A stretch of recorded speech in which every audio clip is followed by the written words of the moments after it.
Welcome everyone to Four Guys with Quarters podcast special edition. Not quite a weekly episode, but we have a special interview today. We've been trying to get this awesome gal on the show for a while now, and our schedules have just conflicted. So we're really excited to have the woman known as the Fable Redhead, also known as the Albion Girl, You Lauren Carter, guys, all the way from I'm England. blushing. Stop. Thank you so much. It's so nice to be here. Thank you for inviting me and for being so persistent and patient with me. I appreciate Hey, it. persistence is key in this industry. You know that. It's true. So yeah, glad to have you on the show. We'll ask you a bunch of questions, and yeah, hopefully it's a good time. You don't feel like pressured or anything. We're very casual Let's do guys, it. so you'll love it. I'll be Uh, fine. um, we have also with us our regular cast of characters here, minus Taylor. Taylor couldn't make it because of work, but we have DPCI Assassin as always. What's up, man? Hello. And we have Clowns. What's going on? ¿Cómo está? That beard is getting out of control, bro. Yeah, I wanted to it's comment, man. It's amazing. thank you. 2 months, and it's still growing here. My word. He joined like a beard fraternity, didn't you, Clowns? Recently? Yeah, Bearded Villains. Yeah, they do a lot of good charity work. So That's awesome. So enough about us. We wanted to get you on to talk about you, obviously, Lauren. So why don't you kind of tell us who you are in the industry and about your podcast? I've got a few notes here in our video version, but Sure. people want to hear from you. So go ahead and give your little spiel about who you are and what you do. Okay, my name's Lauren, as it has been mentioned already. Some of you may know me as Super Cool Carter. Some of you may know me as the Albion Girl, or what was LH Albion Girl for Lionhead reasons. I've been in the industry since 2008. I started at EA in 2008 as basically just an administrator and have very slowly worked my way up to where I am now, which is currently communications manager for Media Molecule, which is awesome. Media Molecule. See, we're mostly. I'll come out and say this right away. We're mostly Xbox guys, so Hmm. our Media It's okay. Molecule exposure is not very large. I mean, we play PlayStation, and I personally love Little Big Planet. Tearaway, Oh, good. not too much, but Little Big Planet for Little sure. Big Planet. Yeah, definitely. Um, Little Big Planet is one of my favorite games of all time. It is And awesome. like before, obviously starting at Media Molecule this time around, like I could play that game for hours and hours. And in fact, just as a really quick plug, I'm going to be able to. We're doing a Little Big Planet stream at Media Molecule in a couple of weeks on the 3rd of November, because it's their 10th anniversary. So we'll just be playing LBP, and I'm so excited. awesome. Congrats. That's Happy awesome. anniversary. Yeah. So people probably know you in the industry. You became famous for, your appearance on, the Xbox stage back in 23. Yeah. You were with Lionhead at the time and talking about Fable, of course. And so that was a wild ride. How has it changed, or has it gotten better, or were you really nervous? Tell us about that kind of experience. Man, it was the strangest thing because it was something that I think I'm naturally quite good at being on stage. I sing in bands and I do all that kind of stuff. Um, so one day when David Eckelberry, who was the creative director on Fable Legends, when he just mentioned being on stage at E3, I thought, oh, okay, I've never been to E3, so it's probably just a little stage on the show floor somewhere. Like, no big deal. Sure, why not? I'll do that. That's fine. And as it got closer, I started thinking, this is starting to sound like a much bigger deal than I thought it was. Um, and just, no matter how much I heard, no matter how many other Xbox briefings I watched and thought, oh man, what am I doing? This is terrifying. I didn't let myself back down. So I guess there were nerves in the build up, definitely. But once we got there, I mean, the really lucky thing about that whole experience is obviously it's rehearsed. You have a bit of time to learn your steps at least, and work out, walk from the front to the back and where you're going to stand, and then wait this much time and go back again, or however long. So we had a couple of days to kind of learn our footing, I suppose, with the crew and getting to know all of the other people that were on stage as well. So it became a real kind of, it was just such an experience, and in no way prepared me for actually doing it and then being on stage in front of that many people and dealing with that. But I wouldn't change it for the world. It was amazing. Right. How does one get from, as you described it, an administrative person at EA to on the stage at E3 in such a short amount of time?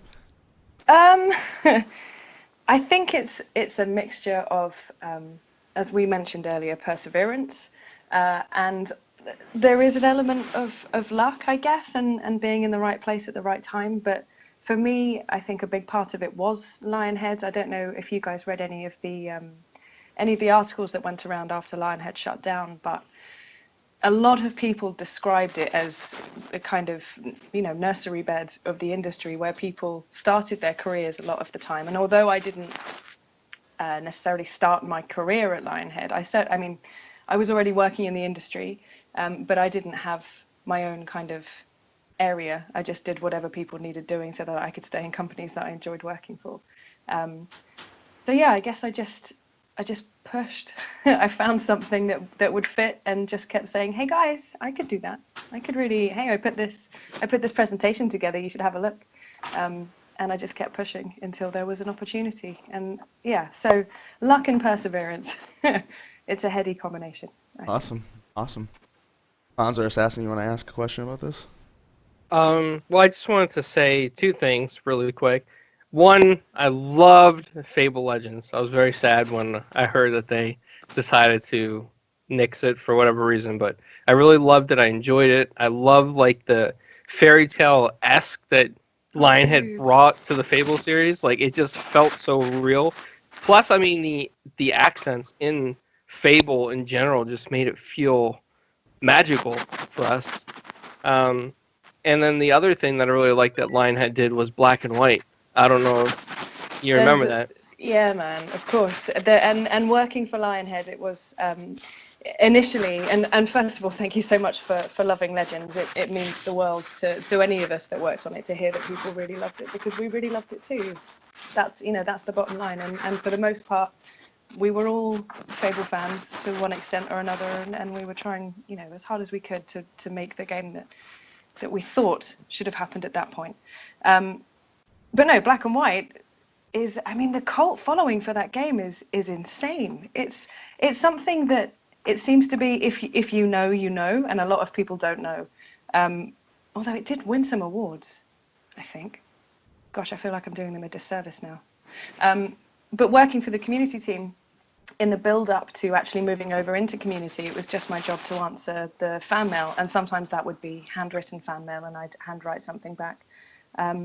And the amount of people that would message in about Black and White and asking about another Black and White, and yeah, it's well loved. You're in good company with that one, I think. That's one of the saddest things is that without Lionhead now, there's no possibility of future Black and White, and that was, that really set the standard for PC God simulation, I should say. Yeah, absolutely, and a lot of people will agree with you. It really did. Yeah, it's definitely one of the things that does give you a little pang of sadness when you think about losing Lionhead, and then and all those other titles that were connected to Lionhead. And yeah, it's a real shame. A real shame. Do you still talk with Lionhead people very often? I know you had Lionhead people on your podcast already, so. Absolutely. I have absolutely no qualms about saying that I made some of the best friends I'll ever have at Lionhead. And I think that's what made it so special for us, is that we all were such good friends. And as I've said, I think I wrote a fairly extensive blog about it before leaving Lionhead for the last time. And it happens everywhere. It's an industry where we sometimes do work odd hours, and sometimes, you're finishing work at 9 o'clock and the only people to go and have a pint with is your work friends, and then they become more than work friends. And then they're your closest friends, and that's absolutely the case with Lionhead. There's a lot of us that are still very much in contact, and still I work with a couple of Lions now at Media Molecule that moved over when Lionhead shut down. So yeah, they are around, and we are all still in contact, and they're all wicked. I'm sure you're familiar with it, but the Fable card game that was being Fortune. launched. Yeah. Yes, I was a Kickstarter backer, and then Oh, awesome. yeah, and then I guess he pulled it from Kickstarter, and everybody who backed it anyway got like bonus packs, which was really cool. That was Yeah, awesome. so I expect that we'll be hearing some more from those guys soon, or I hope so at least. It's definitely, I think Gwent being announced at E3 this year did kind of hit me a little bit because I knew the guys on Fortune were working so hard to, to get what they needed to get out there. But yeah, I think I'd say watch this space. I think we'll be hearing some more from them soon, and it looks beautiful. Like It they're onto does. something good. Yeah. Do you think there's potential for more Fable? I know like there isn't really a lot of talk about more Fable anymore. I mean, right after the closure, you heard rumblings that somebody else would somehow pick up and make Fable 4 or something some prayer would happen to make it continue, but in your opinion, what do you think about that? I know I don't want you to like disclose any inside baseball obviously, but No, of course. just your opinion on it. I personally, I would love more than anything to see Fable come back, and I imagine probably at some distant point in the future we will, because it's a fantastic franchise. Not because I have any insider knowledge or that there's any kind of factual speculation about this, but yeah, I mean it's a fantastic franchise. It's something that, I mean, Albion is a place that a lot of people could call home, and I don't think that it would be worth putting it on the shelf forever. It would be interesting to see how it comes back and where it comes back, if it comes back. But I'd like it to, definitely. It was certainly the best fantasy series for Microsoft on the Xbox side for sure. Yeah, absolutely. It really, really was. And can you guys hear scratching? My cats are trying to get in. It's like zombies. No, no, no, it's not coming through. Oh man. Let's hope they don't make it. I'll be fine. Yeah, it's such a shame. It really is such a shame because it's so immersive. It's one of those games that really can take you away from, whatever your everyday life is and make you feel like you're experiencing something completely different but familiar, if that makes sense. Mm-hmm. So yeah, I really hope we see it come back. I really do. But who knows? We've got Fortune. We'll be fine.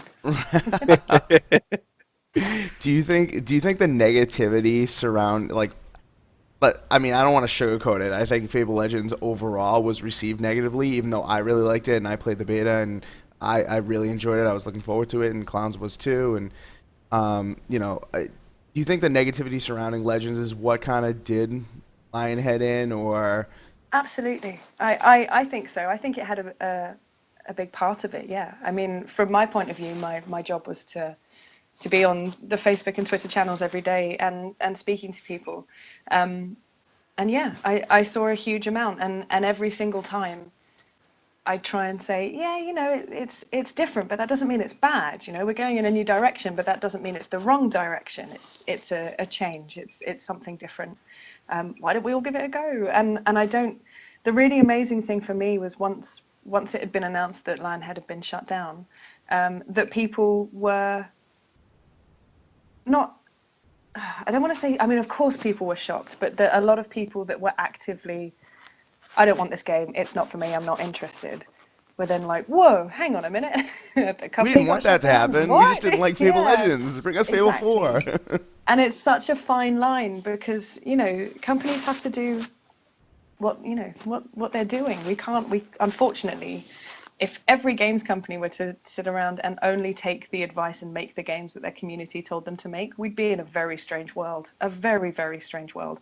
So there has to be a certain amount of kind of control, and that control sometimes means that you're making Fable Legends, and people should just give it a go. Because I used to, when we used to take it to E3 and to PAX and to Comic-Con and some of the other shows that we got to take it to, I would stand watching two people play, having tutored them because Fable Legends did have some little quirky mechanics that people had to get used to in a very short space of time when you're at a show as well.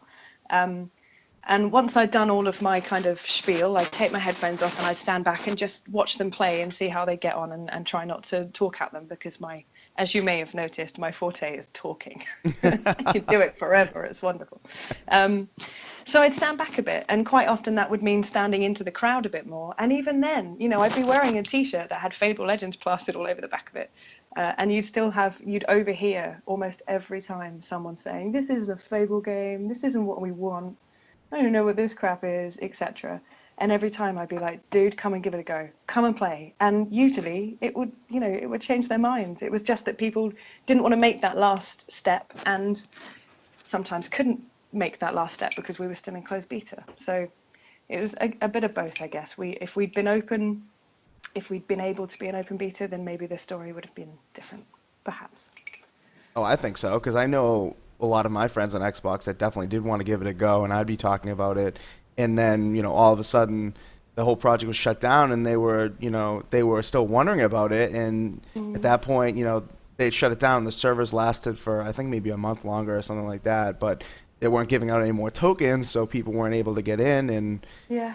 no one, they couldn't lead the crusade. They couldn't lead the crusade because not enough people had tried it. And I would say out of every 10 people I talked to on Xbox Live, I would say probably only like. Yeah, it was really closed. I can't probably it's for the best that I can't remember the exact figures because I probably shouldn't disclose them even if I could remember them. But yeah, it wasn't big at all. We hadn't invited a huge amount of people in there, and I think the biggest opportunity people had to play it was at shows when they would come and see us at the E3s and PAXs and that kind of stuff. And then that's a 15-minute demo. You're not seeing Bright Lodge, which was for me Bright Lodge was the most wonderful part. Like I just loved it. Yeah, you miss a lot out when you're only playing a demo, unfortunately. But yeah, it was still enough to make people say, "I want to play this. Can I sign up for the beta?" And we would take a huge amount of feedback with us back from shows saying that people were really enjoying it. So it was just a case of making that final step and getting people to get their hands on it. I think that could have really helped us out. Well. Oh well. Assassin, anything on this? Was there ever talks to just open it? Because I know there was all that negative press on it. I don't think there were, and of course, I mean, there's definitely.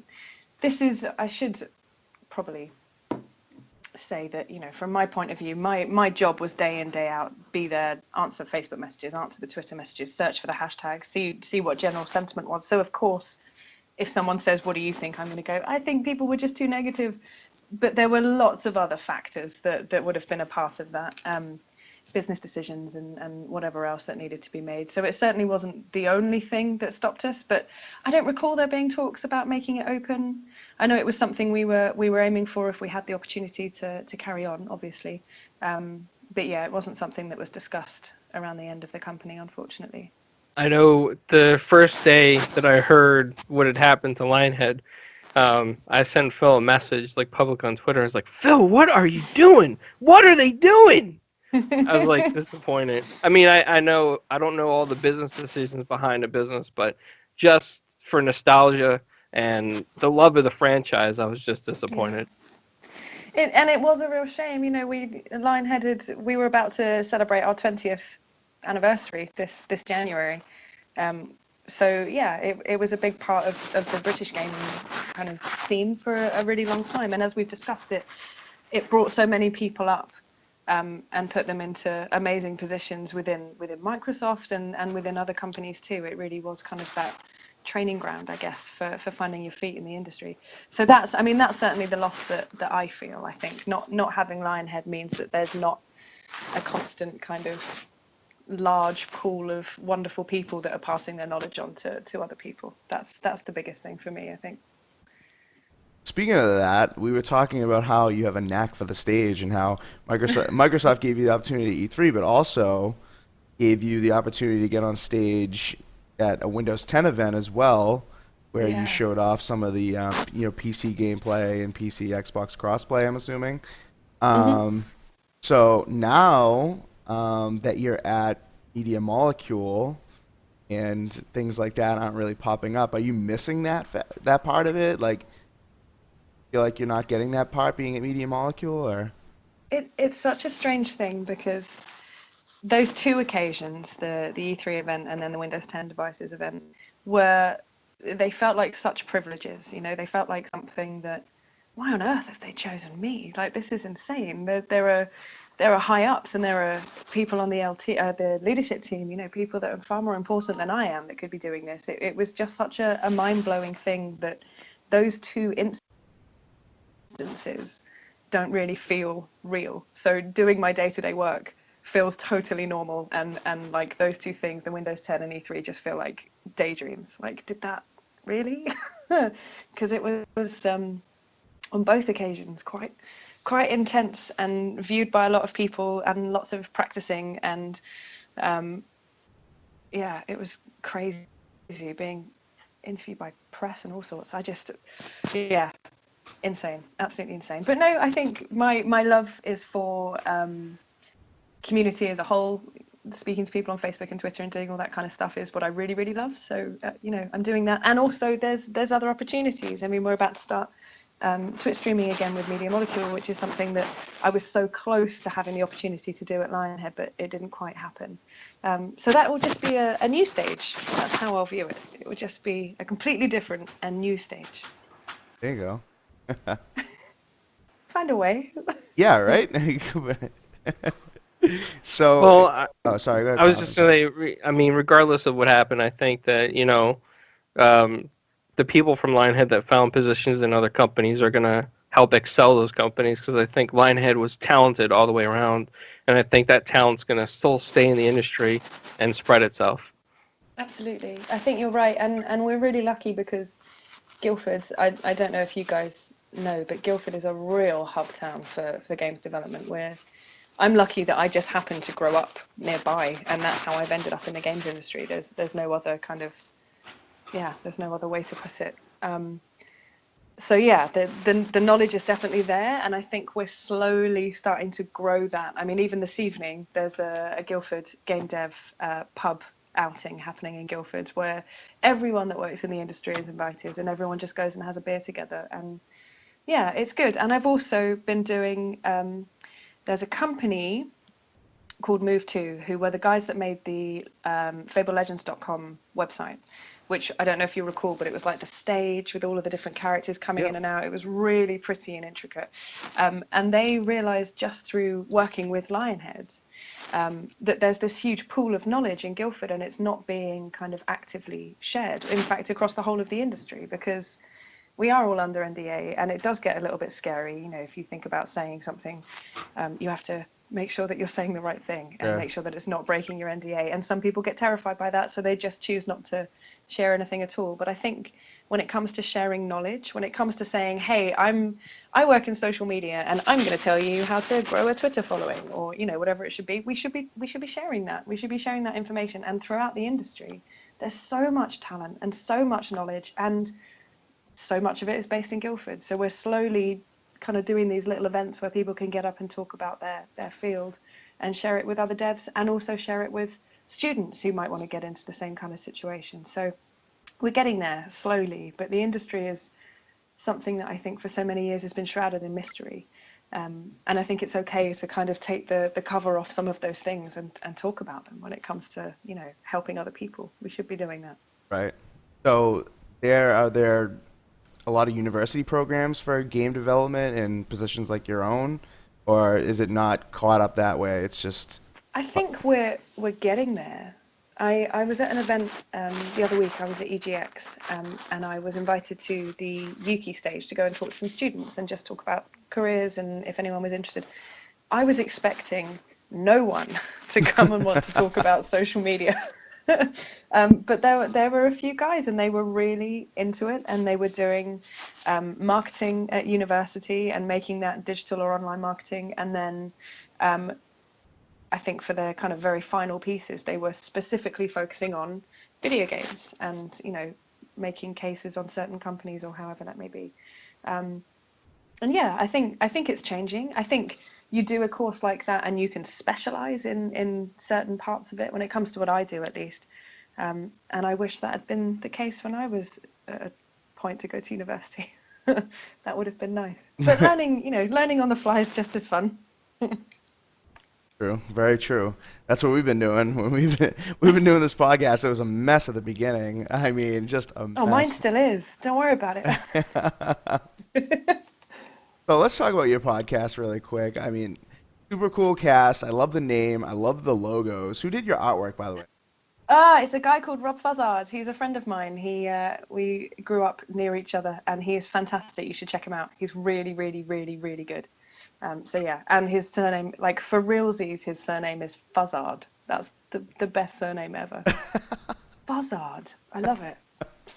He did a great job with the artwork and making it fun, and it really captures the essence of the podcast. I listened to a couple episodes, and it really is like a one-on-one thing. See, we're so used to we get invited to be on podcasts of our friends or other people that are doing this kind of thing, and it's always like 3, 4, 5, even up to 6 people on a panel all Wow. talking. Yeah, and it's a lot of people. And I thought when we started this couple years ago, at this point, 2.5 years ago, um, we thought even 4 would be a little tough to have, but we liked the ring of the name, 4 guys with quarters, and we had 4 Yeah, friends it's that were interested lush. in doing it, and you do the one-on-one thing. So do you find that to be more difficult for you because you're the only one talking? I know you said you love talking, so it's not necessarily a problem, but for topics and questions and stuff like that. I find that it's a problem for me to let someone else speak.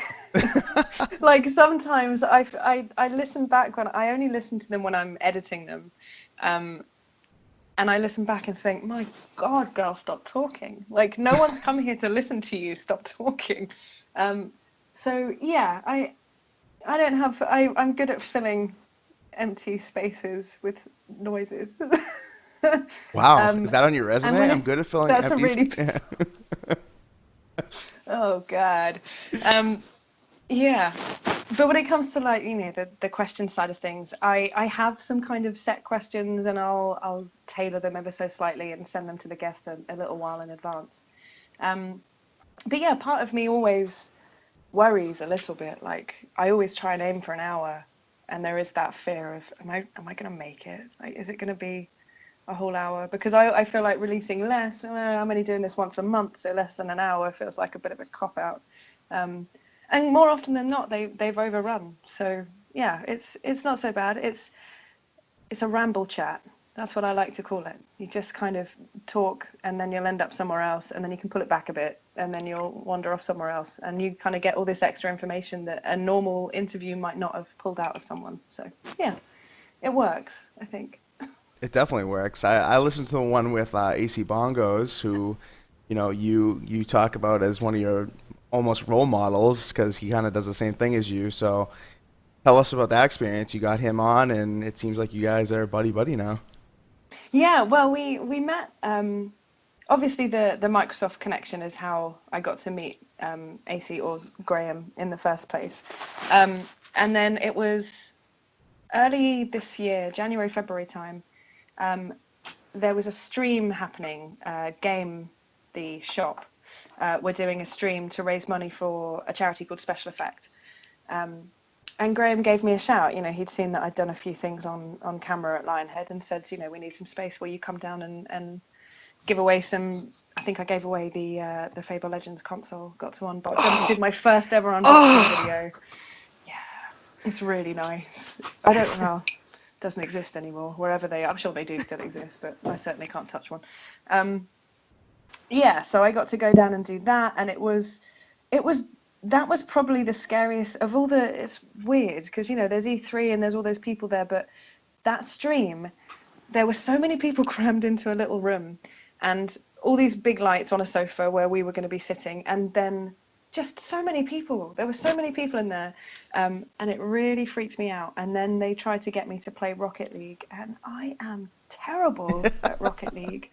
And I made an absolute fool of myself to the point where I think Graham and I were on a team together, and then he said that he didn't want to be anywhere near me anymore because I was so terrible, so terrible. So that's how we met, and I guess it was a good way to meet because it completely put me out of my comfort zone, and I had to kind of not only be a little bit starstruck, but also be able to be on a stream, and yeah, it was crazy. So yeah, I got to hang out with him then, and then we synced up a couple of times Because I live in Reading, which is where the big Microsoft campus is, obviously. Okay. So sometimes I'd drop in if things needed to be dropped off or picked up. I'd stop in and have a cup of coffee and say hi on a couple of occasions, and then just kind of kept in contact. I guess he's a thoroughly nice chap, Graham Boyd. He's a really, really nice dude, and knows his stuff. Really, really knows his stuff. So yeah, it's lucky that I have someone. I'm just going to pour myself some coffee. It's lucky that I have someone that does what I do, and I can always ask him for advice. I guess he's a really cool dude, and that's a good episode of the podcast as well. I really enjoyed that one. Yeah, definitely. He's great in front of the camera, in front of a microphone. I mean, when I met him at E3, and he was doing the pieces about the special Gears of War Elite controllers with Rod Ferguson, and there were like 150 people behind the other side of that camera being like making faces or whatever, like trying to shout out to him, and he's like so zoned in and able to concentrate on it and still be such a professional about it. It was crazy. But then the camera comes off and he's a fun-loving guy, and he shook hands with all of us, and it was great. Oh, he's a lovely guy. And I guess that the other really kind of defining part of his character is his passion for games, for what he does. He when we did that stream and I unboxed the Fable Legends Xbox and controller, I kind of, it's green and it's got the picture and it's nice and here it is. That's about as far as I can go. But Graham, he got this Titanfall controller, the orange, white and black Titanfall one. There's loads of random numbers, or what seem to be random numbers on that console and controller. Graham knew what every single one of them meant. Oh, really? That's the creative lead's anniversary from when he married his wife, and that's this, and that. It's just like, whoa, he's so into what he does. He knows everything about it. It's really cool. Dawson, you got something over there? I can see you bobbing around. I see you.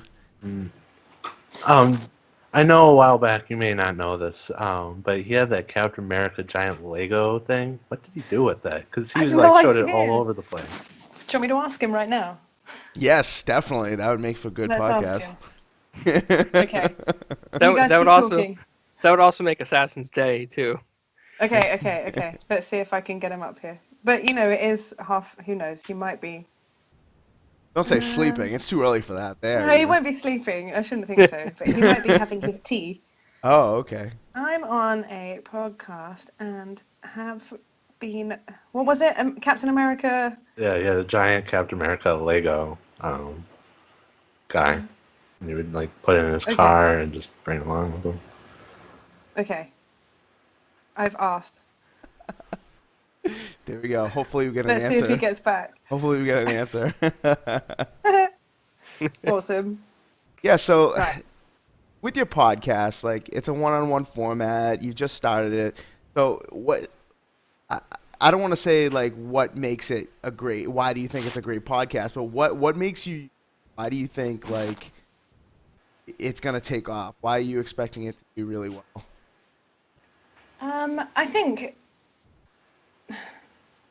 I think it goes back to what I was saying earlier about knowledge sharing. I think there's a host of talent that's literally, if I step out of my workplace, in fact, in my workplace, if I go to the pub at lunchtime, if I go for a stroll up Guildford High Street, I'll bump into someone who's been in the games industry for in some cases decades and has a huge amount of knowledge and has been a part of, because that's the thing that you don't realize with Guildford especially, is that people have worked for so many companies in and around Guildford. So people have been there at the dawning of, amazing things like Fable, and then have gone on to, currently a lot of, I think EA are working on Star Wars in Guildford. So there's so much kind of variation and people have seen so many things.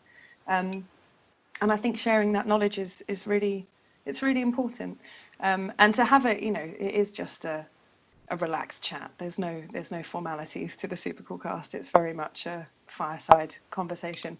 But that's a good thing because that makes it progress. You're listening to it and you're at the end and you're like, no, I want more. That kind of thing. That's awesome. Yeah, because sometimes you'll get into a structured show and you'll think it's droning on forever. But if there's a lot of side chatter, like you said, it kind of gets off topic, and then you reel it back in, then it gets off topic again. It's just a very natural conversation. Kind of like the Captain America question, Assassin. Yeah. Exactly. No, I think, yeah, I think the format really works. I think I'm lucky in that I know these super talented, super personable, people that others want to listen to, and that's a privilege in itself. So I should be using that to do something more, rather than just go, oh wow, I know some really cool people. I should get them to talk to everyone else, and that's what I love about it. And I love introducing people that might not know about, Steve Malpass or Ted Timmons, and giving them an opportunity to go, hey, that guy's he's worked on a lot of things that I like. That's amazing. It's nice to make those connections.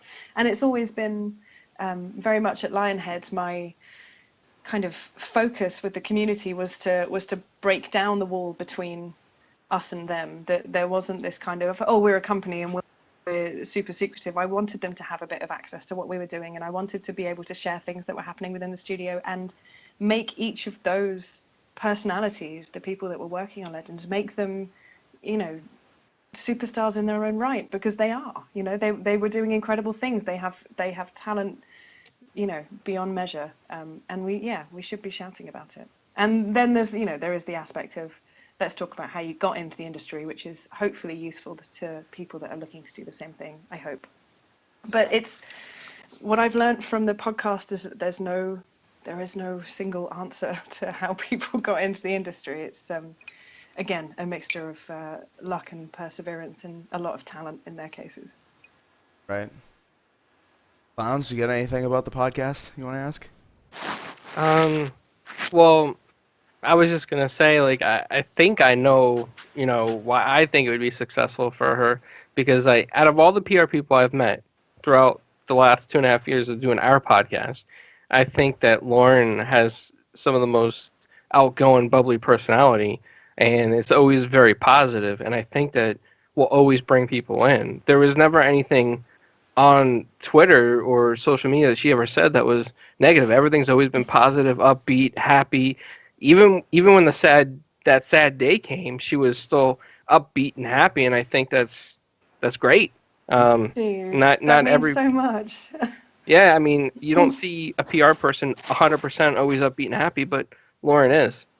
I do my best, and for me, it's like I get to wake up every day and get to do what I love with some people that I really enjoy hanging around with. So what on earth have I got to be grumpy about? Like, when it comes to social media and making sure that, I don't ever want to be someone that is misleading in my social media posts. I don't want to paint this picture of a world that I don't really live in. But if things are good, I'm gonna tell you guys, oh my God, look, I did this, or I saw that, or I think it's much better, because complaining on the internet is so overdone. Yes. My God. Yeah, it sure is. Sure is. You Some- see a lot of it. Sometimes you just have to close Facebook these days, Oh, definitely. It's Facebook's so the worst offender. I can't even go Most on of the there time. Do you want an answer to your question, Assassin? Sure. So Graham says, haha, what a question. He's in my son Finn's bedroom, standing there watching. Nice. That's all it says. There you go, Assassin. I think that was the question of the night. That's Thank you. amazing. And I tell you what, I know that this is terrible viewing, but everyone just wave at Graham real quick. Hi, Graham. There we go. I'll send him a picture so that he knows that it's appreciated. Yeah, you can tell them that we're all big fans of his. I will. I'll Oh, pass it on. absolutely. I'll make sure he listens to this as well. Oh, absolutely. Thank you so much.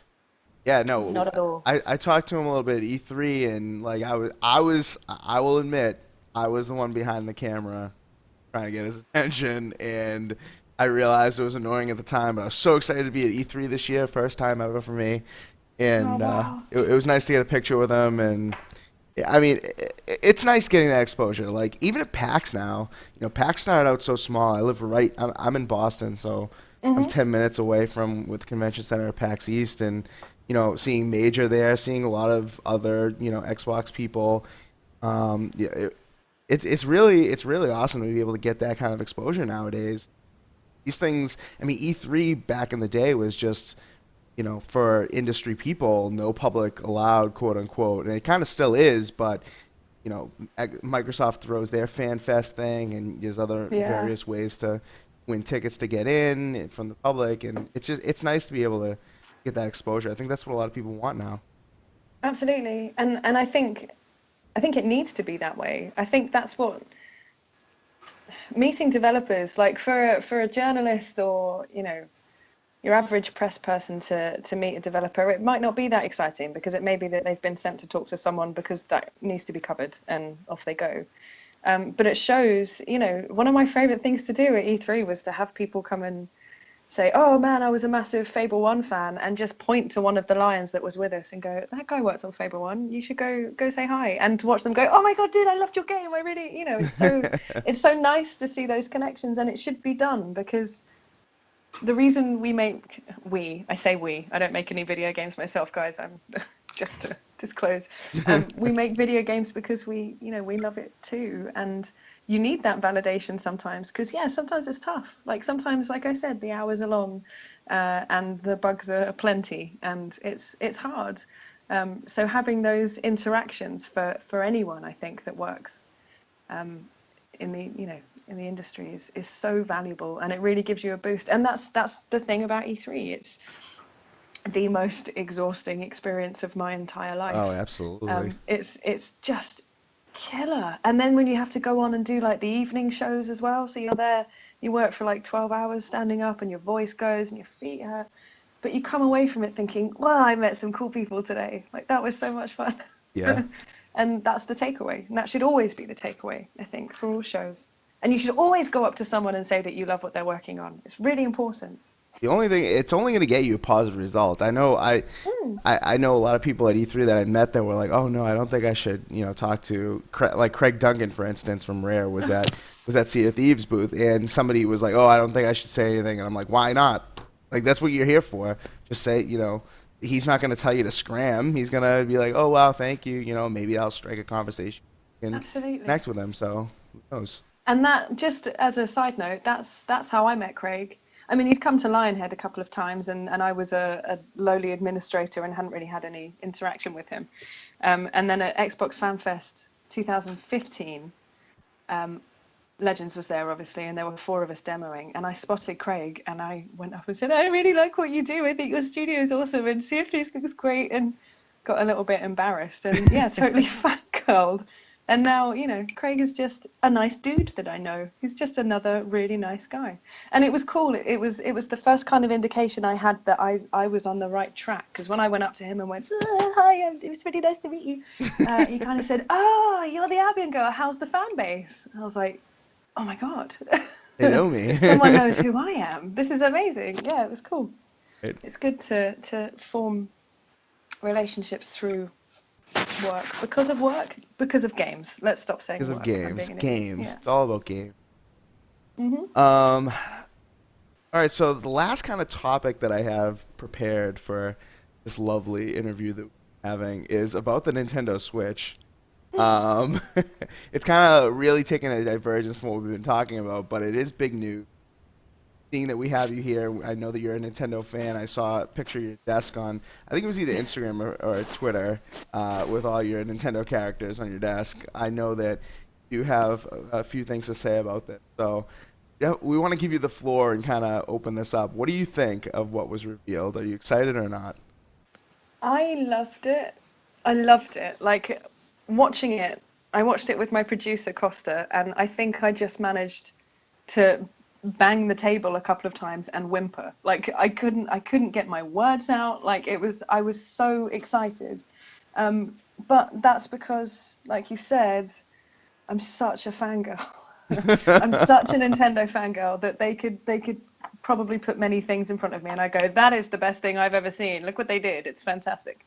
But the biggest selling point, this is so lame, but the biggest selling point for me, my one complaint about the Wii U, because obviously my boyfriend is a designer as well. He's actually on one of the podcasts, if you guys listen to the Forza Horizon, Rob McKenzie from Playground. Okay.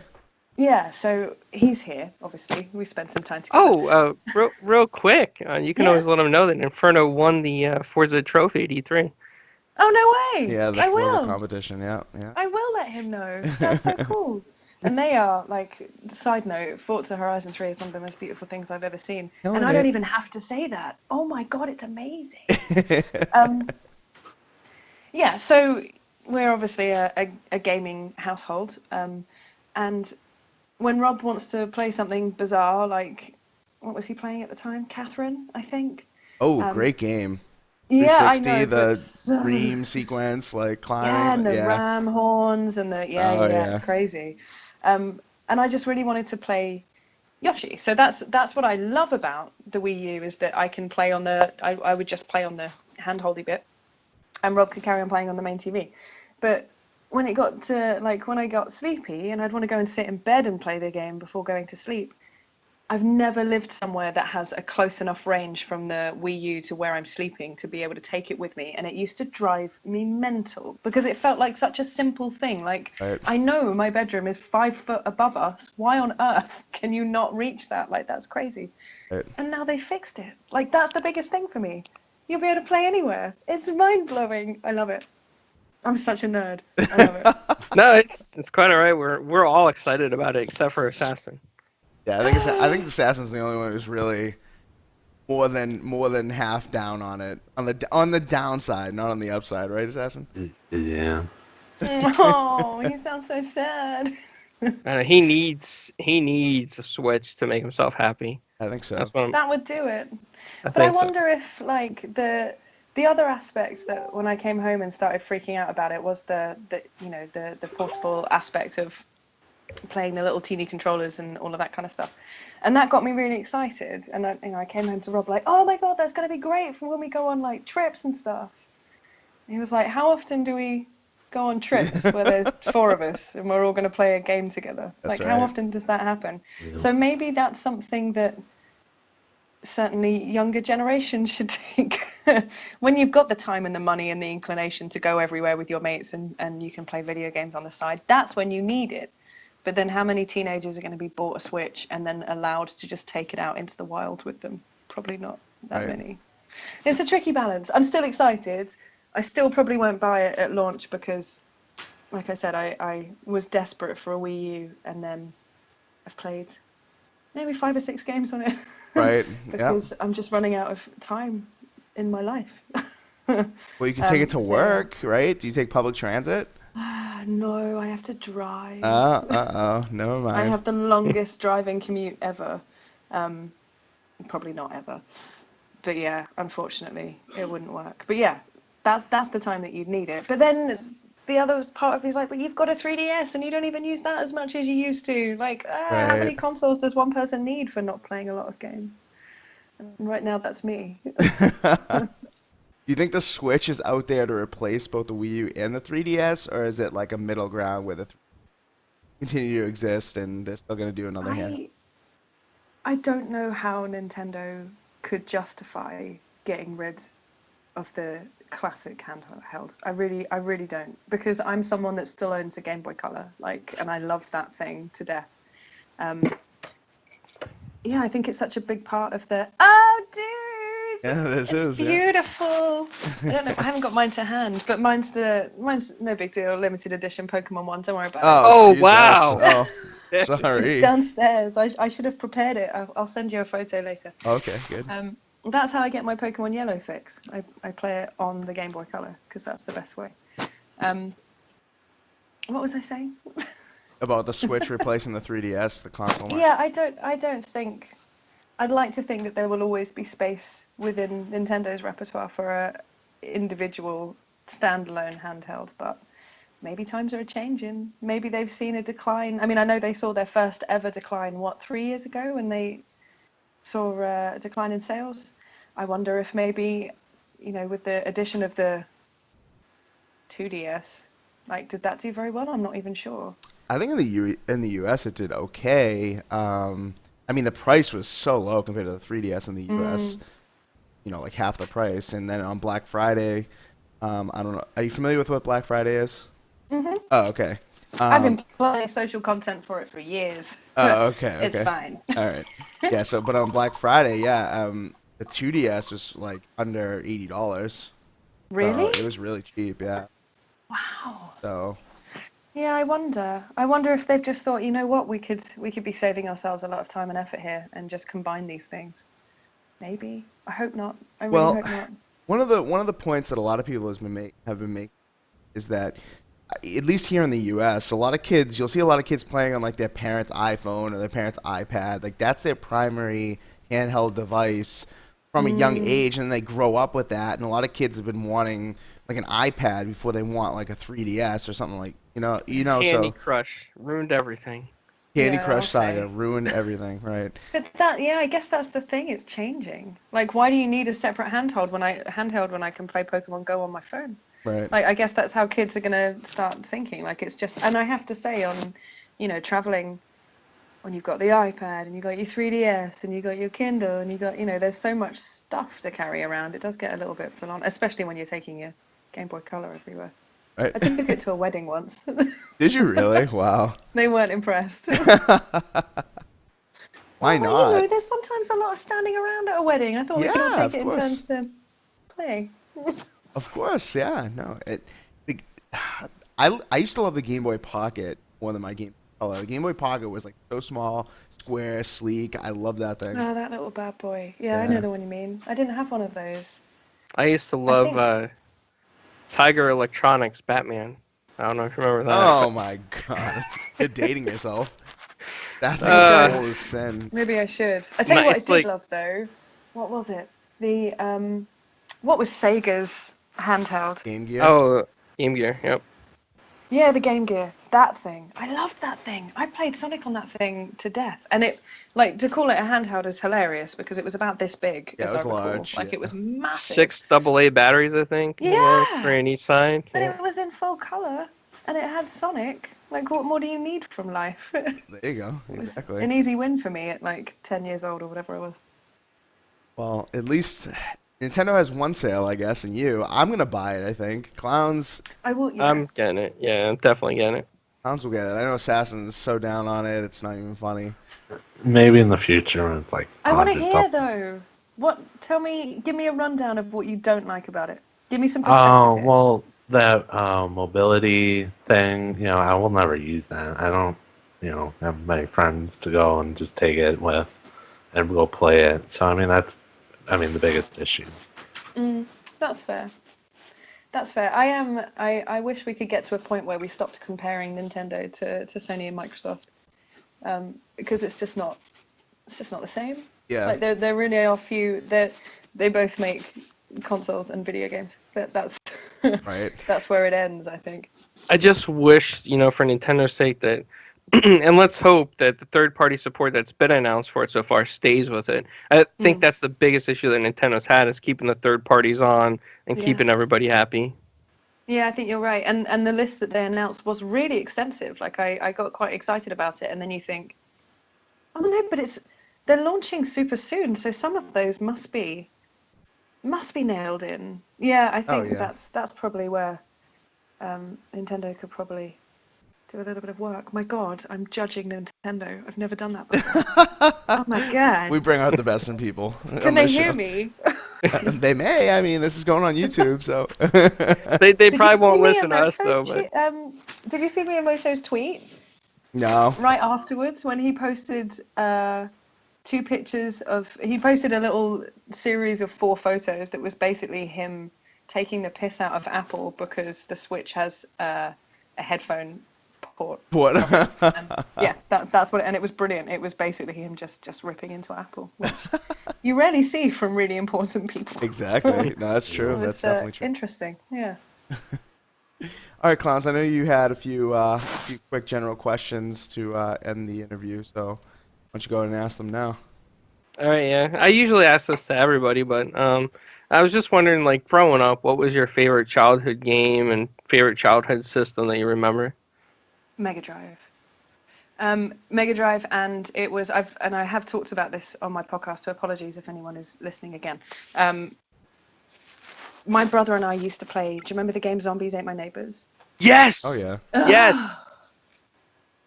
So good.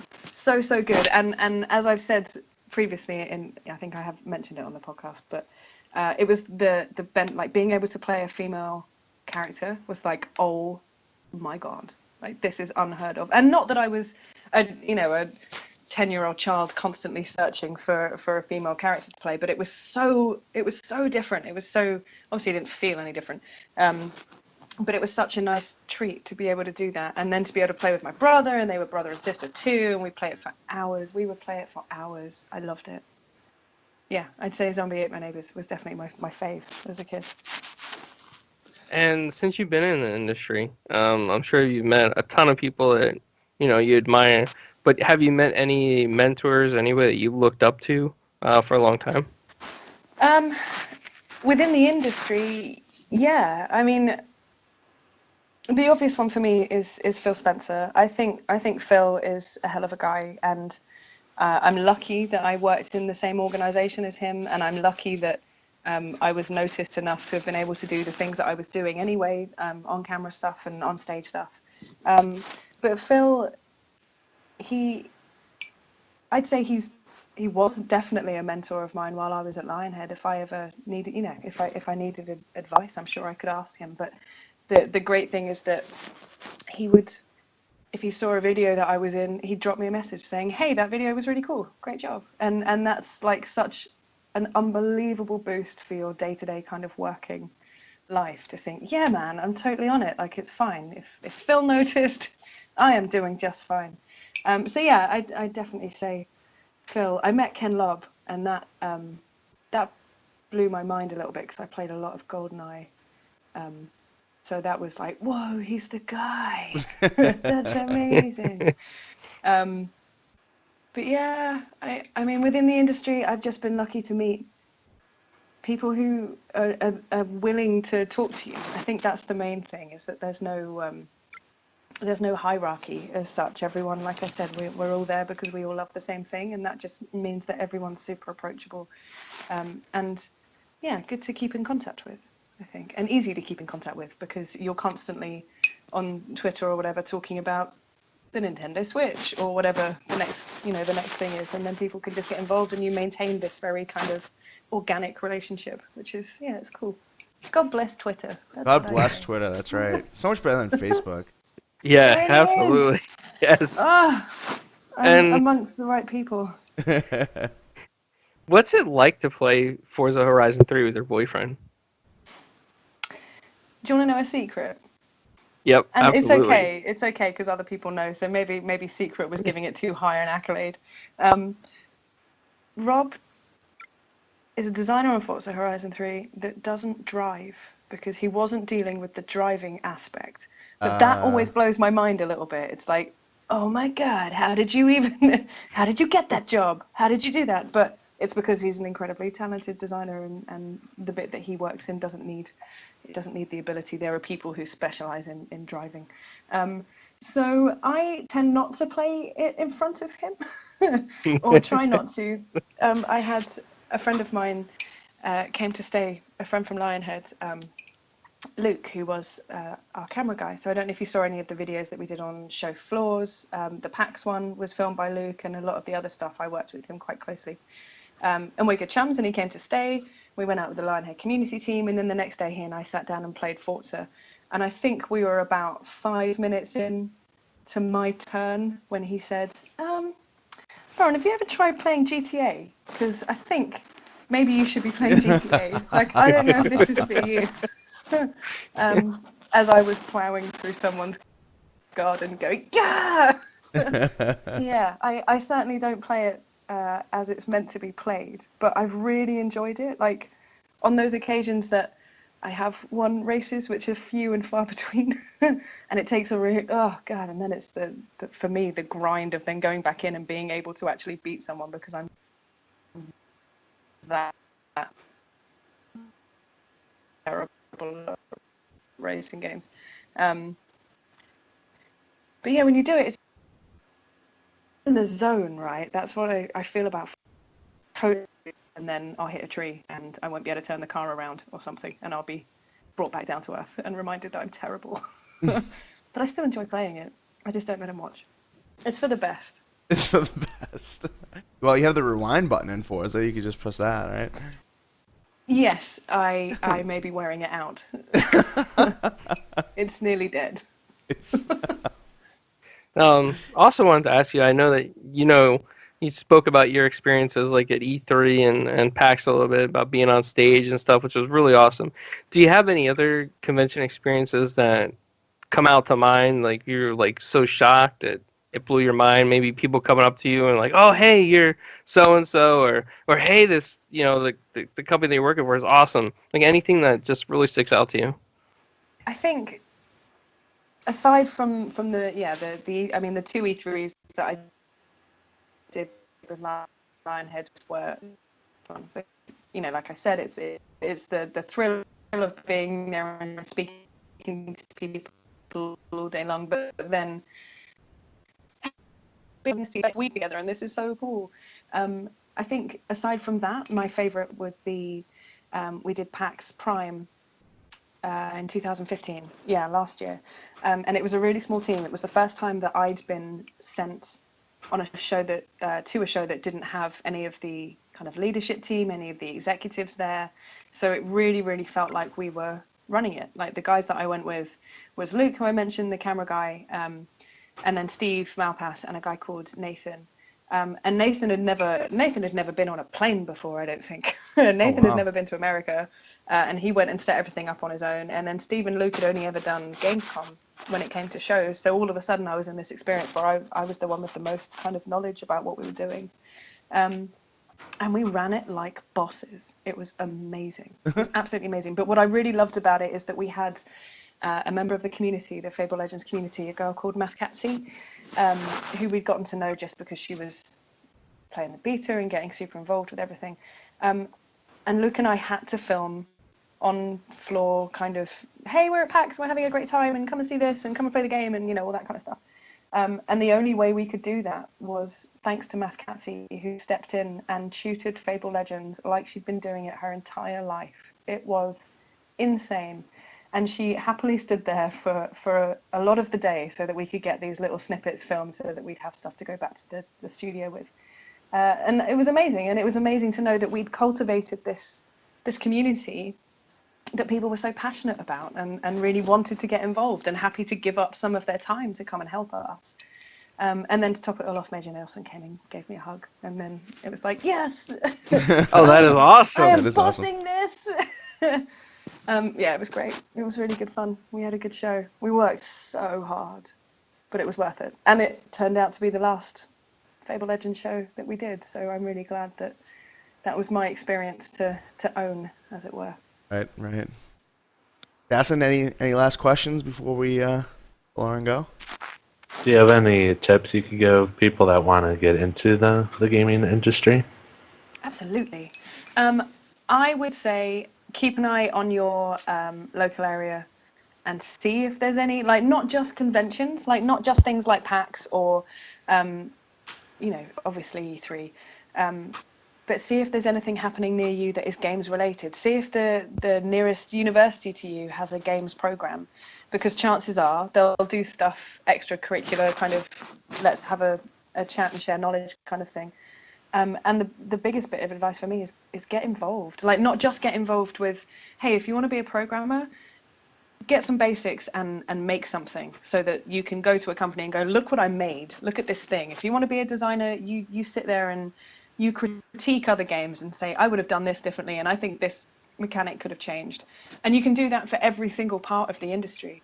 And it will just give you that little bit extra. Because think about how many CVs go into some of these companies. Like, insane amounts of people are going to be applying for this stuff. So you've got to have a bit more than everyone else. In a lot of cases, that's just going to be doing a bit more kind of foundation work, I guess. And even with social media, like you can do it with everything. You can do case studies when it comes to social media. Like, there's ways. But I think if there's one thing that I've learned from the podcast, it's that you should ask. Like, if you see someone who works in the industry and you want to go and talk to them, you should not only go and talk to them, but try and get as much knowledge out of them as possible and be as personable and sweet and lovely as you can be, so that dev is like, I met that guy, they were really cool, and I would like to have them in here for an interview when their CV shows up. You've got to make those impressions. It worked for me. That's that's all I know. Mm-hmm. Good advice. Very good advice. I know we encounter a lot of people in the community that want to, say they want to do this, want to do that in the gaming industry, but they don't want to. I don't want to say they don't want to work for it, but they don't think they can achieve it, so they don't want to go for it. It's kind of like they think the bar is too high, so why even try? And any little bit helps. Any little bit helps, I feel. That's true. And the other important thing to remember is that I think we all probably feel like that. I think applying for a job at any point, your natural feeling is, I don't know, I'm not going to be good enough. Oh, they've made such amazing things in the past, or that's how I had felt about Media Molecule. Like, they're not going to want me. I'm a too big community manager. Right. And I'm not. And it's just that you beat yourself up when you're doing stuff like that because it is scary, and because there is a chance of failure, which is terrifying. So yeah, it's just finding your feet, making friends, and making good impressions, I think are my top tips. But so many people have different ideas, and I hope to keep pulling out those bits of information from people as the podcast continues. So Right. We'll see. Maybe I'll just find a formula. Like you do this and you do this and you're in the games industry. And you're in. That's it. Done. Nice. Well, Lauren, we've taken up about an hour of your time. I know it went a little longer than we anticipated, but we are really happy to have you, and we thought it went really well. So we want to let you go ahead and take this opportunity now to kind of tell the people where they can find you, like on Twitter and whatnot, kind of thing. Oh, you lovely dude. Thank you so much. And that didn't even feel like it was an hour, over an hour. That went really fast. So thank you. That was awesome. If you ever need someone to just talk at you for an hour and 10 minutes again, you know We'll where get I in am. touch with you. No problem. We're Yeah, on Skype absolutely. now, so. Happy to. Right, so you can find me on Instagram. I don't know why I'm starting with Instagram. I'm well into Instagram though, and if you like cats, you should follow me there. Instagram at SuperCoolCarter. My Twitter is at the Albion Girl, because obviously had to drop the LH when we lost our dear Lionhead. The podcast Twitter account is at SuperCoolCast. Although I don't want to spoil the surprise too much, but I am about to unveil my new website, which will make it a lot easier for people to find the podcast. So keep an eye on, either the Albion Girl Twitter or at SuperCoolCast, and you will be able to find information there. And Libsyn, I think it's Super Cool Podcast, but I quite often just post the links up on Twitter, so you'll see them. They are there. That's all I do, isn't it? I don't have other things that I do. I think that's it. Yeah, we're good. All right, so guys, make sure you go follow her on all those various channels. The podcast is excellent. It's young. Don't be scared that it's only got a few episodes at this point, but it is very good, and the structure is a lot different than a lot of our audience listens to. So I very highly encourage you people to go check it out. And so Lauren, thanks again. We really appreciate it. Oh, thank you. That was so much fun. It's so nice to finally talk to you guys and not just over Twitter. It's a real treat. So yeah, thank you. I've enjoyed it very much. Absolutely. All right. Well, you guys know where to find us. I won't, shout it out again. But make sure you guys on YouTube that you're watching this, definitely thumb it up and share it with your friends. That's how these things get around. It's word of mouth and word of text, I suppose, on Twitter and whatnot. So let people know. I mean, I think it went really well. So I think a lot of people will enjoy it, and it's not too long. So definitely listen to it. It's a good thing. And also, just as a quick side note, if you're listening and you're a developer and you want to be interviewed for the podcast, do get in contact. Just drop me a tweet. That would be awesome. Always looking for new people to talk to and to share knowledge with. So, yeah. Always looking for new people to go 1v1 in her Super Cool Cast. Please. All right, guys, take care. We'll have our normal episode on Thursday, the 27th. We got a Halloween episode coming up, Lauren. We're all wearing costumes and stuff. Yeah. Really? Yeah. Oh man, I get a little bit freaked out by Halloween, but I'll watch it. It's fine. I'll be able to deal with it. All right, great. Appreciate it. All right, take it easy, guys.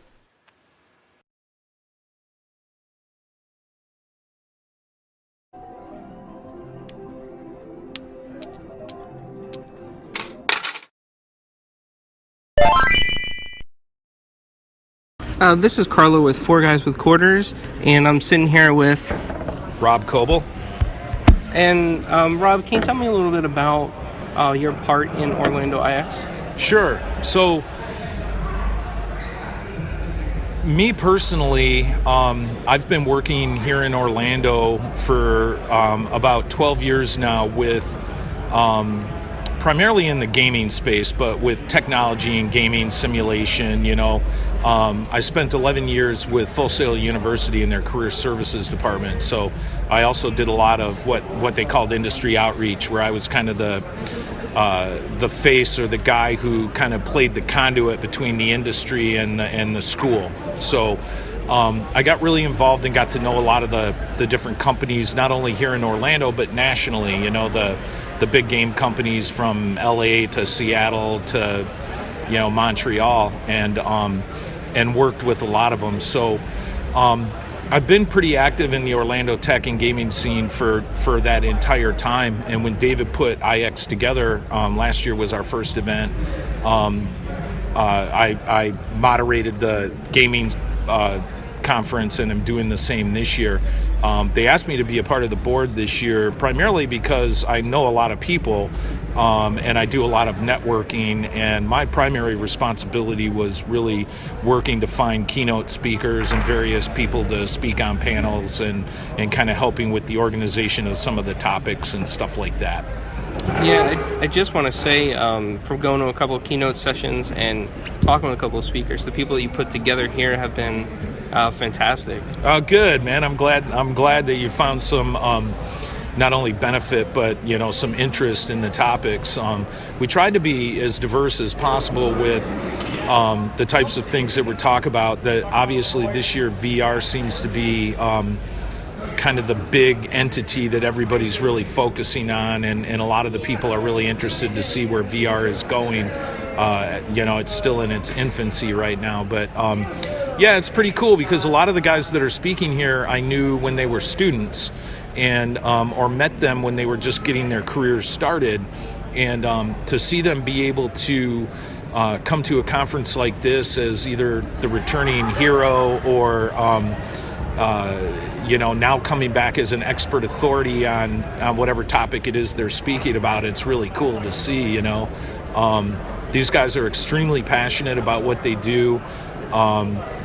They're extremely smart, extremely brilliant. In fact, it's just amazing that I don't have any sort of technical background as far as being able to write code or create art or anything like that. I learned so much just by hanging out and talking to these guys and everything. And I think that's what's really fun for me. Plus, they're just really great people too. They're here on their own time because they love giving back to the community. And I find that's one of the things that really attracts me to the whole game industry in the first place, is the benevolence and the willingness of people to give back to their community. I have to agree with you, because when I walked the exhibition floor, a lot of the exhibits, it was the same type of personalities that people wanted to give back, do something great for the community, or help advance VR in general or AR in general. Yeah, it amazes me. I actually grew up in the music industry. That's where I used to work prior to coming into tech, and I did that for 20 some years. I had a great time, and there's a lot of great people in the music industry, but comparatively speaking, the music industry was almost like kind of cutthroat. It was a what have you done for me lately, and what's in it for me? Whereas I bet you could walk in there to any single one of the people in that expo right now and ask them to help you with something, and they would probably say yes indeed. So thank you, Krista. Where do you see the future of VR? Hey, I honestly am probably not the best person to even. I'm probably not the best person to even answer that, because it's like Albert Perez, who did one of the keynotes here. I saw a tweet that somebody had put out. He said this is just the tip of the iceberg. I mean, it's so young that it's just now getting started. But I'm seeing so many really cool things happening with with VR outside of it just being used for entertainment.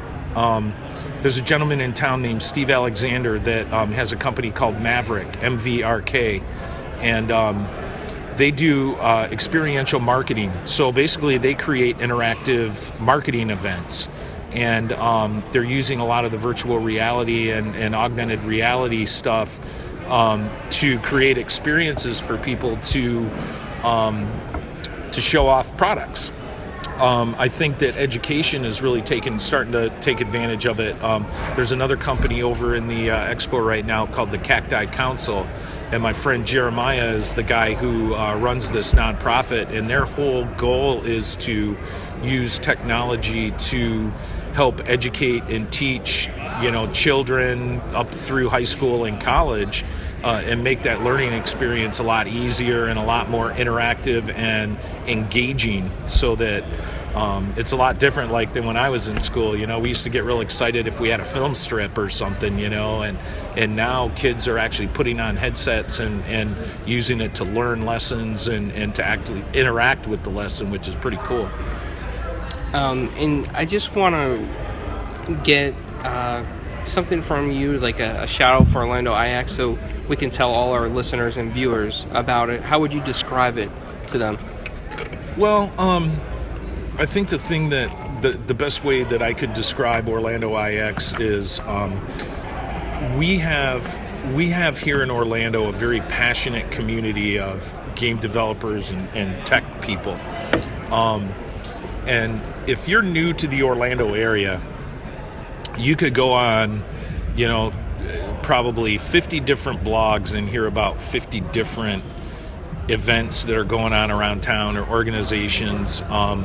You can look at some of the email groups that are going out daily that talk about the various meetups and stuff like that.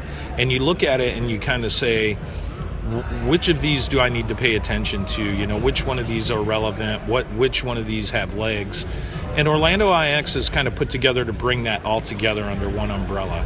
So basically anybody who's anybody in our community having to do with games and interactive technology is here at this conference right now. So if you want to get involved, or you want to learn more about it, or you have a product that you want to get off the ground, these are the people that you want to attract. These are the people that you want to talk to, and these are the people that you want to collaborate with. So, and that's not just the creatives, but you also have a lot of educators here. Full Sail University is one of the main sponsors. UCF has a presence here. FIA has a presence here. Orange County Technical College is here.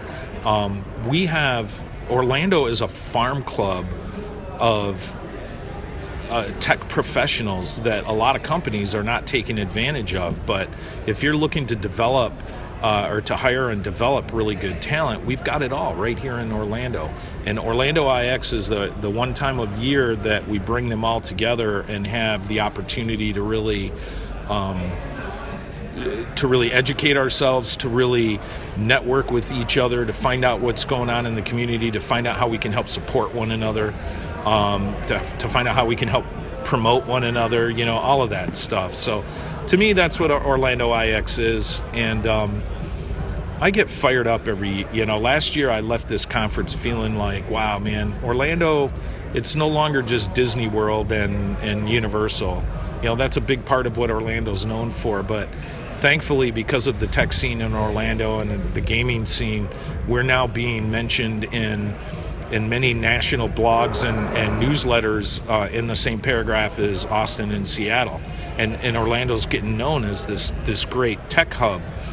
But Orlando's so much more. We have great restaurants now. We have world-class venues to go see live music and plays and various entertainment. We have nice parks and nature close by. Orlando's becoming a lot more than a place where people go to vacation. It's now a place where people want to live and they want to be a part of this community. And I hate to use this example, but if you look at the way that this entire community came together after the devastating tragedy at Pulse nightclub, that's kind of what this tech community is like. They stick together, they support one another, they're always there for each other. And Orlando is kind of expressing that spirit now. It's really cool. Yeah. Yeah, I have to say it was really cool just talking to some of your speakers and seeing that they're from the Florida area and that they went to Full Sail and they've become so successful in the industry. I really think that you're on point. I think that Orlando should be a major tech hub, just no different than California or Seattle. Yeah, there's certain hurdles that we still have to overcome, and a lot of it, the mentality of Orlando is still very much that of being a tourist destination. So obviously tourism kind of rules the roost, as far as the support and the majority of the dollars go to support endeavors in Orlando and whatnot. There's a lot of companies that would love to open up shop here in Orlando, but unfortunately right now they can go to places like Austin and receive certain incentives to open their businesses there, which Orlando is not able to offer.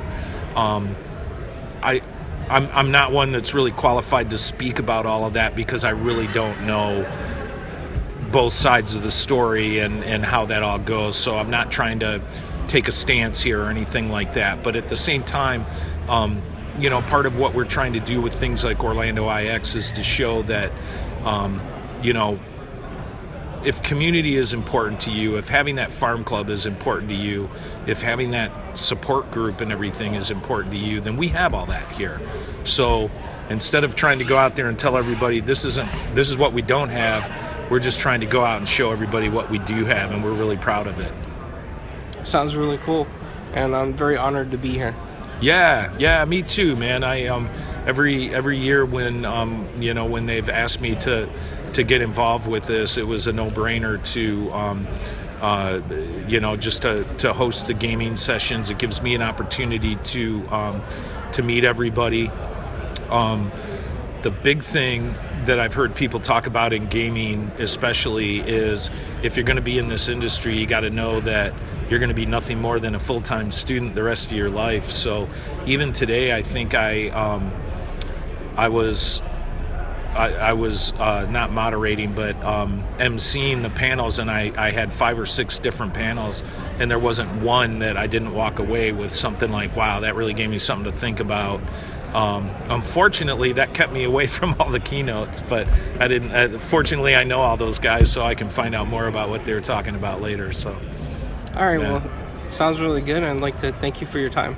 Yeah, absolutely. Thanks, man. It's nice to meet you. You too.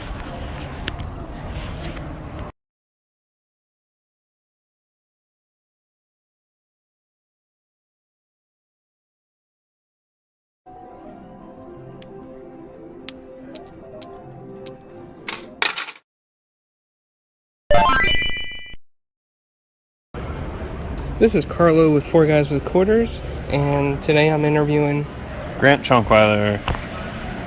And Grant, can you tell me a little bit about yourself, your experience in the industry, and what you're doing now? Yeah, so I am a video game producer, designer, and programmer who's been in the industry for about 10 years, been making games for a lot longer than that, but professionally for about 10 years. I started in the industry as a programmer on casual games and then switched to game design, and then eventually I was a lead designer. In the last few years of my career, I've been a producer at id Software and most recently of Epic Games, working on Fortnite and an unannounced project. I'm currently on hiatus / walkabout, taking a break to kind of regather myself and kind of figure out what I wanted to do next.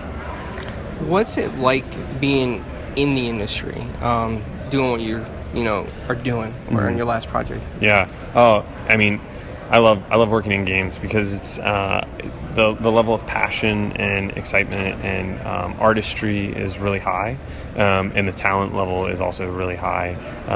So I think what I really like about making games and what really makes me every day be like, oh, I make games is kind of seeing the excitement we're having working on a project, and then when we show it to other people, the excitement that they have with it, right?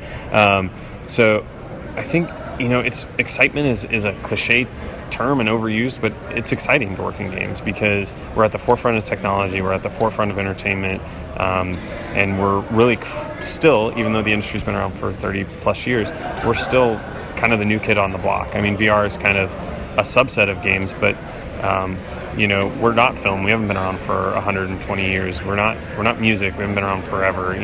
We're still kind of that new form of entertainment, and so we get to do really cool, weird things, and we kind of get to act like the cool kids, I guess.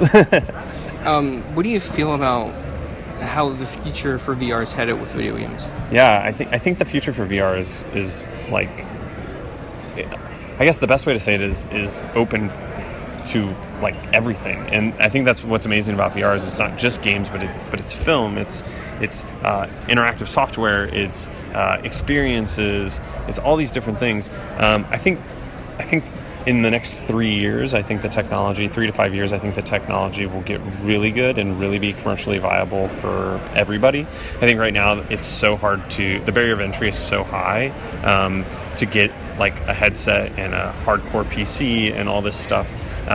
Once we see, more and more headsets being sole devices, being the console itself, we'll see more people kind of jumping in, and the technology is going to get there probably in the next 3 to 5 years.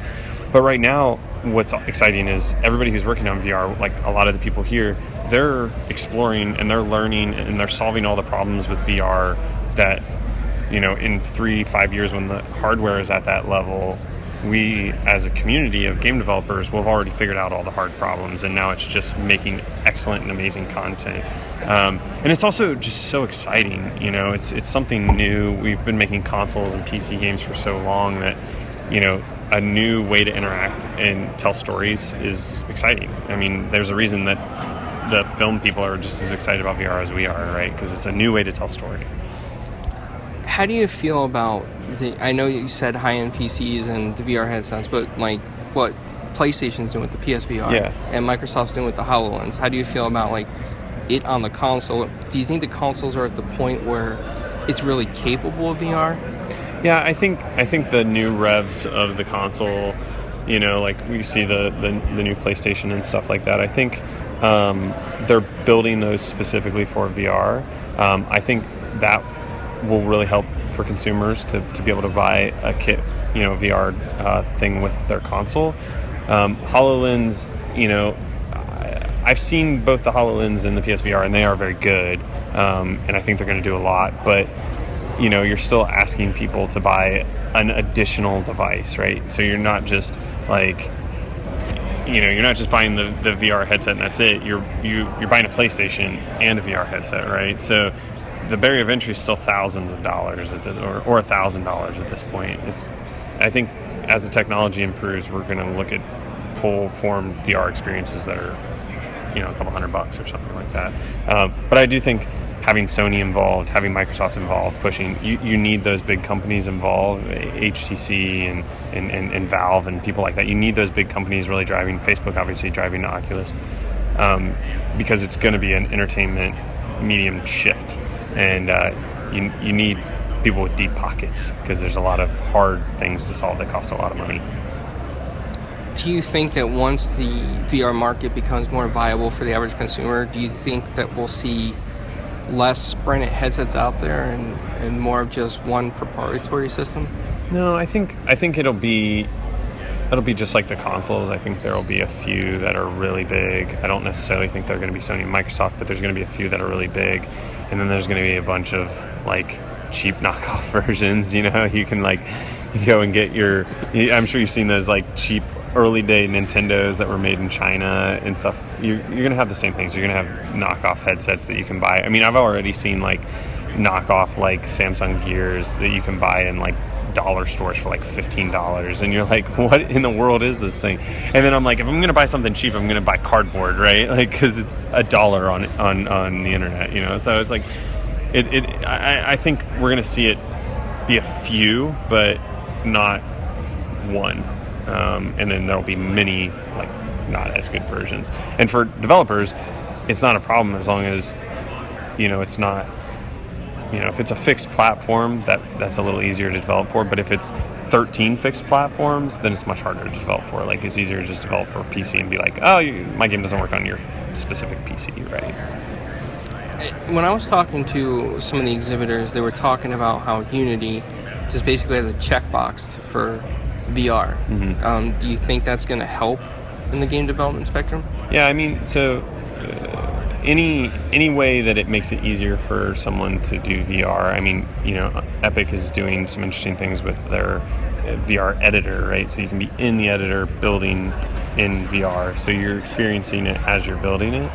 Things like that, anything that lowers the barrier of entry of switching my generic first-person shooter to a VR game is hugely valuable. I think that, inherently VR, could be just a first-person experience, a first-person camera. But as long as that button is doing all the back-end work to make sure that people aren't vomiting everywhere, then that's really valuable. And we're kind of past that stage of software where we're still solving all the sickness problems and stuff.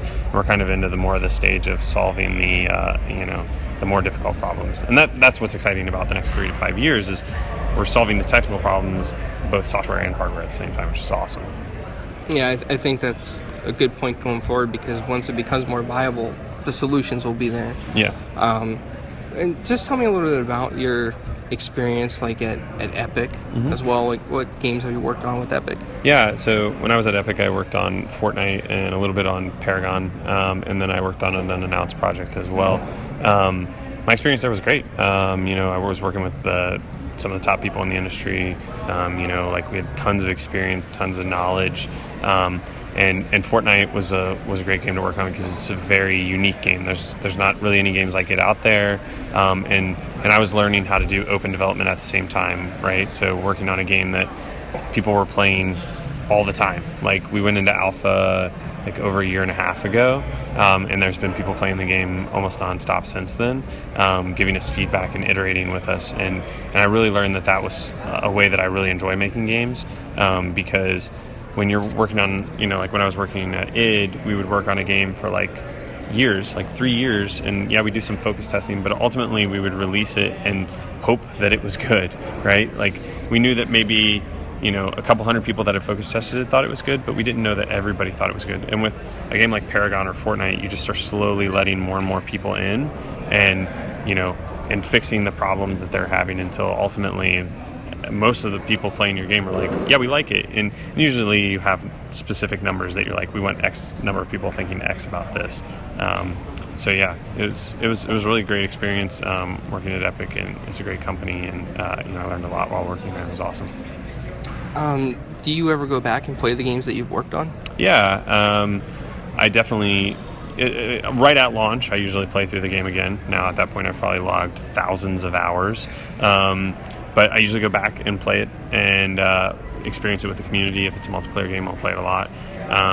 But yeah, I like to go back and kind of see how my career has progressed and how decisions I made back then are probably not decisions I would make today. So yeah, I think it's important to kind of have that retrospective on yourself every now and then. What got you into game development? Like, for example, when you were growing up, is there a favorite system you had or a favorite game? Yeah, I have a pretty specific story that I always tell of what got me into games. I was playing Pokemon, the first Pokemon, and back then my buddy and I, we would trade Game Boy games. And sometimes we would play games together. So like, he'd play for a week and then give it to me, and I would continue the story on. I don't know why. Sometimes it was the save limitations of the game or something. And we were playing Pokemon, and I taught Pikachu like cut or something, and he was like, "Why would you do that? You've ruined the entire game." And it made me mad, and he got mad, and we fought for like 5 minutes, like fist fought. And then I was like, "Wait, maybe we can fix it in the game." And we went and looked, and it didn't provide that opportunity. And I was like, I hate Pokemon now. I don't hate Pokemon. Pokemon's an amazing game, and I've played a lot of them. But because of that, we were like, we're going to fix Pokemon. And so we started to write our own version of Pokemon, which then turned into a game that we called Pokemon Killer, because it's like, oh, we're going to kill Pokemon by literally killing Pokemon. And it was a on-rail shooter where you just slaughtered Pokemon. And we wrote up this document. We did some stuff. We were pretty young, and so we couldn't build a game yet. We didn't know how. There weren't all these free engines. And I actually sent the document to Sony, and they were like, yeah, we don't want to get sued. Thanks, though. And so that was my beginning of game development, and then I started modding and did a lot of modding for Tribes and Warcraft and stuff like that. So as I was learning mod tools and I was learning to program and stuff, that really inspired me and made me want to make games. But I took a side and went and worked in show production and did a lot of concerts and theater and stuff like that. And then was like, oh, I'm going to come back to games. And so ended up going to school to learn to program. Are you working on anything currently? Currently, I'm not working on anything that's been announced. I'm fiddling with some side projects and kind of seeing some things, but since I'm not working for a company, it's kind of just my free time. And the main thing that I'm really doing is trying to kind of reset and take some time away from games and entertainment and media and working in an office and getting out to the people, seeing the world, and I'm working on a farm and just doing things like that are completely opposite of games, to reset my my brain and get re-inspired and get ready for the next stuff. That actually sounds really cool. And this is an odd question, but I want to ask you, on the farm that you mentioned. Yeah. What do you do? What do you like doing? So I've kind of done a little bit of farm work as a kid. I grew up in Kentucky and Indiana, and I like to burn things. It's probably my favorite thing to do.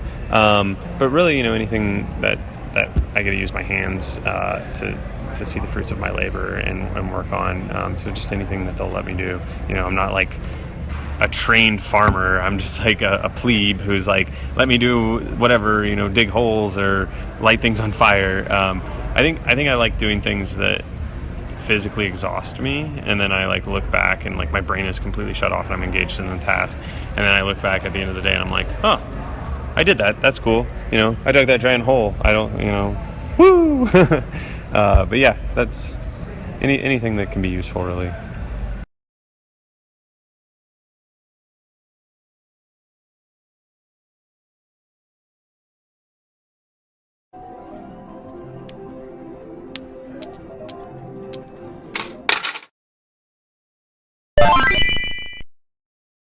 All right, this is Carlo from Four Guys with Quarters, here with Sean McCabe. I'm the production director at Insomniac Games. And can you tell me a little bit about what you're doing right now? Absolutely. We are putting the finishing touches on The Unspoken. The Unspoken is a PvP spellcasting game for the Oculus Rift that features Oculus Touch, and is releasing with Touch on December 6th. Sounds pretty exciting. How many members of the team does it take to put something like this together? We've got most of our studio in Durham, North Carolina is working on it. So, at this point, it could be as many as 45. When we started, it was just 3 folks trying to figure out what cool things we could do with the touch controller, how it should feel to cast spells with touch. So it scales over time, but we're up to about 40, 45 right now. Sounds really cool. When is it on track to be fully completed? We never announce when we go gold, but it will be out on December 6th, like I said, with Oculus Touch. And also, I should mention this, if you pre-order Touch, or folks that pre-order Oculus Touch, we'll get The Unspoken for free, which is awesome. Yeah, that's definitely really cool. I saw some video of it. It looks really interesting. It's really cool. Graphics look really good. Thanks. Story looks kind of neat. And any other projects after this that you guys are working on, or? There's nothing that we've announced right now. At Insomniac, there are always a lot of amazing opportunities out there. I think that's even more true than ever now, with the launch of consumer-facing virtual reality devices. And I think ultimately for Insomniac, as long as we have opportunities to create new worlds, to make fun experiences for people, and that people respond well to them, we'll keep on going. How do you guys feel about the future of virtual reality? I think the future is incredibly bright. I think that when we look at, there's this whole continuum of media in between, the real world and the virtual world. And so, when you look at things like augmented reality, for example, all the way to like fully immersed VR, I think that this whole spectrum, it's some of the most exciting and transformative technology of our time in terms of how we digest content. I think that virtual reality, and I will call this like pure virtual reality, where it's 100% digital content. I think it has the opportunity to take us places that we might never ever be able to go, to experience things that only exist in our dreams. And so, from my vantage point as somebody that like loves creating those experiences, I think that VR is completely. I think it's an incredible thing. I think that there's absolutely no question that everybody is going to have a device that lets them seamlessly blend the real world and the virtual world. Whether that is, goes to full VR, or whether it's just about inserting some digital characters into the real world. I think that everybody's going to have this stuff, and so the future, again, I think is really bright for the space in general. Now, this game, is it set to launch in the future, like on Xbox or PlayStation VR? That's an interesting question. It is an Oculus exclusive right now, but furthermore, you couldn't do it. This game requires the touch controller. It's built around VR plus motion controllers. Would it work on a 2D screen? No way, especially with a controller. We feel that any VR game, if there's one thing that we've learned, like from our first 3 titles, any VR game needs to be self-evident why that experience can only happen in VR. And I think that The Unspoken completely does that. But as a result, it's not meant for, a 2D screen. It's not meant to be played with a controller. It's meant, for the way that we've made it. Yeah, man, that sounds really cool. It is. I mean, I'm jazzed about it. I've been making games for 15 years now, and I'm always excited about doing different things, but I think that this is such an incredibly exciting time. It really, really is. Tell me a little bit about your experience in game development, other stuff that you've worked on. Well, I have. I've been at Insomniac for it'll be 13 years in December. So a lot of the titles, Ratchet and Clank, Resistance, I worked extensively on, and all of our VR titles now. Before that, I actually started my career at Interplay, and the first game that I worked on was Giant Citizen Kabuto. Oh, I never heard of that. That is what a lot of people said. So people either tell me that when they hear that, they're either like, I've never heard of that, or I love that game, will you marry me? There's like 7 people out there that freaking like think it's the coolest game ever. But that's kind of where I started. But I've been with Insomniac for a long time. I love the company. I think it's a really good fit for my sensibilities. I think that there's tremendous leadership and vision, and it's a place that has allowed me to grow into a lot of different areas. I joined Insomniac as an audio programmer, but over time I've gotten to explore all these different areas within making games, and in large part got to chart my own course on like really where I felt like I could contribute the most. And that is not something that a lot of other companies offer. And so, some people ask me like, why do you stay at Insomniac for so long? And it's honestly because it's always different, like it's audio programming, and then there was some generalist engine programming, and then I was a gameplay lead, and then I got to open a new studio in Durham, North Carolina, and now I get to produce all these VR projects that are totally different and figure out these things. It's like there's always a new challenge, and I think that's. It's one of the things that I really love about Insomniac, and I think that it speaks more or less exactly to what motivates me as a person. How do you feel about the future of the video game industry, from where it started to where it's headed? The future, man, it's so hard to predict the future. Who would have thought we would be where we are now? I think video games started as, what I think is interesting about it is that video games started as a mainstream accessible device. that people could enjoy, that gave them the sort of experience that they could. It gave them an experience that they could do sort of sitting down and relaxing. You know, it was like literally a sport that you could sit for, but had some of the same, cognitive motivators. I think one of the interesting things that's going to come up as we move forward, especially with things like VR is going to be able to realize experiences that mimic the real world really closely. And so I think if there's anything that's interesting about the future of gaming versus like where we are today, it's how being able to fully synthesize experiences is going to not only change, the way we think about games, but I think it's going to like ultimately change our culture. Growing up, what was your favorite game or system that you started on? Like, what was? So I had an Apple IIc. Oh wow. The first game I remember, it was watching my parents play, and it was the Pirate Adventure on the TI-80. It's an old text adventure that ran off a cassette tape drive. When anybody ever asked me, like, one of my all-time favorites is a text adventure from Infocom called The Leather Goddesses of Phobos, which I think is just brilliant. I love Super Mario World. I love Super Metroid. Final Fantasy VII. I mean, I'm a big Final Fantasy.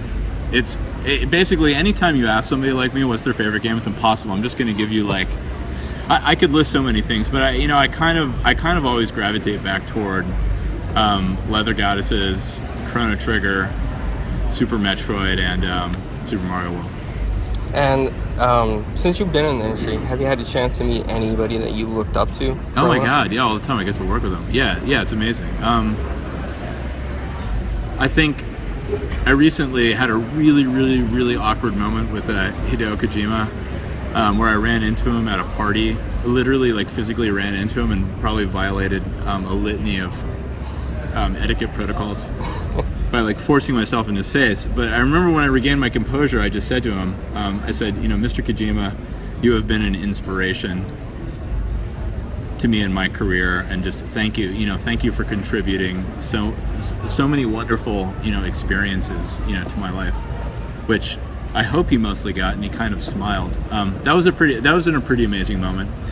And there's other people like, getting to, work with Jason Rubin, who's Oculus's head of content, but also founded Naughty Dog.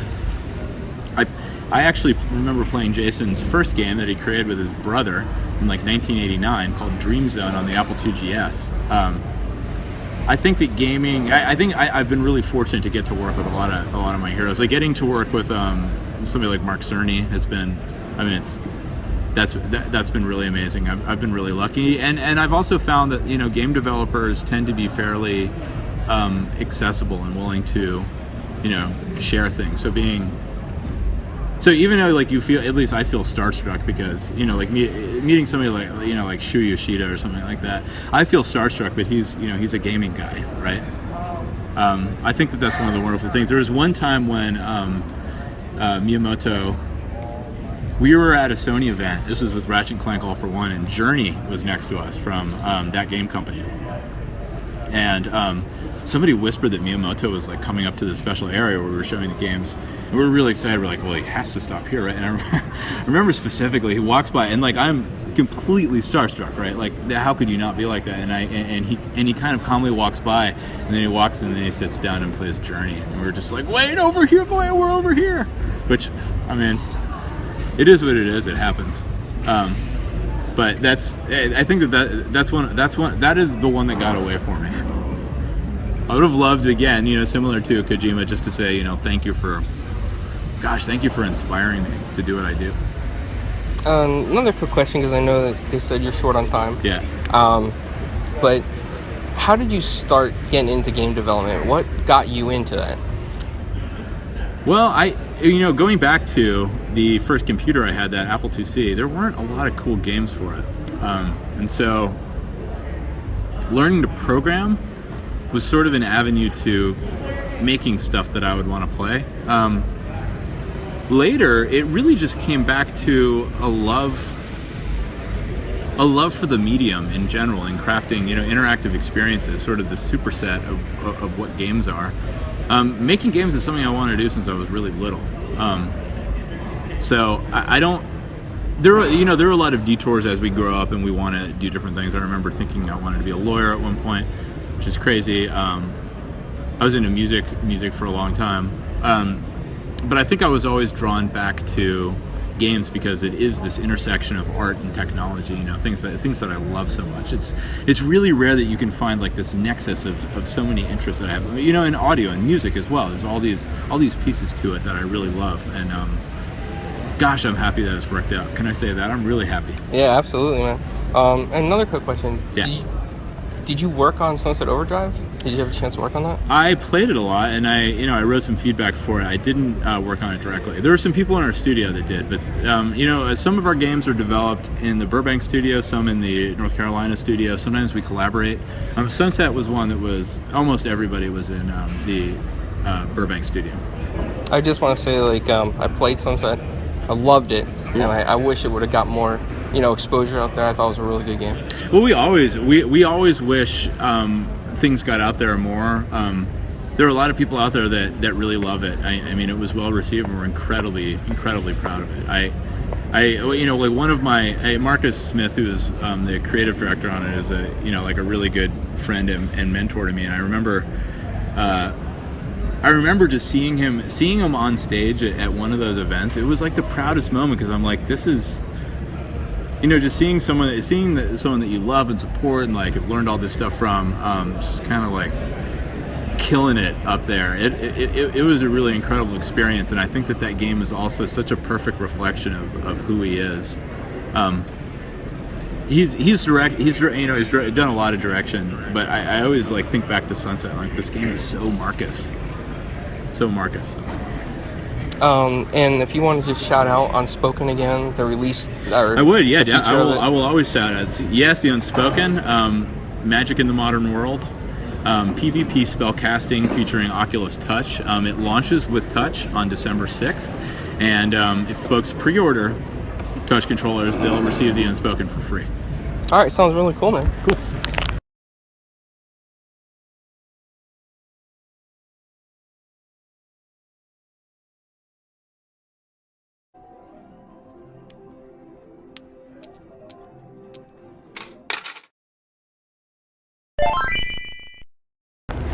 This is Carlo with Four Guys with Quarters, here with...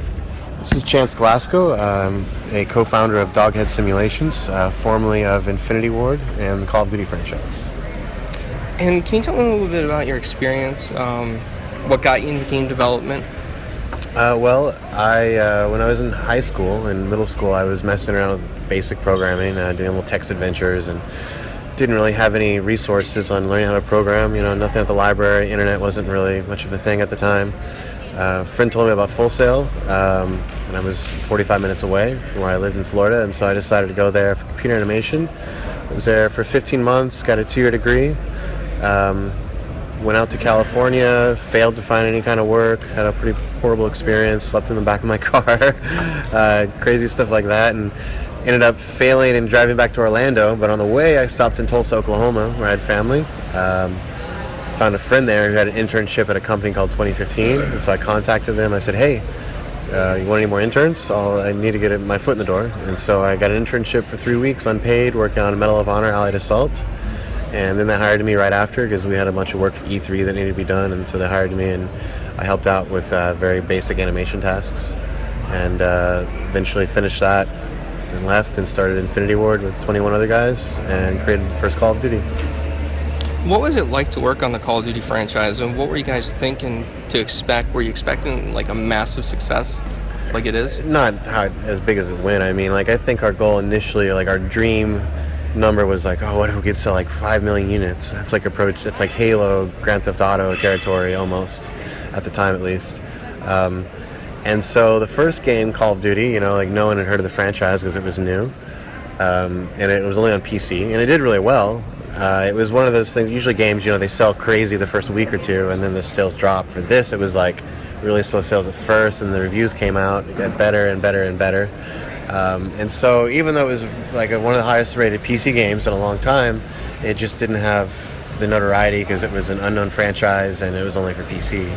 And then by the time Call of Duty 2 came out, we were a launch title, and we had the highest attach rate of like 75%, I think. So 3 out of 4 people who bought Xbox 360 ended up buying our game as well. And so it was, definitely increased there. And then I think Call of Duty 4, Modern Warfare, which is our next game, is when it got up there with like, as popular as the biggest franchises in the world, Mario, Halo, GTA, etc. And then come Modern Warfare 2, we weren't just a really popular game, we were like, number one entertainment franchise. We outsold like Avatar at the box office, and and it just got bigger and bigger over time. But when you're behind this computer at work, it's not like if you're an actor and you're famous, you go on the street and people recognize you. It's more of just like you see people online and you've seen the numbers, and you just realize everyone you tell what you do knows what you do now. Call of Duty, I play Call of Duty, So it's kind of a slow build, I guess, as far as it getting as big as it became. It wasn't something we knew would be that huge. And on the Call of Duty franchise, what specifically did you do? I was an animator, so mostly what I did was the first-person weapons animations. So I'd end up renting a bunch of the weapons, going out, firing them, using them, understanding their quirks, the weight, the recoil, and then coming back and trying to translate that into a game experience. So, weapon reloads, pulling them out, stuff with your hands, anything first person. Yeah. Well, I gotta say, that's really impressive. Yeah, thanks. It was a fun job, but did enough of it and had to go.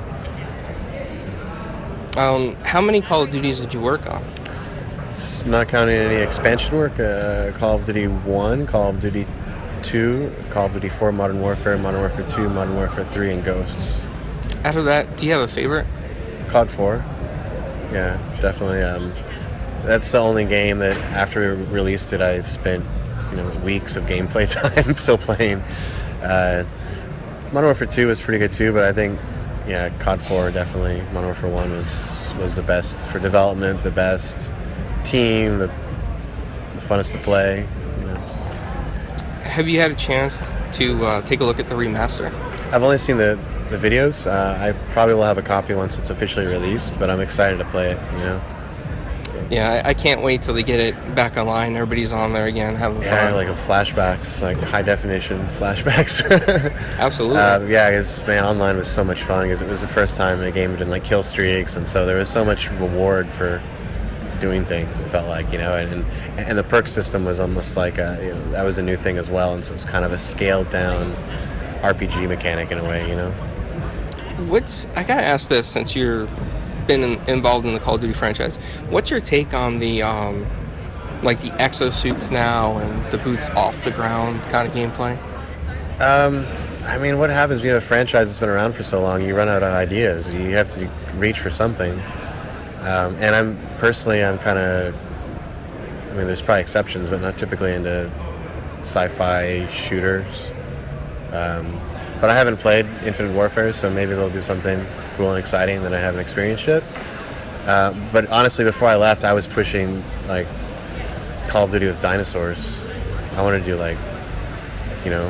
swooping down on a pterodactyl, dive down on people, Brontosaurus with guns on the side, T-Rex with freaking laser beams. I gotta be honest, that would actually be really cool. Exactly, and that's honestly, gamers are sick of the same thing. I think that if we would have done it, it would have taken off. It takes some balls, but you look at when you've got a multi-billion-dollar franchise, it's hard to use those balls when you're the financial guys. I gotta agree with you, because you look at Ark and you see, you see that kind of thing with the dinosaurs and the fighting and the tribe thing. So I think in a type of combat like Call of Duty, it would have been successful. Been crazy, yeah, it would have been cool, and hopefully someone will do it and do it right. What are you working on right now? Right now I've got a new company. It's a few months old. It's Doghead Simulations. We're doing virtual reality, teleconferencing, and collaboration. So, you've probably used the traditional conference call, Cisco or whatever. You dial a number, put in a PIN code. You're like, who's that? Is that Bob? Is that Jim? I don't know who that is. Someone's on mute. There's a dog barking in the background.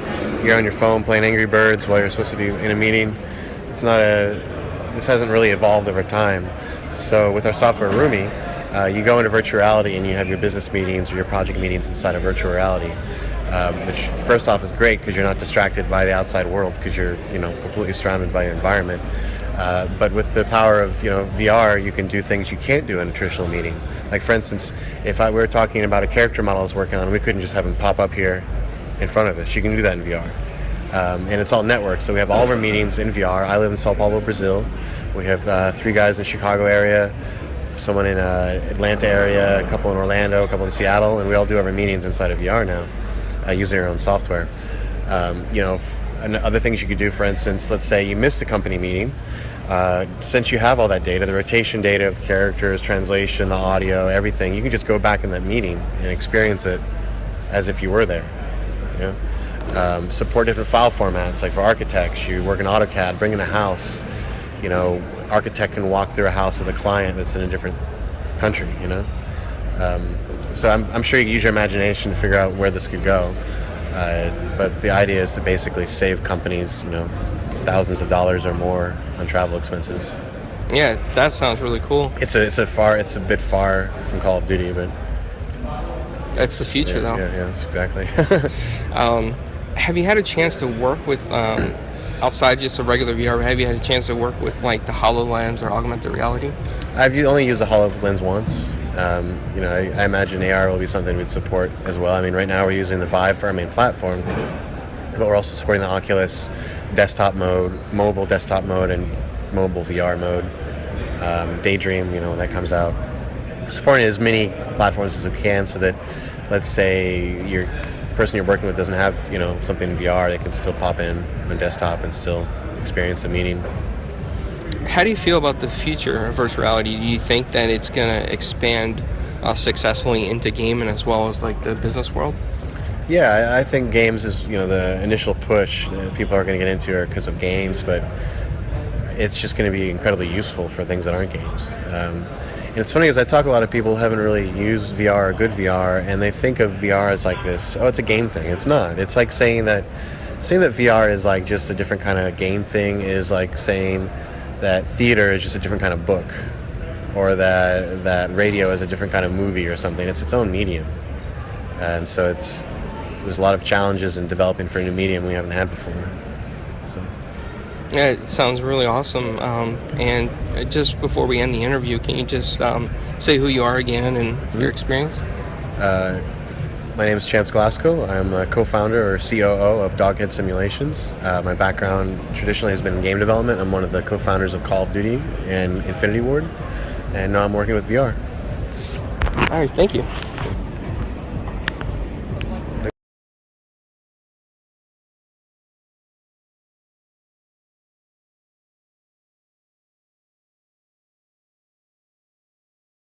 Take forever. Do you guys broadcast yours to YouTube too, Xbot, or? Yeah. It's just to YouTube, right? Yeah, that's kind of why we do the pregame on the podcast, because, like, at first, we want to talk to everybody that supports us and everything like that. Let them know that we're like real human beings, all that good stuff. But it's also a good way to cover up the lag. Forever. Right. Exactly. All right, we are live, so let's just get right into it. Welcome everyone to a special edition of the Four Guys with the Quarters podcast. This is episode 104 for September 13th, 2016. I thought we'd be recording it, but, we got the go-ahead from the man himself to do it live. And that man is the voice of Master Chief, our special guest this week. It's Steve Downes. Welcome, Steve. Thanks for coming by and hanging out with us. Inferno, thank you very much. It's a pleasure to be with you, man. We also have another guest that's not usual on the panel, but fills in on these special occasions. We've got Xbot448, quite possibly the biggest Halo fan I know, perfect for this kind of interview. So welcome, Xbot. Thank you, man. It's a pleasure to be here. Steve, again, thank you for coming in. I can't wait to hit you with some questions, man. I'm all ears. We've got the regular cast as well. I'll try to keep the introduction short. The man who's been here 104 straight times, ZPCI Assassin, what's up? Hello. We've got Taylor, who hopefully her boss doesn't watch this because she's supposed to be working. I got like 20 vials of blood drawn from me. I'm allowed to be home. And last but not least, we have Italian Clowns. What's up, bud? Hey, what's going on, everybody?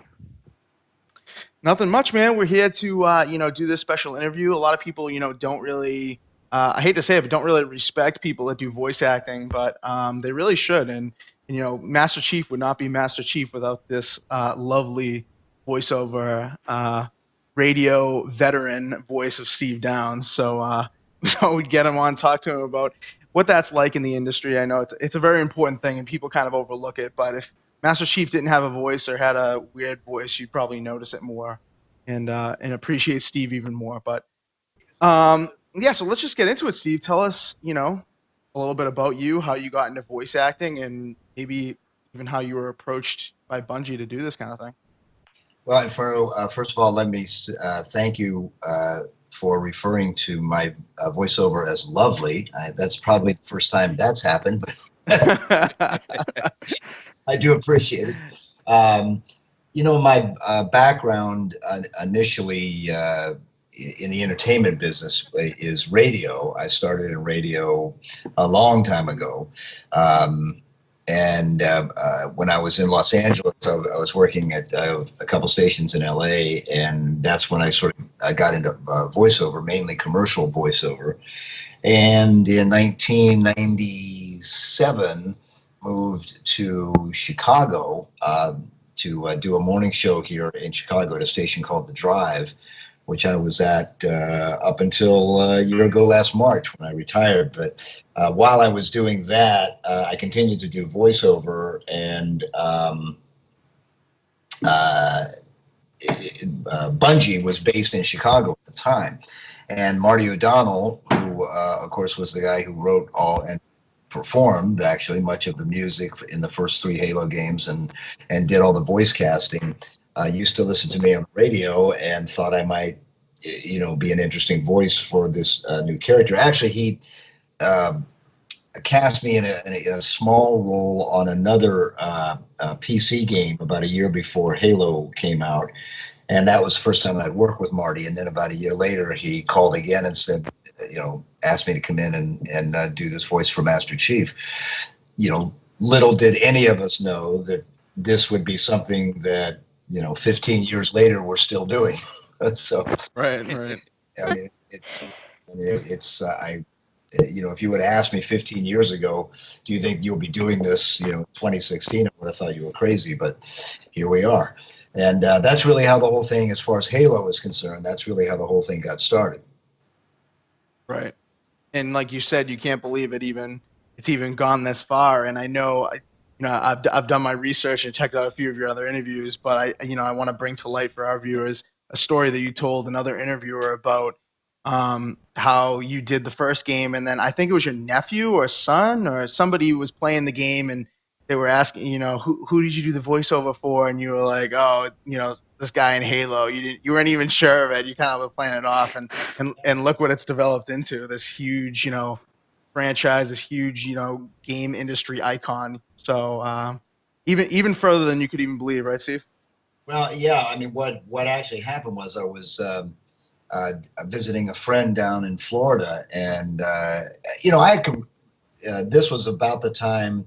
This was somewhere between Halo 1 and Halo 2, and I had really forgotten about it, to be honest with you. I mean, when you do voiceover, most of the time, I always say that there's a direct correlation between whatever residual checks you might find in your mail and the success of whatever it was that you did. And in voiceover, as many people know, there are no residuals. You get paid when you do the job, and that's the end of it. So I had really forgotten about it and had moved on. And because I was not involved in the gaming culture at that time, was completely unaware of what was happening as far as the success of Halo was concerned. And so I'm visiting a friend, and his kids were playing the game, and I happened to be walking through the family room, and they're playing, and I said, oh, I voiced a character in that game, and they said, well, who was it? And I said, I don't remember his name, but I'm pretty sure he was kind of the main guy. And they said, Master Chief? And I said, yeah, it was Master Chief. Well, within 10, 15 minutes, there's 35 kids outside the door, all Xbox or a copy of the game or something, wanting an autograph. And it just blew me away. I mean, that was the first time I really knew, that I sort of had a tiger by the tail. Right. Questions from everyone else? Or just jump on in. I do have a question.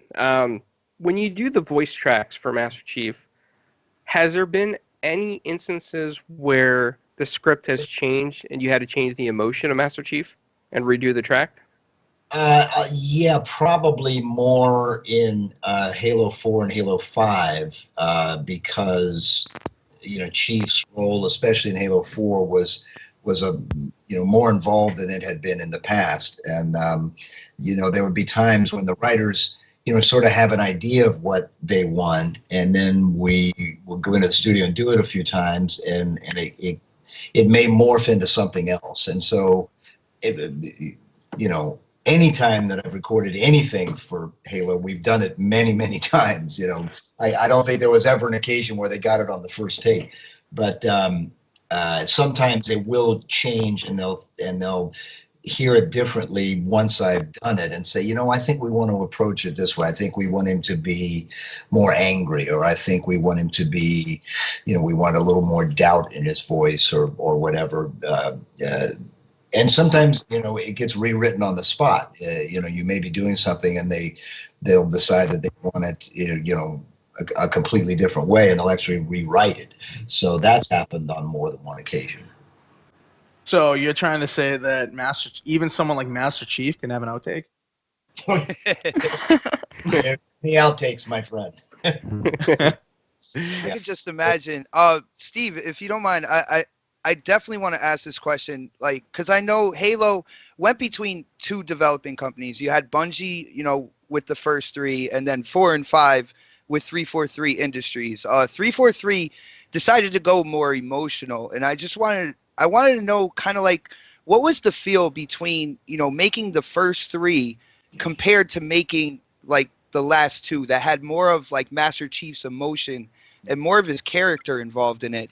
What was that difference between the two companies?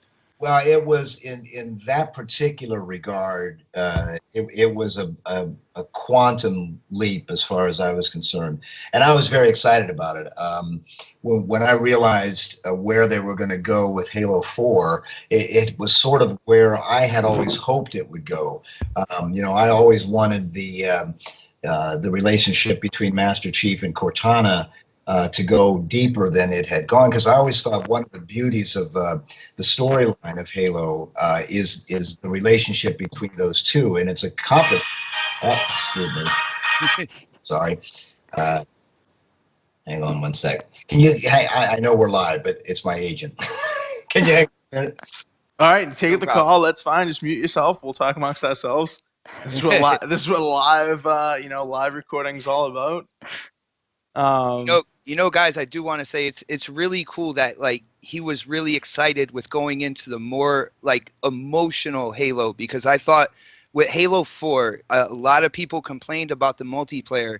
The thing that caught me with Halo 4 was the story, how emotional it was, the connection between Cortana and Master Chief. That's what drove me to play that game again and again and again. And it's weird because that's what people complain about, is that it left from that action, or quote unquote action, of the first few games, and then 343 brought into a more emotional kind of thing, and people don't want the emotion. I don't really understand that. I personally liked it better myself. Well, I'm delighted to hear you guys say it. First of all, I apologize for the interruption there, but no business is business. Yeah, of course. Oh yeah, of course. definitely. But anyway, I'm thrilled to hear you say that, because that's really where, as I said, I always thought that relationship between those two was much more complicated, and finally in Halo 4 we got to explore that a little bit. The other cool thing about Halo 4 was it was the first time that Jen Taylor, the voice of Cortana, and I got to work together in the same room at the same time. Really? It took that long, huh? Yeah, Jen and I actually didn't even meet until 2010, when we got together for what was it, the 10th anniversary of Halo 1, and they had a big deal out in Seattle, and that's the first time Jen and I had actually met. And since then, we've become very good friends, very close friends, but we had certainly never worked together, and it was exciting to be able to work with her in the studio in more of an ensemble type of arrangement, and I think it certainly helped me to bring out a more emotional side of the Chief than we had done prior to that. Very, very nice, man. Taylor, you got anything? I see you waited at bated breath over there. I'm just shocked that it took 10 years for you to actually meet Jen. Yeah. Well, to be honest with you, Taylor, that's not unusual. Especially with recording voice for video games, it's more often than not a solitary experience. For most actors, usually you are in a recording studio by yourself, recording your lines, because of the complexities of a video game story. It makes it easier for the producers to be able to, put the stuff together rather than to have you in the room at the same time. Because if we talk over each other and they end up not using that, then they have to, re-record it and stuff like that. So it's not really that unusual for us to do that. But they thought, and rightfully so, the guys at 343, because of the emotional nature of the story, thought that they would get more out of us if we were able to do it together, and they were absolutely right. So you talked about the. Oh, I'm sorry, Taylor. Go ahead. I'm sorry. Well, like for me, I play Halo for the storyline because I'm terrible at first-person shooters. So I don't play multiplayer. Good. Well, you and I would do great at Halo because I'm the world's worst Halo player. Really? Who would think that, huh? When Halo 2 came out, I really made a serious attempt at trying to be a little better of a game player, and it just didn't work out. You know what I mean? And I thought, at the time, I thought, look, I'm either going to be able to be decent at this or not play at all, because I thought there'd be nothing worse than for somebody to see, Master Chief be not very good at Halo. I'd rather not do it at all than to be not very good. And unfortunately, there's been a couple of occasions, and the first time I ever made an appearance on behalf of Master Chief was down in Florida at a GameStop opening. And the guy, I agreed to do it, but I said, there's two things I don't do. I don't dress up as the character, and I don't play the game. And they ignored those two things. I mean, I didn't dress up as the character, but unbeknownst to me, they were having a contest, the winner of which would play me at Halo. And, oh no! And I told him, I said, dude, I'm not any good. I don't play. And they said, don't worry about it. We've rigged it. They put it on something called the Juggernaut setting, and they said that all you got to do is basically hold the controller in your hands and hit the buttons, and nobody will be able to kill you. Well, it didn't work out that way, because an 11-year-old girl mopped up the floor with me in about 15 seconds. And you've never been more humiliated than by an 11-year-old Halo player who looks at you like, wow, you're Master Chief, huh? Ooh. You just have to tell her I do better actually in person. You got to put the AR in my hands in person, and I could do what I got to do. That would have been a great line. I wish I would have thought of that, actually. I just went to my WC Fields and said, get out of here, kid. You bother me.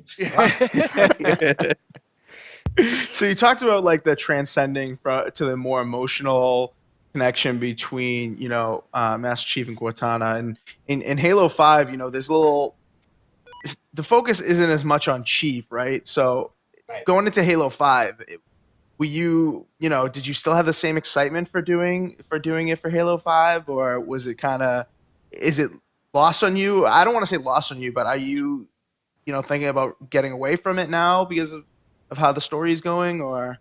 Oh, no, not at all. And the funny thing was, even though in the actual game, the Chief is a little bit less of a role, I actually did almost as much work on Halo 5 as I did on Halo 4, because there was a lot of other sort of ancillary things that we did outside of the game that were fun. I mean, there was a lot of stuff that, a lot of promotional work and that kind of thing, and some things that were some trailers that were made and things like that. So I actually ended up doing almost as much work on Halo 5 as I did on 4. It's just that most of it didn't end up in the game.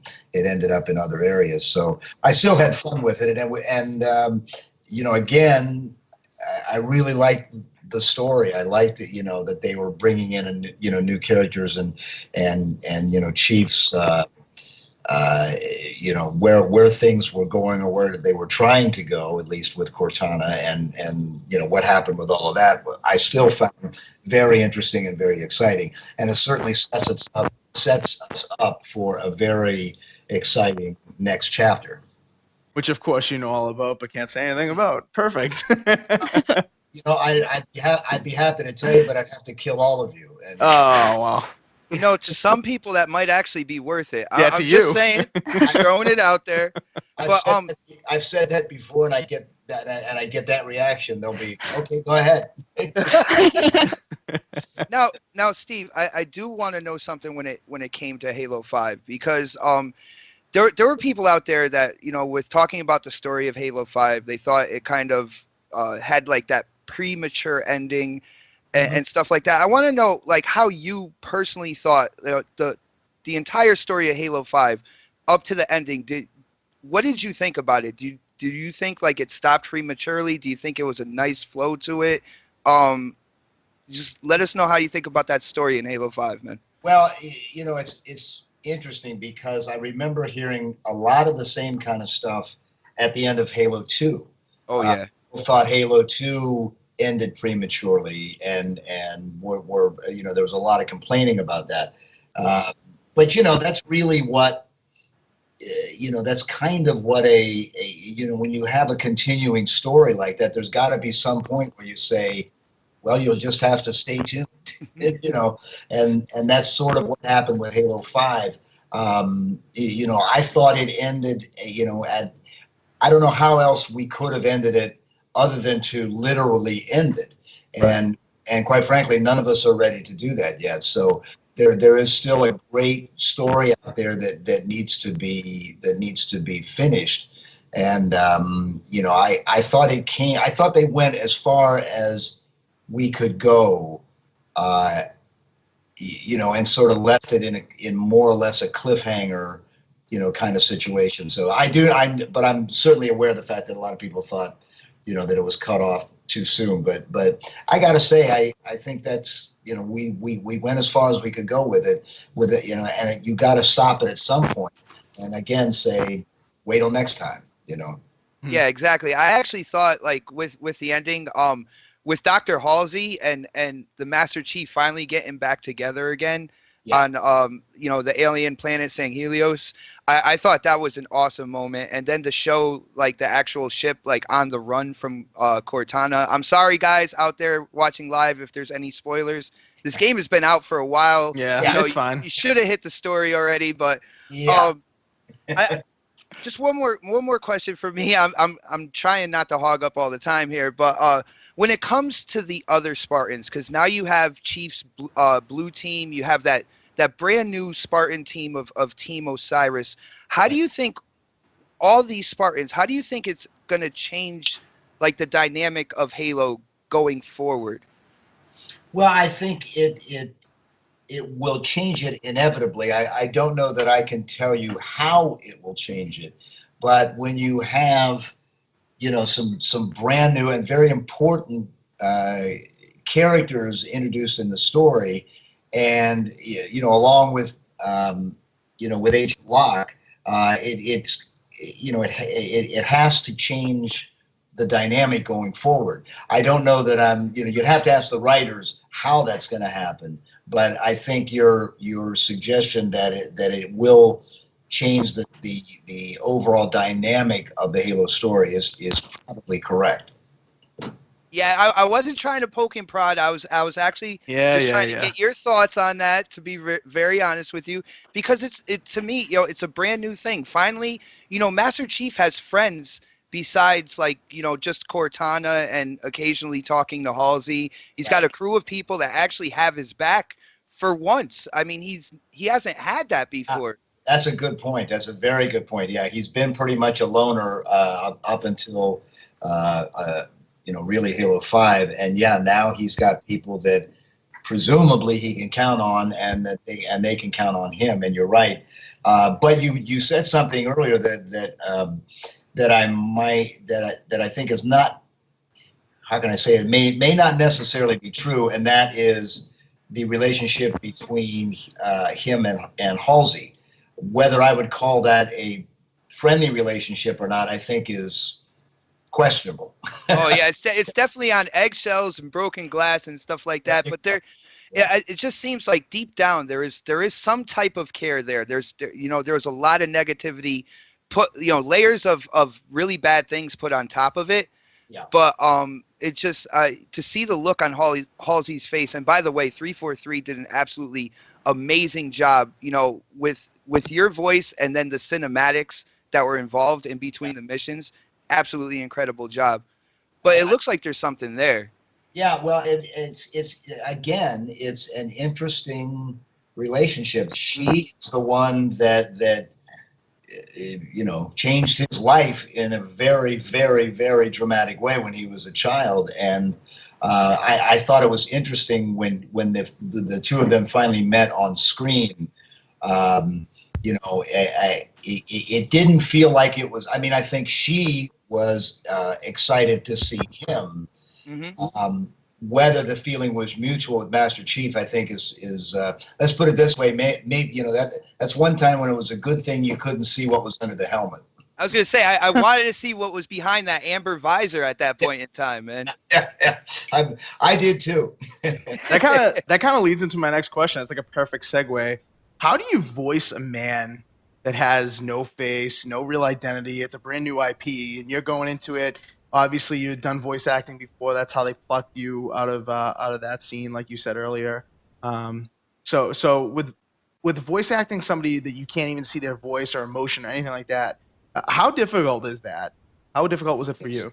It's that's a good question. I just remember the initial conversation that I had with Marty in describing the character, because when I went in for the sessions for Halo 1, they didn't even have a mock-up of what he looked like. So they couldn't even show me a picture of him. Oh, wow. And so it was really just a discussion between Marty and I, and the way he phrased it was, he told me the basic storyline of Halo and the Halo universe and who Master Chief was and how he got to where he was and all that.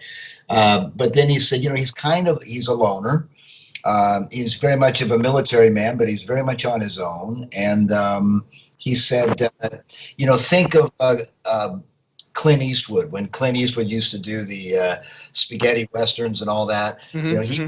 He was a man of few words as well. And usually when he spoke, somebody got killed. And he said, that's kind of like Master Chief. He's sort of like that way. He doesn't talk a lot, but when he does, it's usually means a lot. And so I kind of went into it with that sort of in my head, in terms of how to present him. And then we refined it. I mean, I didn't get it on the first take, that's for sure. And, I worked with Marty and Joe Staten and these guys who helped me to, match that voice with what they had in their heads about what Master Chief sounded like. And eventually we got there. Mm-hmm. Dawson, what do you got, bud? Haven't heard you yet, so. At the end of Halo 4, we got to see Master Chief's eyes. Do you think we'll ever see his actual face? Or do you not want to see him? I've always preferred that we don't see him. And it's really because of this. I think one of the interesting things about the Halo story is the fact that you have a main character whose face you never see. And the beauty of that is that, if you could look into his visor, you would see a reflection of yourself. And I think that's one of the beauties of the game, is that really the gamer is Master Chief. That's really it certainly was in the beginning, and is that you were the chief, and you were dictating his actions and his successes and failures. And by not having a face to it, you could put your own face there. And I think that's one of the beauties and perhaps one of the reasons why Master Chief is such an iconic character, because his physical appearance is not predetermined. It's whatever he looks like, whatever you want him to look like. And I like that, and I hope that they continue that. Who knows, though? I mean, they may decide at some point to actually, give him a face, as it were. But if they were asking my opinion, I would prefer that he keep the helmet on. Right. Does it ever get awkward for you to go back and play through hearing your voice? It's not awkward, but I promise you that I don't think I've ever, because obviously when the game comes out, I watch all the cinematics and it's fascinating. I mean, it's like a mini movie to me, because you just put all those scenes together and it really is like it's like watching a movie. And but what happens to me when I watch it is I just keep thinking how I might have done it differently. I remember when we did Halo 2, I had a cold through through all of the sessions. Every time I hear Halo 2, I hear myself, with a cold. And I'm like, gee, I wish I could have done it when I wasn't sick.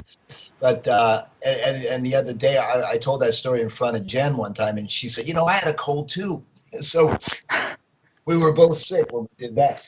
But I think it's just it's what actors do. You look at your own work and you think about how you could have done it better or would have done it differently, or when you see it all put together, you may have approached it differently. But at the end of the day, you leave it up to the writers and the producers, and if they like it, and most importantly, if the fans like it, then you leave well enough alone.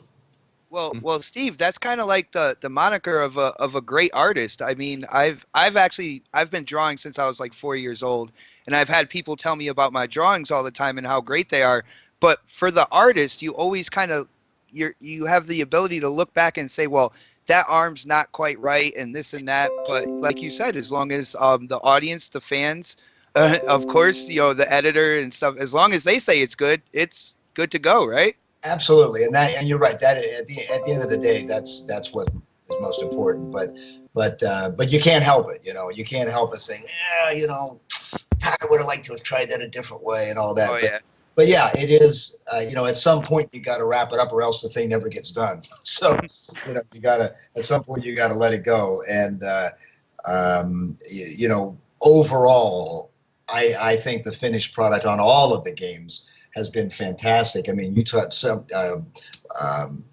were talking about how cool the cinematics look and the visuals look in Halo 5. There's usually about a 3-year period between games, and it's always fascinating to me to see the great technological leaps from one game to the next in all facets of how the game is put together. The things that are available, today that weren't available 3 years ago, and that kind of thing. And yeah, the look of the game is it's great. And when we did Halo 4, it's the first time I actually got to see a lot of the visuals that were in progress. They weren't done, but they would show them to me just so I could have a reference for what was happening in the scene that we were recording. And to watch these things sort of get put together and develop from one stage to the next is amazing. I mean, the guys who work on this game are just incredible. The work that goes into it is amazing, and I sit back in awe of how the artistry and the technical ability of the guys who put this stuff together, and women too, by the way, is just absolutely humbling. Mm-hmm. And you talk about the polish, about the visuals especially, and we've obviously talked a lot about your voice acting and how polished that is. But another thing that everyone talks about when they talk about the Halo franchise, about something being iconic, is the soundtrack or the score, which of course is obviously intertwined with voice acting. correct? Or do you think that Yeah. the score really has an effect on how you do the voice acting? Do you get to hear that kind of stuff beforehand, or how does that work out? I don't get to hear a lot of the score because usually the voice recording, the voiceover, and the music are some of the last elements to be put into the game. So sometimes in the case of the music, it's just not ready to be heard yet. But I have been, and then having a relationship with Marty during the Bungie years, and Marty is first and foremost a musician, and so you got to hear some of his work that has such an indelible stamp on the Bungie Halo games. But what they did musically with Halo 4 and 5, I think the music is incredible, just as it is in a major motion picture. I mean, I was listening to an interview the other day with a guy who scores for motion pictures, and it's critical sometimes. It's trying to find the balance between when the music is just right and when the music needs to sort of advance the story, and when you need to pull the music back, when the music can be too much. Sometimes, they'll put in music because they didn't do a very good job in the story or the presentation of advancing the storyline.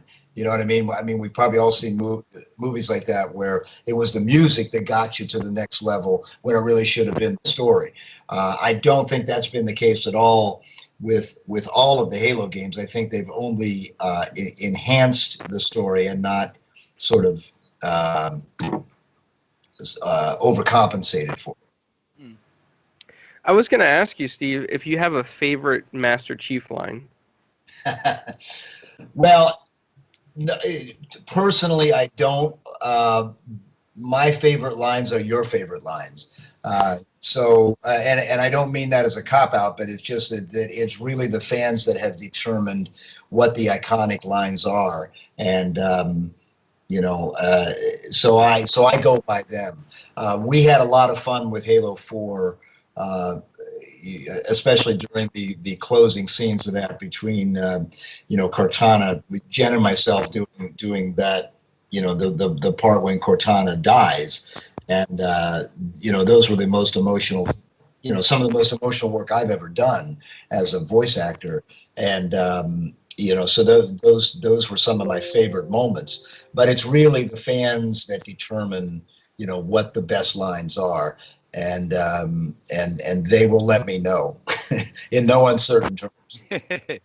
Yo, Steve, I just want to say, because you pulled up, that whole thing at the end of Halo 4, I just want to let you know how good you guys did with that, because it put my 12-year-old son into tears the first time he saw that.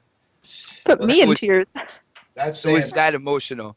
Thank you very much. Well, it was for us too, and I always remember, and I've told this story before too, but it bears repeating, is that when Jen and I were doing that, when we got to the point where basically she's saying goodbye, I told, first of all, I asked that everybody, I always refer to it as my one diva moment, where I asked that all non-essential personnel who were there in the studio when we were doing it leave. At that time, you always, of course, you have the director and you have the writers are used sometimes there, and sound people and whatnot. And then when we were doing Halo 4, they had a film crew there that was shooting us while we were recording for a little making of piece they were going to do.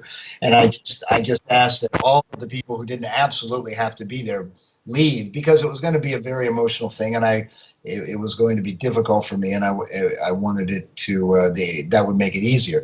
So Jen and I are in the room together, and I turned to her and I said, "Look, Jen, if and you got to remember at the time, it's not like we were best friends. We had just met not too long before we did this." And I said, "Jen, I may reach out for your hand while we're doing this. So if I do, don't freak out or anything." And she goes, "That's cool." So we got to that point, and Jen held out her hand to me for me to take her hand while I was recording it. And I was so sort of inside myself that I didn't reach for her hand. So when we got done recording it, she looked at me like, "Dude, you left me hanging here for you, and I got nothing." It was funny. It was a funny moment, but I thought, that's probably how the real Master Chief would have reacted anyway, because that was the challenge of doing those scenes, is that, this is a character who's not used to showing his emotion, and he was feeling obviously very emotional about losing, this entity that had become, that was so intertwined with his own self. And it was difficult for Master Chief to express that. And so any difficulty that I had in doing it, I hoped anyway, played into the character. Mm-hmm. Steve, not for anything, but what you did with that scene was absolutely amazing, because, with all that emotion and everything, is like, no, we're going to bring you back. No, like you. Yeah. To see Master Chief just kind of like block off what's actually happening and saying, no, you're going to come with me. And right. Incredible. Well, and it was, this was one of the few times in his life that he could not control the situation. Yeah. And that's what his struggle was, is that he couldn't make this thing happen, and he wasn't used to being in that kind of position. Right. I want to take some questions really quick from the chats before we have to let you go, Steve. Sure. In the Twitch chat, the One Edge 1970 wants to know.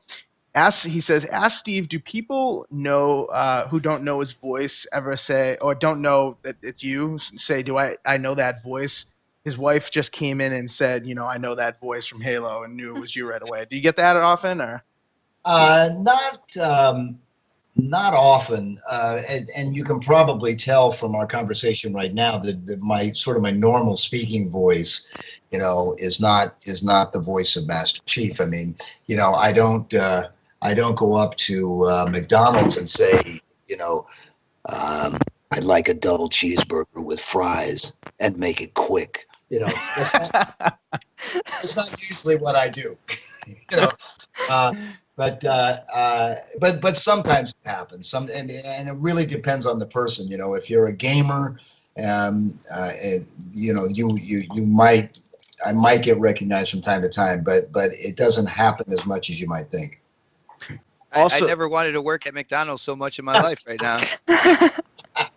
Have you ever tried a kind of follow-up to that question, and hearing you do that McDonald's thing? Have you ever tried asking Cortana on your Windows 10 PC in that voice anything and see what happens?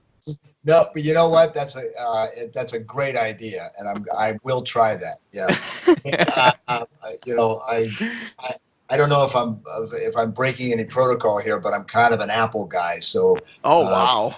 But you can. I think you can download Cortana into an Apple phone. I think. Yes, you can. Yep. Yes. So maybe I'll try that and see what happens if I talk to her in a Master Chief voice, what she would do. That would be funny. I'll let you know how that works out. All right, good. Yeah, definitely let us know. We'd love to hear it. Another question from the YouTube chat from one of our followers, Pelvic Gaming. She asks, what do you think of teabagging? Are you familiar with what teabagging is, and what do you think of teabagging? Is it funny or disrespectful? Well, geez, how do I answer that question without? I think it's funny. Let's put it that way. I'm afraid if I get too far down this line of questioning, it may get a little uncomfortable. But no, I think it's funny. Biggest teabagger I know is Assassin, right, Clowns? Hey. Steve, every time Assassin plays me in Halo, especially if we're doing like Infected or something, he tries to find a way to teabag me after he affects me or kills me. He's just that good. Yeah, I guess that says something about you, Assassin. What that might be, I'll leave that up to you. But. Oh, and he also always takes Master Chief, and when we do like the story, he's got to be Master Chief. Yep, gotta be no Master other Chief. character for him. Or Buck in 5. There you go. Well, he's got taste. What can I tell you? There you go. And then one last question for you, Sobsky117. I know we kind of touched on this, but he wants to know, how exactly do you get in the right state of mind to do an emotional scene as Master Chief? What goes into that process? Well, that's a good question. You know, one of the great things that's been a great help to me, certainly, with Halo, is that there is this huge wealth of material outside the game that you can draw on, you know, with all the books and all that sort of thing that flesh out this story. And I relied on that a lot, especially, you know, when The Fall of Reach, when the book came out. That was this beautiful backstory for me to be able to access, to really understand who this character was, because, you know, as we all know, you know, Master Chief doesn't necessarily speak a lot. So you got to be able to put as much into his lines as you can, and to be able to understand who the character is important. I mean, it's important for any actor doing any work, but it certainly helped me a lot to be able to understand what his emotional backstory was. And when I record Halo, and I got this from a voice teacher that I had years ago, who told me that whatever it takes to help you get into the place you need to be, whether it's doing video game work or if it's doing commercial work, whatever it takes for you to get where you need to be, you should do that. If it means wearing a particular shirt or a particular pair of jeans. And for me, with Master Chief, it was a particular old pair of cowboy boots that I've had for, 30 years. Really? And when I record Halo, I always wear those boots and no other time. Wow. And it's a physical manifestation. I mean, I can't put on Mjolnir and I can't wear a helmet when I'm doing it. So I have to have something that says to me, you are now going into his world. You're leaving your world and you're going into his world. And the physical manifestation of that for me is an old funky pair of cowboy boots. And that tells me, you know, I'm no longer Steve Downes, now I'm Master Chief. And it works. The boots are a little funky, but, you know. Yeah, they don't really fit into the Halo universe as I know it, Steve. Oh, no, they're pretty badass boots, though, really. Well, I was going to say that actually does really make sense, because if we go back, you know, to earlier in the interview, you talked about the analogy between like Clint Eastwood with the spaghetti westerns and stuff like that. So I could definitely see that working. Yeah, absolutely. That's a good connection. Yeah, that's exactly, you know, it's whatever helps you, you know, get to where you need to be. It doesn't matter what it is. It just, you know, if it says to you, now you are inhabiting a different world, then that's what you use. Mm-hmm. Any final questions from anyone else before we let Steve go? I know he had a time constraint here, and we're gone a little over it. We thank you, Steve. Sure. I do. I have a couple quick questions. One, do you have like in your house like a Halo room or Halo collectibles, statues, anything that you've collected throughout the years? Yeah, I kind of do. And it's kind of getting taken over a little bit. No, I got it. You know, I mean, especially the 343 people have been very cool about, you know, getting me, you know, some of the Master Chief paraphernalia, if you will. And yeah, I got it. My office is overflowing with stuff, and now it's starting to go down into the game room. And my wife is beginning to ask questions. So. I also wanted to ask you, have you ever like met with Phil Spencer or any of the top guys at Xbox and just threw on your Master Chief voice randomly in a conversation? I don't, you know, geez, I mean, this was a few years ago, and I can't tell you who it was, but it was some pretty higher ups in 343 and Microsoft who asked me to do their voicemail greetings. Awesome. So you know, so there was a few of those people that I've done that kind of stuff for, but it's been, I'm not trying to be coy about it. It's been a while and I can't remember who I did the work for. But so, yeah, I can tell you this, some of the most rewarding stuff. The people at 343 are very into not only the community of gamers, but they're also into, sort of giving back. And they do a lot of charity work, and occasionally get me involved in doing some stuff with some charities for people who are, less fortunate than us, and are huge gamers and things like that. And so that's the real reward, when you can do, call up, a Make-A-Wish kid or something, and do a little Master Chief riff with him, and it makes their day. And there's nothing more rewarding than be able to do that. And that's sort of the overall picture for me, is that, this has been a tremendous ride for me. I mean, this game and my participation in it has changed my life, all for the better.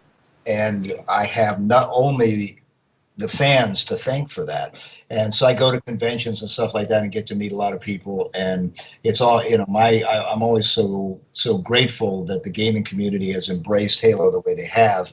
And, that's the kick for me, is to watch it mean so much to other people. And Steve, that leads me into one of my last questions I had for you. And I don't know if you can, and it's up to you, of course, and I respect it either way. But would you be able to say anything like, hey, this is Steve Downes, the voice of Master Chief, and you're watching Four Guys with Quarters? This is Spartan 117, and you're watching Four Guys with Quarters. Pay attention and finish the fight. Chief out. Wow, that was epic. That dude. is awesome. Oh my goodness. Oh, we're definitely using that. I'm splitting that right out of the video and using that. Wow, Steve, that was awesome. Thank you so much. Taylor or Assassin, any last questions before we end this? That just ruined everything I know. else for me. Same. All right, well, Steve, one more thing. Yeah, for anybody listening or at home, anywhere on the road, Steve, are there any upcoming conventions that you'll be doing where people might be able to find you at? Yeah, there is there's one in February, actually, hold on a second, in Branson, Missouri, I believe. I think it's called VisionCon. Let me look it up here while we're talking. There's a couple that may happen before the end of the year, but the only ones I'm sure of are the one in, I'm just going to my calendar here, see if I can pull it up real quick. Let's see. Where is it? Oh yeah, VisionCon in Branson, Missouri. I'm looking forward to that one. And then there's another one next May in the Detroit area. That I don't know if that's been finalized yet, but I have a Facebook page, and that stuff always ends up there. So if you go to Steve, there's two Facebook pages, but one is a fan page, and I put all my upcoming convention appearances there, and then I have a Twitter feed, which is Steve Downes 117, and I try to keep you up to date on all things Master Chief as it relates to me anyway. And, any appearances that I have coming up always end up there. So check those out if you can. Nice. Absolutely. All right, Steve, thank you so much. Sorry we went over a little bit, but it was an awesome interview. And, you gave us so much fun. That's all, that's all I can say. Absolutely. Yeah, we thank you so much. And if you guys want to check out some of his other voiceover work, you can go to stevedownsvo.com. He has some of his other voiceover work for some commercials and stuff like that, so you can check it out there. He just told you how to get in touch with him on Twitter and on Facebook. And for us individually, our names have been cycling below our videos, so you guys can get in touch with us individually. And for our podcast, you can go to Twitter, 4GWQ Podcast. I'd say just go there and follow us. That's where you can probably get all the rest of our information. If you guys have been watching live on YouTube, Twitch, Beam, thank you guys so much for checking it out, and thanks for making this interview even greater with all all your fan questions and stuff. We really appreciate all that support. So yeah, other than that, we're gonna head out of here. And again, Steve, thank you so much. Really, really appreciate it. I know you have a busy schedule, especially with that call from your with your agent mid-show. Yeah, that was money on the phone. All right. I had a lot of fun. It was a blast talking to all of you, and thanks for having me on the show. I really appreciate it. Absolutely. All right, guys. We'll catch you out next week. I don't know if we'll have a show on Thursday, but we'll talk about that. We'll let you guys know when. All right. See you guys later. Peace out. See you later. Bye. I see like a countdown. Stop that, mute that. Alright, yeah, we're live on YouTube, and that's really the one that matters. Do you see it on Twitch, Assassin? I had to refresh. I'm gonna assume it is live, so. Alright, let me mute this. Out of here. Alright. Here we go. Welcome to the Four Guys with Quarters show. With your hosts Inferno, Assassin, and Clowns.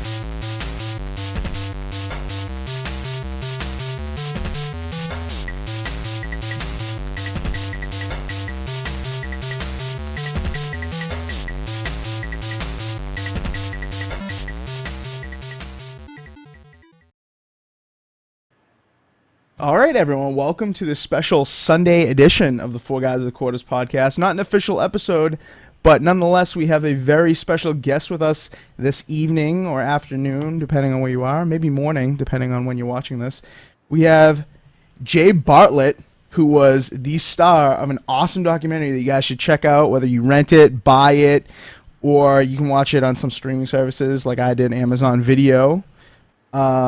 The star of a documentary, Nintendo Quest, in which he attempted to get every NTSC North American NES game official Nintendo release in 30 days. So this is the man, the myth, the legend right here. What's up, Jay? Guys, hello. Thank you very much for having me. It's going to be a lot of fun. I can't wait. Oh, yeah. It's going to be really exciting because we've got newbies like this guy I'm about to introduce. ZPCI Assassin, a regular member of the show that does not know anything from the NES era, practically. Yep, true. That's a lie, though. You know, like the old Super Mario Brothers. You know, like Donkey Kong and Contra and those stuff. That stuff was born on the NES, bro. And pro wrestling. Pro wrestling, dude. NES hockey was the best. No hockey game even comes close.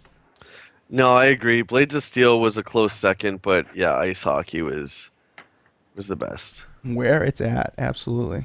And on the other side of the spectrum, we have an avid retro game player and collector and himself, Italian Clowns. What's up? Hey, what's going on, everybody? And I'm obviously Inferno 217. And we are excited to do this special interview. It's not going to go as long as one of our regular shows, but it will be full of content nonetheless, and you'll probably get some good insider collecting information if you're a fan of that kind of thing, which you should be. We shouldn't let old retro stuff die. It should live forever. But anyway, so yeah, Jay, tell us like how you kind of got into doing this. Like what... I understand from watching the film that it was like a dare from your friend Rob, and but how like did you actually think, okay, I am gonna actually do this? This isn't the craziest thing I've ever thought of. Well, Rob, as you guys know, is a filmmaker, and he's one of my dearest friends. He called me one day actually, and he's just like, I want to do a documentary on collecting.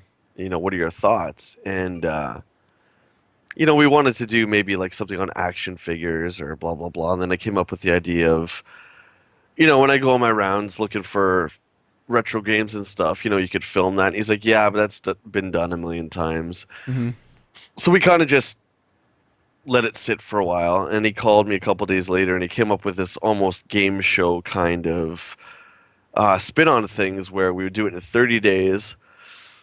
And we would do it the way that we used to as kids, meaning we'd get up off the couch, not in front of our computer screens, and actually go out and look for these old games, because for us, half the fun of hunting for games when we were younger and going out to buy new games was the adventure that happened on the way to the store. Mhm. The crazy stuff that happened. So we wanted to do it old school. So there was no internet.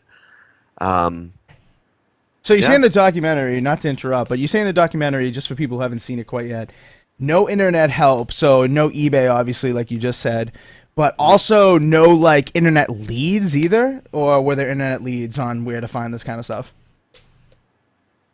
No, we had a friend of ours, Will, who was kind of like, he mapped out the journey. He called the stores ahead of time just to make sure they're still in business, blah, blah, blah. And then we kind of planned our route. And as we started shooting, we got a bunch of Facebook messages from a lot of collectors.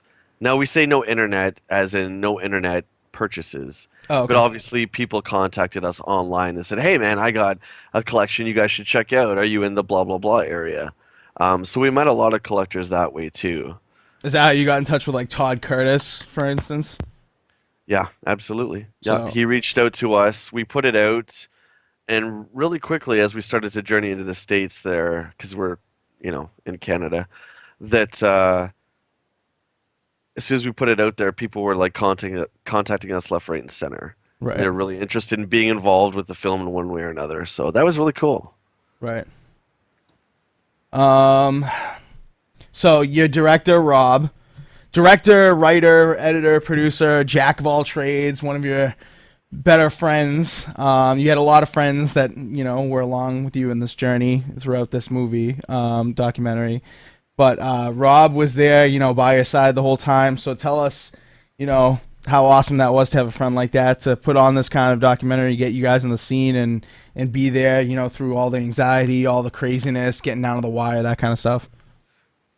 It was cool. But again, Rob is very professional. So we had a professional relationship where we had to really separate the friendship. Mhm. So when it was time to roll, when it was time to shoot, all the decisions were made by me. So, you go into a store, I don't know, you see Super Mario 3 for $20. Do I get it now or do I wait a few days down and hope to see it cheaper? That kind of thing. All those decisions were made by me.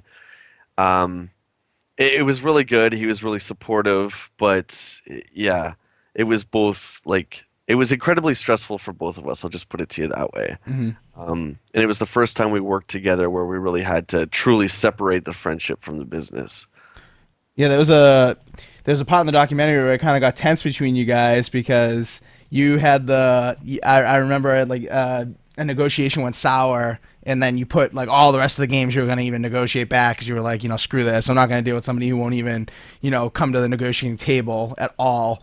And then you were out in the parking lot, and Rob was like, well, you might want to change that approach if you're thinking of even getting close to the 670. What was it, 672? 678. 678, yeah. Yeah, So- and it's funny because after, when the film was finally cut and done, he said, Jay, you don't know how hard it was for me to bite my tongue because I wanted to tell you, I don't think you should do this. I think you should do this. But he didn't because the focus was on me. So, yeah, he's very professional. Clowns or Assassin, any questions? I feel like I've been passing away here. Going through all this, man, like how exciting was it for you? Like just to get out there and go into these stores and meet these people in general. Oh, yeah, that's a long answer. It was very exciting. Obviously, the game hunting was, if you're a child of the 80s, I don't know if you guys remember the Toys R Us shopping spree. Oh, yes. Absolutely. It was my own cash, so don't let me put my foot in my mouth, but it reminded me a lot of that, where I saved and saved and saved, and all of a sudden I had this chunk of money where every penny was going to be used on buying NES games. Like, it was cool. At the same time, it's the most stress I've ever been under in my entire life. So it was bittersweet. Now, you made reference that it was on your own money, and I don't remember ever, other than a little gauge in the bottom left that was pretty persistent, I don't remember there ever being any disclosure on how much money you actually spent. Is that something you can answer, or is that something that's kept private? That's something I choose not to answer. Okay. And the other question we kind of get hammered with is that we didn't put the price of the games in there. And let me tell you guys, it's very, very simple. The movie was shot in 2013. Mhm. the value of an NES cart, a rare one like Little Samson, is very different now than it was in 2013. Really? So, oh, absolutely. So if we disclose the prices, some have gone up, some have gone down. Everything would be completely out of whack right now. So people who would watch this now, 3 years later, would see the Little Samson card and be like, wait a second, that game's only worth X amount of dollars. And this guy paid this much for it? Yeah. So by putting the prices on each of the games, that really would have dated the film. Sure. And we really wanted to give it kind of that timeless feel. So that's why they're not in there. That's the only reason they're not in there. Right, right. It is really a timeless activity because, you know, not that I was a huge collector, because I was more of a collector when I was a kid, and I prided myself on my 160-something game collection when I was like 10 years old, because when you're young, I think that's kind of a big deal. But, I mean, you see this all over the place. Like, this, you know, the eBay stuff, I know you avoided that route, and I agree with you on that. But, you know, the eBay stuff is not letting up at all. I feel like collecting games is still staying, you know, really, really strong. And even though there's only a certain amount of these rare games out there, it's still like you still see auctions all over the place, and it's nuts. It's nuts. Yeah, and what's really disturbing now is the amount of counterfeit carts that are going around. Mm-hmm. Rob and I didn't run into a lot of that back in 2013, but now it's crazy. Like, it's only been 3 years, but you know, had we shot it this year, I can't imagine. You know, it would be a very different game than it was back then. There's so many counterfeit carts. It's crazy. That's nuts. When you went out collecting these games, did you purchase like those unofficial blue ones too, as well? I didn't have to for this specific challenge. So to be clear, it was 678 licensed retail NTSC carts, meaning North American, meaning ones that you could go into a store and buy at one point. So the unofficial ones weren't on the list. I did pick up a couple because the collector in me, you know, I can't pass this up. I got Bible Buffet, I remember, which is a really that one. Yep. yeah, it's terrible, right? But it was one that, you know, I hadn't run across. So I'm like, you know, it's only $50. I might as well grab that. Well, we're in, you know, Chicago or wherever we were at the time. My favorite blue card is Master Who and the whatever it is, Master. Oh, I can't remember the name, but I had it as a kid. And Drunkard Who or something like that. I'm gonna look it up. There's a lot of the Color Dreams titles that are just really crazy, and the stickers are so cheap. It looks like they were photocopied, and they're always like peeling off. And right. Yeah, Master Chu and the Drunkard Who. I remember that game so distinctly. There you go. 1989. Quality title. Now, correct me if I'm wrong. Wasn't James Pond initially a blue card as well? James Pond, to my recognition. Or my recollection, sorry, was a Sega Genesis game. Okay. I don't believe that was on the NES. So I might have had like a bootleg one growing up, but somebody just like Yep. ROM hacked it into the card somehow or something. It's quite possible, and I could be totally wrong, but my first memory of James Pond was on the Genesis for sure. Right. Yeah. Assassin, any questions? Nope, your microphone is unplugged or muted. Again. This happens with this kid all the time. Go ahead. You hear me? Yeah, there you go. Go ahead. Out of all those games you collected, which one was the hardest one to find? Oh, see, he didn't watch the documentary, but Yeah, I didn't watch. fill people in. I got the top 20. He did. So Yeah. this is a show about Nintendo Quest, and one of the hosts didn't watch the source material. That's great, man. I'm just playing with you.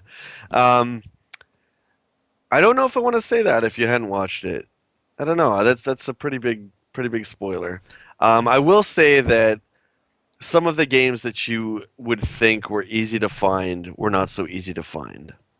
I'll give you that. What about one game that I had as a kid that I was surprised was rare when I watched the show was Bubble Bobble 2. Like, I had that as a kid, and I distinctly I know I have it still. I know exactly where it is, and I did not know that was rare. There was a bunch of games made by a Japanese company called Taito. They're fantastic. They got released 92, 93, and that's obviously the Super Nintendo was out in 91. So this was 2 years after the Super was out. And in North America especially, when a new piece of technology comes out, nobody wants the old stuff. So these games got released for the NES, and they didn't sell well. It didn't mean they weren't good. Like Little Samson is a game by Taito. It's one of the rarest, and it's one of the most fantastic video games out there. But not a lot of people bought it, right? Because everyone was playing Super Nintendo, Genesis. They wanted the better graphics, etc., etc. Sure. Bubble Bobble, yeah, that's number 2 is extremely rare and high priced. Yeah. Might have to sell that then. Do your research, man. Yeah, no, I will. Yeah. I'm gonna have to get that app that you had on your. Well, what are you asking for? I'm just kidding. Nice. There's one thing I want to ask you, because for other people out there that might, think about collecting, how can they tell a fake cartridge compared to a real one? You have to open the board up. Again, you need the special screwdriver. You got to open it up, take all the pics. Again, this is why stuff like eBay is so difficult now, because the counterfeit carts, even if they open the board up and you see that everything is where it should be, you don't know if that's a doctored photo, etc. So it's a very different game than it was back then. So I am gonna because you did just talk about the counterfeit thing, and I am gonna kind of spoil a little bit of the movie here. Your show, mate. Go for it. So you had an encounter in the show with a guy that was a little bit on the shady side, in my opinion. Josh Jones, who was from the lovely state of Florida, right, clowns? Yes. It's warm here, by the way. That's where you're from, clowns? That's where you are right now? Yeah, that's where I'm at. Awesome. I love Florida. I've been to Daytona, man. I love Daytona. Oh, my uncle's got a pizza place in Daytona. There you go. Very nice. So Josh Jones, I won't say the name of the game, but if you know NES carts, you probably know the name of the game that is rare and costs a lot of money. And this guy was willing to sell it for a measly $4,000, a little bit more than that. And then, you had a little bit of worry that it may have been a fake, and then the exchange of money, he wasn't satisfied with it. You weren't either, because he wanted the money first, and you wanted the card first to see if it was not a fake and stuff. So you would have to actually open up the cart to see if it was not a fake, and then wouldn't the value go down at that point, or no? No, the screws just come out. You're not breaking any kind of seal. You can do it in such a way that the sticker won't peel off. No, okay. It's fine. No. Josh, I will say, is honestly, he's not a shady guy. So I don't want that to get out there. He's not. Josh wanted to be involved with the film. Do you guys know who Todd Rogers is? You better. Yes, absolutely. Oh, yes. After watching the documentary? Oh, yeah. So Todd Rogers was the very first professional gamer. Yeah. Yeah. And now a good buddy of ours, which is amazing. And so Josh knows Todd. We were flying Todd down to Texas to meet us. Josh was going to give him the cart, the cart, and that's how he was going to present it to me. And as time went on, Josh wanted to be more and more involved with the film, which is understandable. This was the biggest game in the film. He wanted his face on camera, and I totally get it. He wanted us to fly down to Florida in a crew of 7. We just couldn't afford to do that. Of course. Right?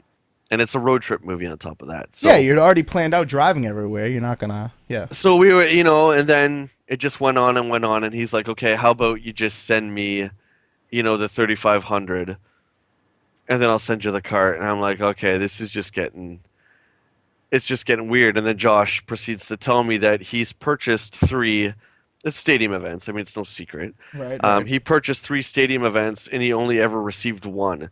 So 2 of them that he got were fake. Were fakes.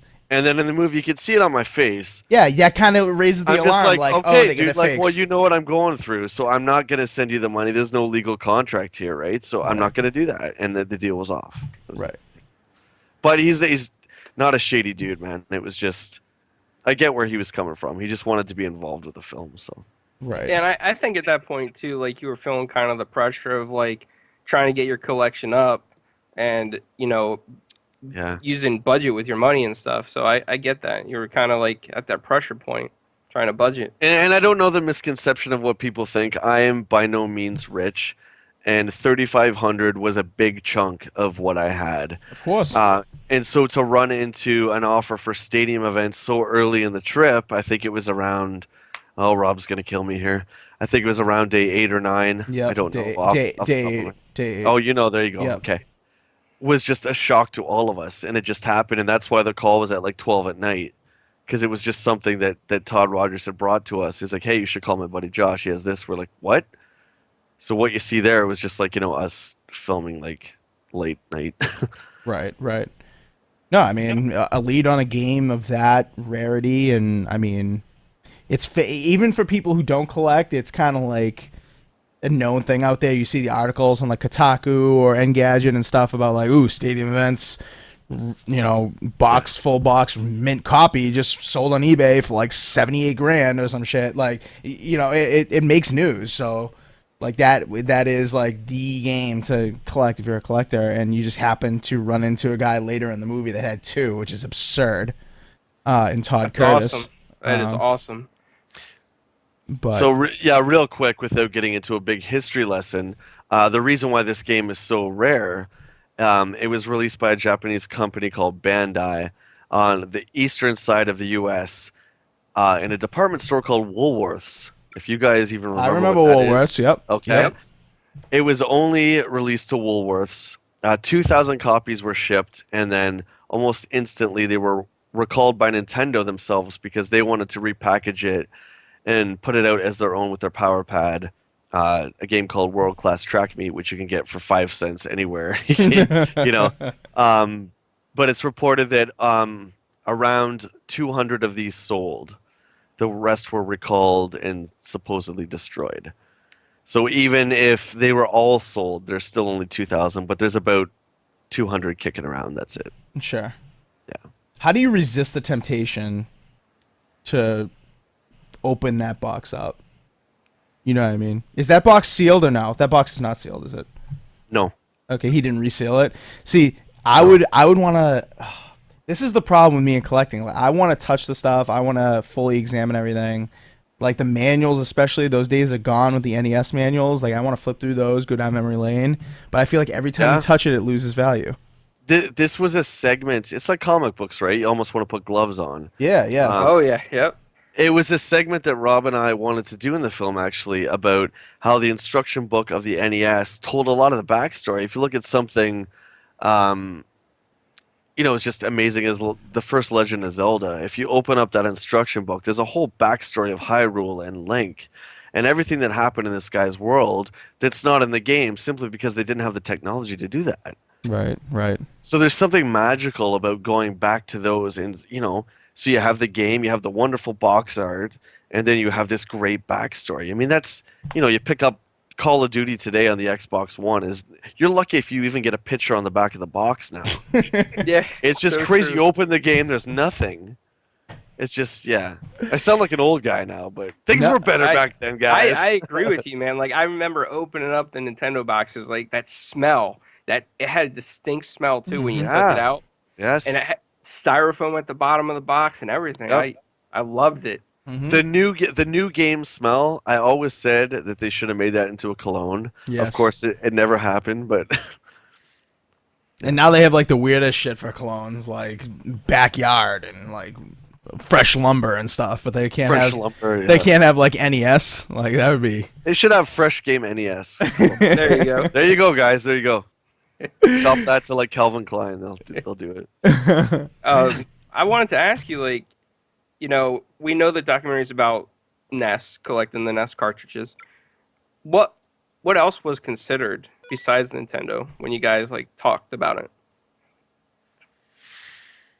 Well, we're both huge Sega fans. We're fans of all games, so let me just state that. Really? I mean, can you guys think of anything more iconic than the NES that made a ripple in the industry like the NES did? If you look at the history of that console and what it did and when it came in, you can't compare it to anything. The 2600, yeah, but are there those huge history cards like there are in the NES? I don't think so. No. So with us coming up with a sequel, it's difficult. I'm not saying that there isn't one, but I'm just saying it's hard to replicate something that was just it had such an impact on the industry. Sure. It was almost unanimous. We're both like Nintendo, boom. Right. And is that what you find by going to the local stores and stuff? Is that what you find the most of for collector's material? Like you find a lot of NES cards compared to say like PlayStation CDs and stuff like that? No, I would say PlayStation 2. Oh, really? Okay. Yeah. Oh my goodness, like mountains of it. Mountains of PS2. Yeah, 2600 cards too. A lot of those, and Really? and they're from the the 80s. A lot of the labels are coming off the 2600 cards too because they were cheaply put together and whatnot. So Gotcha. that's a messy system. Our good friend Mason Kramer collects 2600 cards, and I want to give a shout out to Mason. He is the Super Mario Brothers 3 world record holder. So hey, buddy. Nice. Nice.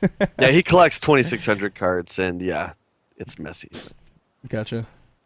So I meant to ask you when we had that top 20 slide up that you guys have from the film. What out of these top 20 cards, obviously these are by rarity, but which one of these is like the best game to play? Like is the best game in my opinion? Yeah. Out of the 20 rarest is Little Samson. Oh yeah? Okay. Little Samson. We even feature a little clip in the film because it's so damn good. Yeah. There's no secret. It's almost the Mega Man formula to a T. But you could switch between the 4 characters on the fly. Mm-hmm. And it's just something at the time that was never done before, and it plays well. The graphics are colorful. The sprites are big. Mm-hmm. It's just a fun game. It's just a lot of fun. I gotta be honest with you, when I was looking these up to see which ones I would want to check out, because some of these I've never even heard of, like Color a Dinosaur, I looked that up and I'm like, why was this rare? Like this game is terrible. I did a Twitch stream just for a goof on Color a Dinosaur, and Color Dinosaur is just like a paint program from like the early 90s basically. Mm-hmm. And it's not even colors, it's like different like checkered patterns and stuff of red. Sure. So you just like click on the pattern and then you click on the part of the dinosaur and it fills it in for you. So Gotcha. you can understand why the game's rare because it's absolutely terrible. Right, right. One thing we kind of didn't talk about was like, the games themselves. Like you alluded to why, NES is kind of the iconic console, made the biggest ripple, in your words, in the gaming industry. But you actually have people who've worked in the gaming industry in this film on current franchises. Like you have James Portnow, who, worked on Call of Duty, game designer for Call of Duty. And even he says, if you pitch these silly games like with plumbers and mushrooms, he literally says, you pitch a game with plumber and mushrooms today, it's not going to happen. But back then, people ate it up. So these games had some sort of charm that, today's games don't have. And do you think that's what makes people want to collect them too, or? Yeah, I mean, I don't want to quote him because I'll screw it up first of all, but everything he says in the film is absolutely correct. When the NES came out, it came out in a time when nobody wanted to even speak the word video game. The industry was dead. Mhm. It was killed by clones. Simple Right. as that. And then you had this, game that played beautifully, and it was an Italian plumber who was, jumping on mushrooms and shooting fire and jumping on turtles, and it played like nothing else. But there was something so special about it. Now everything is about fourth quarter. And I don't mean to crap on a lot of companies, but one company I'm not a huge fan of anymore is Activision. Yes, amen. Yep, I agree. Yeah. Oh, yeah. Every year it's Call of Duty, and they've destroyed Guitar Hero, they've destroyed Tony Hawk. They take these franchises and beat them into the ground. I don't know. And if you were to come to Activision and say, hey guys, I got this idea that's fresh. Nope. It'll be like, what kind of numbers can you give me? Right. How many units are you going to sell? And it's like, they don't care about any kind of creativity. It's just bottom line. So. Right. Yeah, I was shocked to see James Portnow because I knew that name, but I didn't remember exactly who he was. And then, people, I mean, even you said it just now, people resonate with Call of Duty. So you have a guy that worked on Call of Duty, and he says that the older stuff is way better, and we're screwing around here with the same old formula over and over and over again, ruining games. Well, James was one of the originators of Call of Duty, so I'm not dragging his name through the mud. I'm just saying the way Call of Duty is now, where it's mass produced. I mean, I think, what's the stat? Infinite Warfare is like the 4th most hated trailer on YouTube or something crazy like that. But it's weird to me because that's the stat, and then people will still buy it. This is what I don't understand about the gaming industry today. It's like you don't want the same game every year, and yet everyone continues to buy it, and they're like, okay, well, it's November, I have to get Call of Duty. It's just like, if you don't want it, don't buy it. Mm-hmm. You know, take a stand kind of thing. You know, one of my most happiest moments this generation for this generation of consoles is when they re-released Mega Man, like the collection. Like at the first thing I did, Legacy, yeah. I bought that, man. I started playing through it. I already beat like the first one, halfway through the second. And I was gonna say, going back to play those, man, it's like so hard now, you know, because you get like 3 lives, no continues. That's it. That's what I was gonna say. It's like you sweat your ass off, and you get to the boss with 1 life left and half a bar.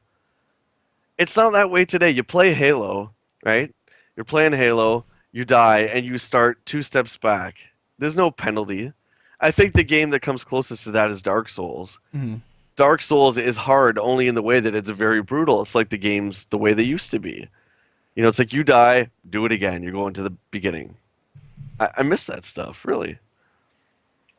A guy in our chat, Weckless, says the Madden effect.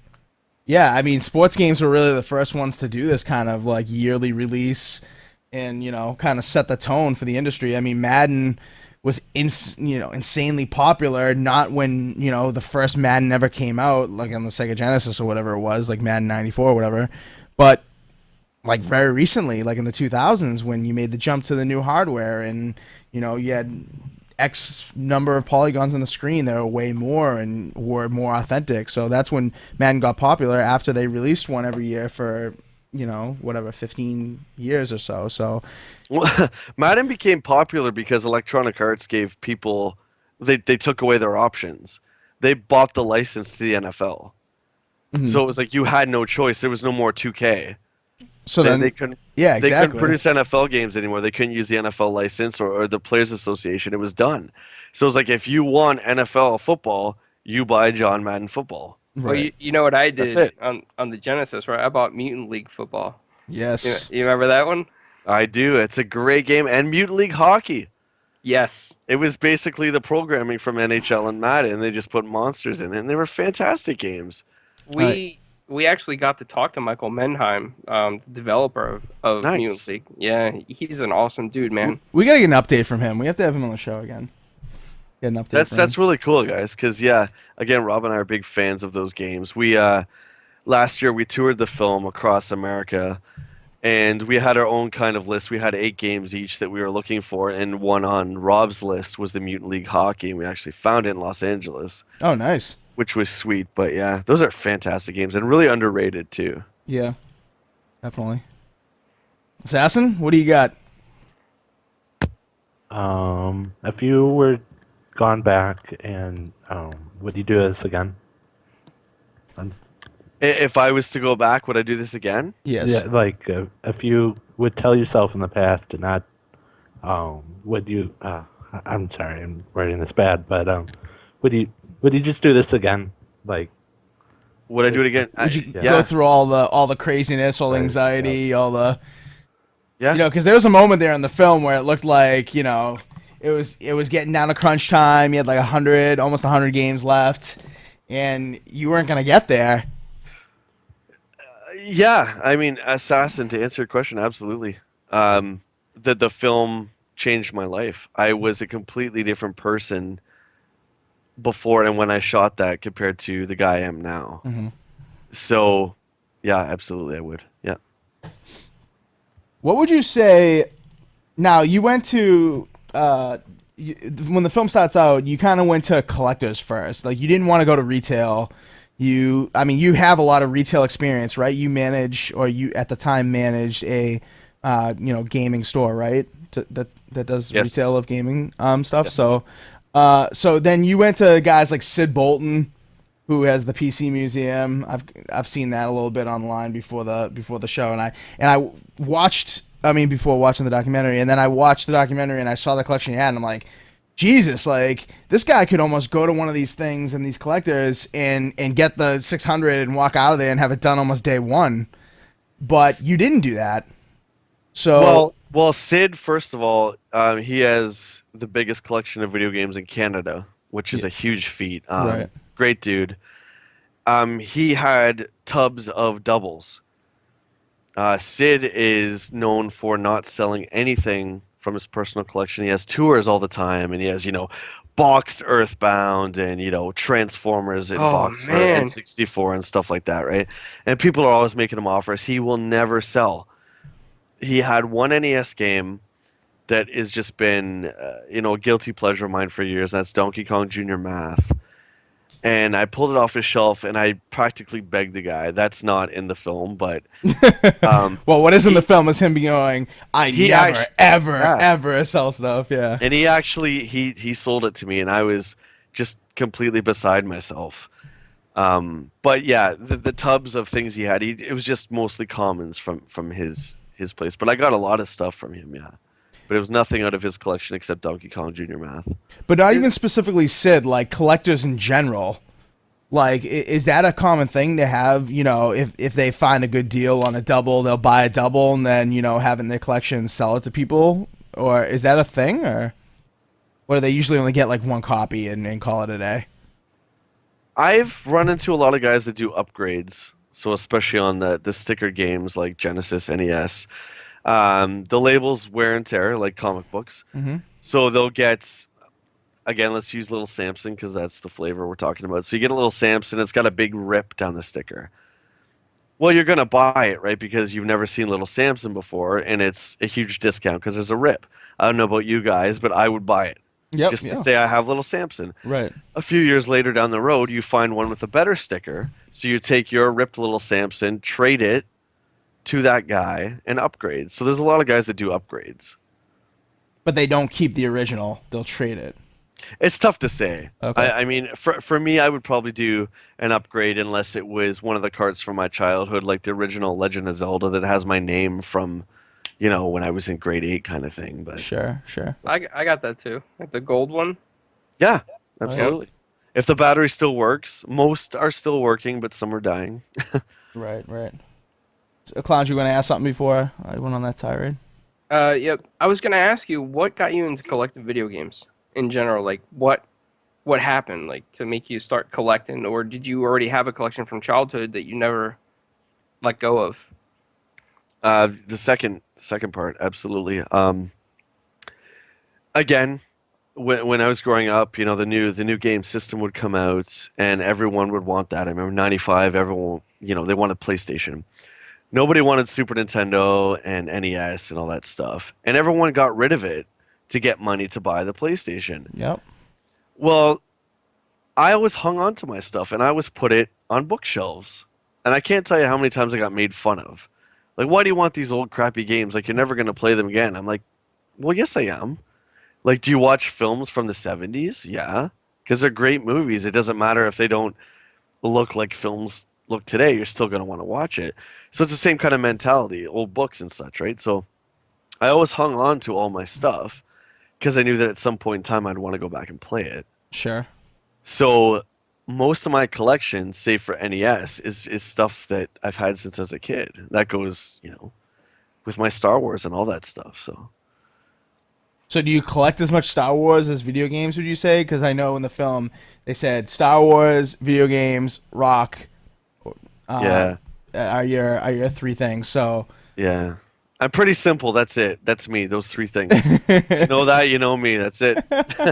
No, I collect much more Star Wars than I do games. Oh, really? And that's not because I don't like games anymore. It's simply because I just need to step back a little bit from that. It's been an intense 3 years, and you kind of get burned out a little bit from it. So sure. I'm still collecting games. I'm just not going out as frequently. That's all. But I gotta say though, like, in your journey, in your adventures, you've met a lot of cool people, and yeah, like, has that brought you more like into like the retro scene of like meeting more and more people, even though you may have held back on collecting right now, or going slow at a slower pace? I keep in contact with a few. I'm part of all the forums and such, but again, as of late, I haven't been participating in all that stuff. I get messages almost daily about people that are like, I found this, I found that, and excited to share that with me. And I think that's absolutely great, man. Like, keep sending the messages because I love talking about games and stuff. But I don't know. I don't know. Would you, if you were to give some advice to a new collector, would it be to go out to other collectors to get stuff, or would it be to like go to Goodwill, or where should somebody start if they want to go on not 30 days and cross 10,000 miles through 2 countries, not something like that. Yeah. But say they wanted to say, okay, I want to start an NES collection. Where do you think they should start? From my experience lately, being in 2016, the Goodwill thing is pretty rare now to find stuff. I mean, there are a lot of people. There's a lot of YouTube shows. There's a lot of pickup videos that are going out all the time. So for me, going to those places, it's like a crapshoot. Whereas 10 years back, like I was saying, nobody wanted Dreamcast stuff anymore. So you could go to yard sales and find tubs of it for $5. Now everyone has price apps on their phone. Everyone has the internet at their fingertips, so everyone knows what everything's worth. Honestly, I would trust your local mom and pop shop game store. That's where I had a lot of my best luck. Go in there with a positive attitude and just be kind to people. It's the people with the egos that are out of control that get shut down, and then, oh, this store is terrible. It's like, man, just go in there and just talk to them like people, and you'll be surprised what you can get. Right. So there is room. One thing I definitely learned from this film that I definitely did not know is that even on high price rare games, there is room for negotiation. People will work with you. So honestly, Inferno, it's all about your attitude. Rob and I are very positive, happy guys. So you just go in there and you like that. If you go in there like Mr. Businessman, and you tend to shut people down right away, but just go in there and be nice, man. Talk to them like people. They want to make money. You want their game, so Yeah. In our chat right now, Xbot448 on YouTube chat wants to know, what is Jay obsessed with finding now that you've found all the NES games, you've completed that collection? What's your new obsession, if there is one? I need to meet Mark Hamill. That is my. I've tweeted him a couple times. He's liked a few of my tweets, which to me is like crazy. But yeah, I got to meet Mark. Luke Skywalker is my absolute hero. I know he's not real. Just saying. Yeah, Mark's my favorite. So, somehow trying to contact him. That's my new thing. Kind of off topic, but what did you think of the newest movie? Oh, Force Awakens. Yeah. It's brilliant. Yeah, but I can accept when Star Wars is not good, but you're talking to maybe one of 3 people that actually loves the prequels. Oh, not Phantom Menace. Oh, absolutely. Oh, dude, yeah. Jar Jar Binks is not a bad character. Jar Jar Binks was used too much. Okay, and that's George's fault, but I still think the story of the Phantom Menace is great, and the other 2 as well. But to answer your question, The Force Awakens, I think, is incredible. Assassin, I know you're a huge Star Wars guy. You agree? What do you think about Jay's loving of Jar Jar? No comment. Yeah, that's an unpopular opinion, but we love it anyway. Speaking of Star Wars, that's cool. Speaking of Star Wars, Jay, have Yeah. you had a chance to play like Battlefront? Any thoughts on Battlefront? Oh, good question. Yeah, I like it. Battlefront's it's okay. It's not Battlefront 2 from 2005. They stripped a lot out of it, unfortunately. And again, I know you guys don't like the prequels, but limiting the game to 4, 5, and 6 really bummed me out. Oh, definitely. Oh yeah. When I had the option of using the battle droids and the clones in number 2, and then you take that all out. Not to mention there's no Kylo Ren, there was no Rey, there was none of that stuff. I was a little bummed, and it's very Call of Duty to me. It's like a level 50 will destroy a level 10. Mm-hmm. Oh, absolutely. Yeah. My only other gripe too is that everyone's running around with their heads cut off. There's no communications. If you happen to have 30 friends, that you can coordinate a battle with, good luck. That's not going to happen. Right. So I prefer number 2. I'm looking forward to Battlefront 2, which they announced. Mm-hmm. Hopefully they've read all the user feedback. So. Well, it sounds like they have, because they've already mentioned a single player campaign. A lot of people bitched about that. So. Speaking of Battlefront, it sounds like, you're pretty knowledgeable about modern gaming as well. And usually collectors, from my experience, don't, like, oh, modern gaming, rabble, rabble, rabble. It's all about the old stuff, rabble, rabble. So it sounds like you do modern gaming. So what kind of games do you play? Like, what modern era stuff do you enjoy? Overwatch, I think, is brilliant. Yes. Yes. But in my eyes, Blizzard can do no wrong. I think they are the perfect video game company. I think they take their time. The game comes out when they're ready. They don't give dates. They don't give any of that kind of stuff. It comes out when it's ready. Overwatch is great. What else have I played? Doom, of course. I went through Doom. I thought it was great. It was a fun, kill everything that moves kind of shooter. Mm-hmm. And I think you're seeing the shooters getting back to that basic. There's not the Call of Duty. You got to grind, then your prestige, then you grind again, then your prestige. It's more like just pop in and play, which I'm a fan of. Right. So Overwatch, 2 thumbs up. What platform do you play Overwatch on?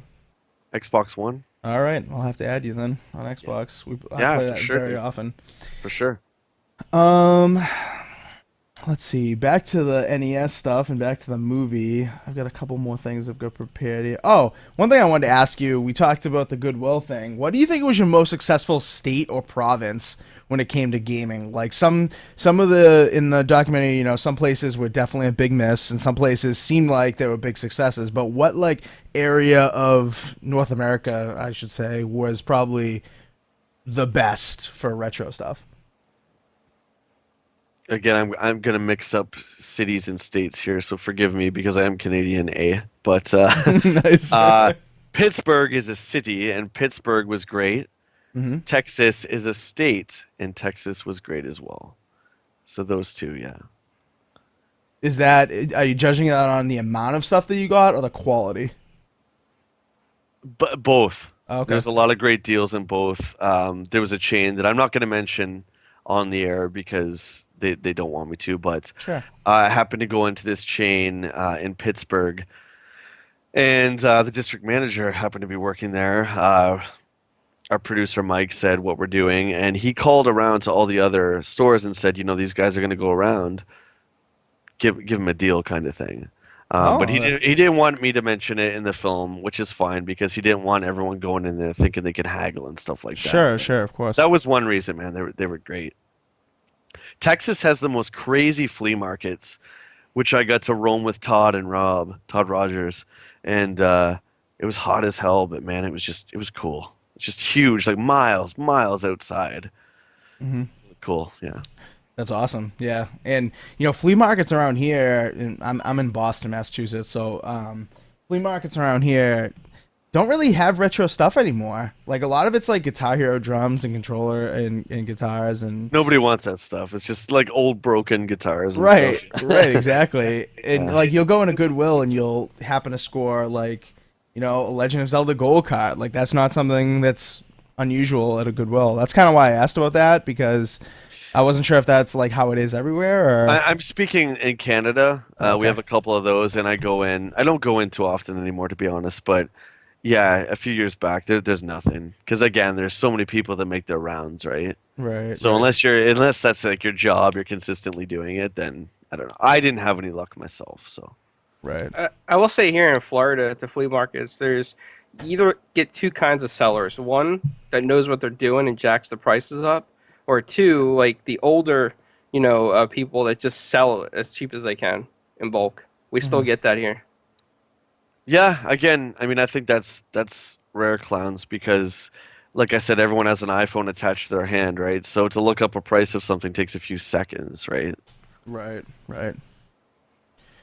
What else do I got for you before we get out of here? Oh, something that was interesting that was in the film, and I like how you guys diverted. It wasn't just like the whole time collecting. I like how you guys, mentioned a lot of stuff about how awesome and iconic music is back in the 8-bit era with the technically 4-channel audio, if you include the white noise. And stuff about like playing for fun versus playing for sport or for records. And now that there's, everyone wants a record. Everyone wants to get in the Guinness World Records Gamers Edition now that recently became a thing. And everyone talks about the good old days of the Nintendo World Championships.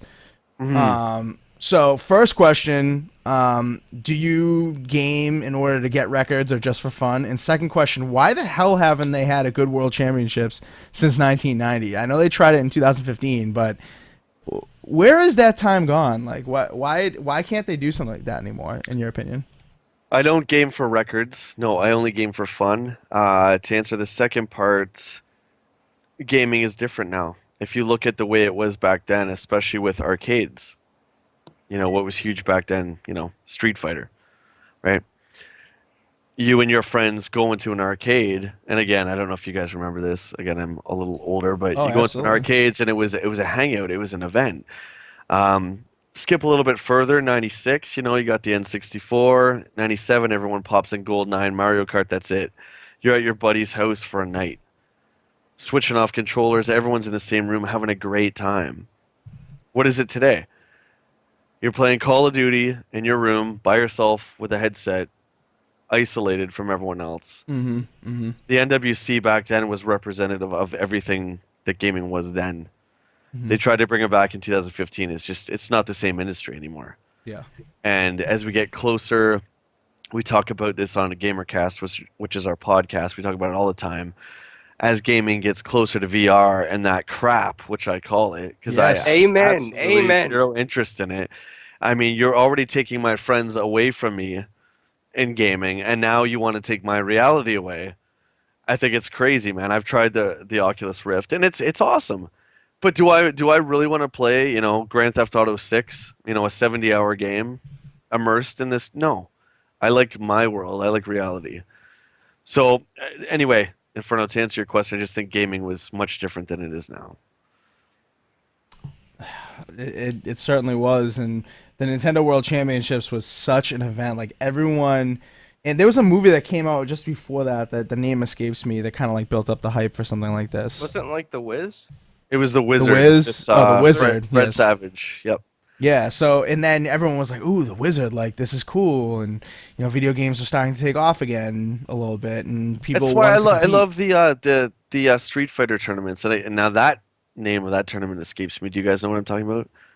The Street Fighter tournaments that are every year, where you have just huge arenas with people, cheering and just going crazy. Like, I love that stuff, man. Yeah. I mean, I think that's what gaming needs to be about again, but it seems we're going in the opposite direction, and I don't want I don't want to make this show like R-rated, but I don't want a virtual porn game. I agree, man. I'm gonna go hang out with my girlfriend. I don't want to do that in an alternate reality. I want to like hang out with my buddies and play Mario and pass the controller off, kind of thing. But, Now, hey, that's me, man. I don't know. If they made a VR game though of like Star Wars, right? Like kind of like what they're trying to do with Star Trek, and you can like interact with the characters and talk to them, how would you feel about that? It's weird. It's weird. I mean, that's like an MMO engulfing you even more. Like MMOs are already addicting as hell, right? Now you're gonna like. I don't like the idea of not hearing what's going on around me, and everywhere you look, it's that computer reality. See, that to me is like.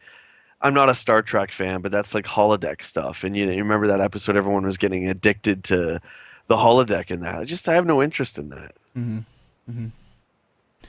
Yeah, and I mean, we've talked on the show multiple times about VR, and I'm with you. I'm with you on it. It's very isolating, and it's cool for about 30 minutes, and then you don't want to do it anymore. And so I think have you played the Resident Evil 7 demo? No, I didn't play it. I was at E3 and I didn't know. I spoke to a lot of people who did play it, and half the people I spoke to were gonna puke. Like, honestly, they were not too interested in it because of how nauseous it made them. But nevertheless, I mean, people thought it was cool. I mean, for a hot second, but they're not gonna play it for hours. The demo itself, I played it just on obviously regular PS4. Okay. Is incredible. It's back to roots. It's almost like PT a little bit. Yep. But again, are we not going to run into health issues? I mean, the game's going to scare the crap out of you. You're going to have that one guy who's going to be playing, and they're going to have like heart failure or something, and then the industry is going to be in an uproar. Yep. It's just crazy, I don't know.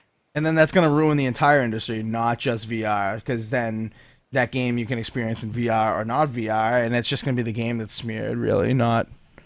And then people are going to question whether or not, people were questioning when GTA came out. Oh, our game's causing people to kill people, and now people are going to be like, oh, our game's actually killing us. Like it's going to be a mess. Well, because I'm sure you guys have seen the YouTube footage of guys playing Oculus Rift or whatever, and their buddy scares them. Yep. And they genuinely just drop to their knees shaking, because I don't know if you guys have ever played any of these games, but the Oculus Rift, you can't see anything. You were sealed in, and the headphones are on, and you are in that world. And imagine someone scaring the crap out of you. I don't know. You don't know anything that's around you. You have the headphones on too. I went to PAX East, and that's where I got a lot of my VR exposure for the first time. That was this year, and I was playing VR, and I mean the expo hall is bumping. Like there's a lot of noise going on. You put those headphones on, you're in that world. Like you wouldn't know if someone was right behind you. Yeah. So I mean I agree with you on that. That's a little scary. And I just, I want to clear it up and say I have nothing against anyone who wants to do that stuff. I mean, that's totally, do your own thing, man. Do what you want to do. Me personally, I have no interest in it. Well, at Best Buy, they have the buckets lined up next to it, just in case you do get nice. sick. But, Are you seriously? Yes, they have buckets lined up at Best Buys here in America in case you get sick. Wow. And to be honest with you, I went to 2 different Best Buys because I was looking for other gaming stuff, but nobody was trying out the headset. Like, it just didn't appeal to the mass public. Nobody was interested. Right. That's weird, man. It's crazy. I do have a couple questions for you. Yeah, please. Sure. One, as a gamer and a big fan of gaming, what did you think of the movie Pixels? 2, how do you feel about the Killer Instinct reboot? And 3, any thoughts on Halo? Oh, Jesus. That was a multi-part. I never saw Pixels. Not really a huge Adam Sandler fan anymore. Hate to say it because I love Billy Madison and Happy Gilmore, but I've never seen it. Killer Instinct, the reboot, I think is fantastic. I love the game. I love how it's broken down into seasons. I think that concept is really cool. Halo is not the same without Bungie. I don't care what anyone says. 343 is a great company, but it's not Bungie. I'm a big fan of Halo. I love the lore. I love Chief and the Arbiter. Where the hell's the Arbiter, man? He was such a great character, but he's in Killer Instinct now. That's where he's at. Yeah, see, that doesn't cut it for me, man. Doesn't cut it for me. Again, I'm the dude who played Halo 2 that liked the Arbiter stuff. When everyone was like, "Oh, the Arbiter stuff's dumb," I like that. Yep. I love Halo. Assassin, got anything? Since you are a Bungie fan, do you like Destiny? I've played too much Destiny. I didn't play. I played up until the Taken King. I played a bit of the Taken King. I never did the raid. But I spent with Vanilla Destiny. We had a clan and we kicked the crap out of I can't remember his name. Atheon. We beat him like multiple times. I do like it, but I find for a game that supposedly costs the most out of any game ever created, they recycle a lot of areas, and I was getting tired of running through old Russia, etc. So yes. I'm done with Destiny, but I'm a WoW player, so. Are you a fan of like Bethesda stuff, like Skyrim, Elder Scrolls? I can appreciate them. I'm more of a Fallout guy. I find me personally, the first-person hand-to-hand combat, I'm just not good at it. So in Skyrim, I had to be the archer. You're constantly backing up, shooting. But I love Fallout. Fallout's great. Do you like 3 or 4 better? 3, absolutely. I think the worst thing they did was take the karma system out. That was my favorite thing. Because you could screw yourself over. You could kill an NPC that was, critical to the story and just brick your game. I thought that was brilliant. That was truly one of the first games that you could actually ruin. And they took it out of 4, and I thought that was a shame, We're getting a lot of questions in the chat on what Jay's progress was by the end of the film, and I have a slide on that, but I'm deciding we're not going to ruin that. So you people need to go out and rent this, or buy it, or watch it on Amazon Video or something, because it's an awesome documentary. So thanks, man. We're not going to spoil it. I do have a slide on, but we're not going to spoil it. But the ending is excellent. So you'll definitely. You'll definitely enjoy the ending. I'll give a clue to everyone out there. The ending has something to do with me blowing up the Death Star and the Millennium Falcon. Pretty much, when it comes to collecting NES games, it is on that level. So, now, besides collecting all the NES games, any other collections you have completed or near complete? Game wise, no.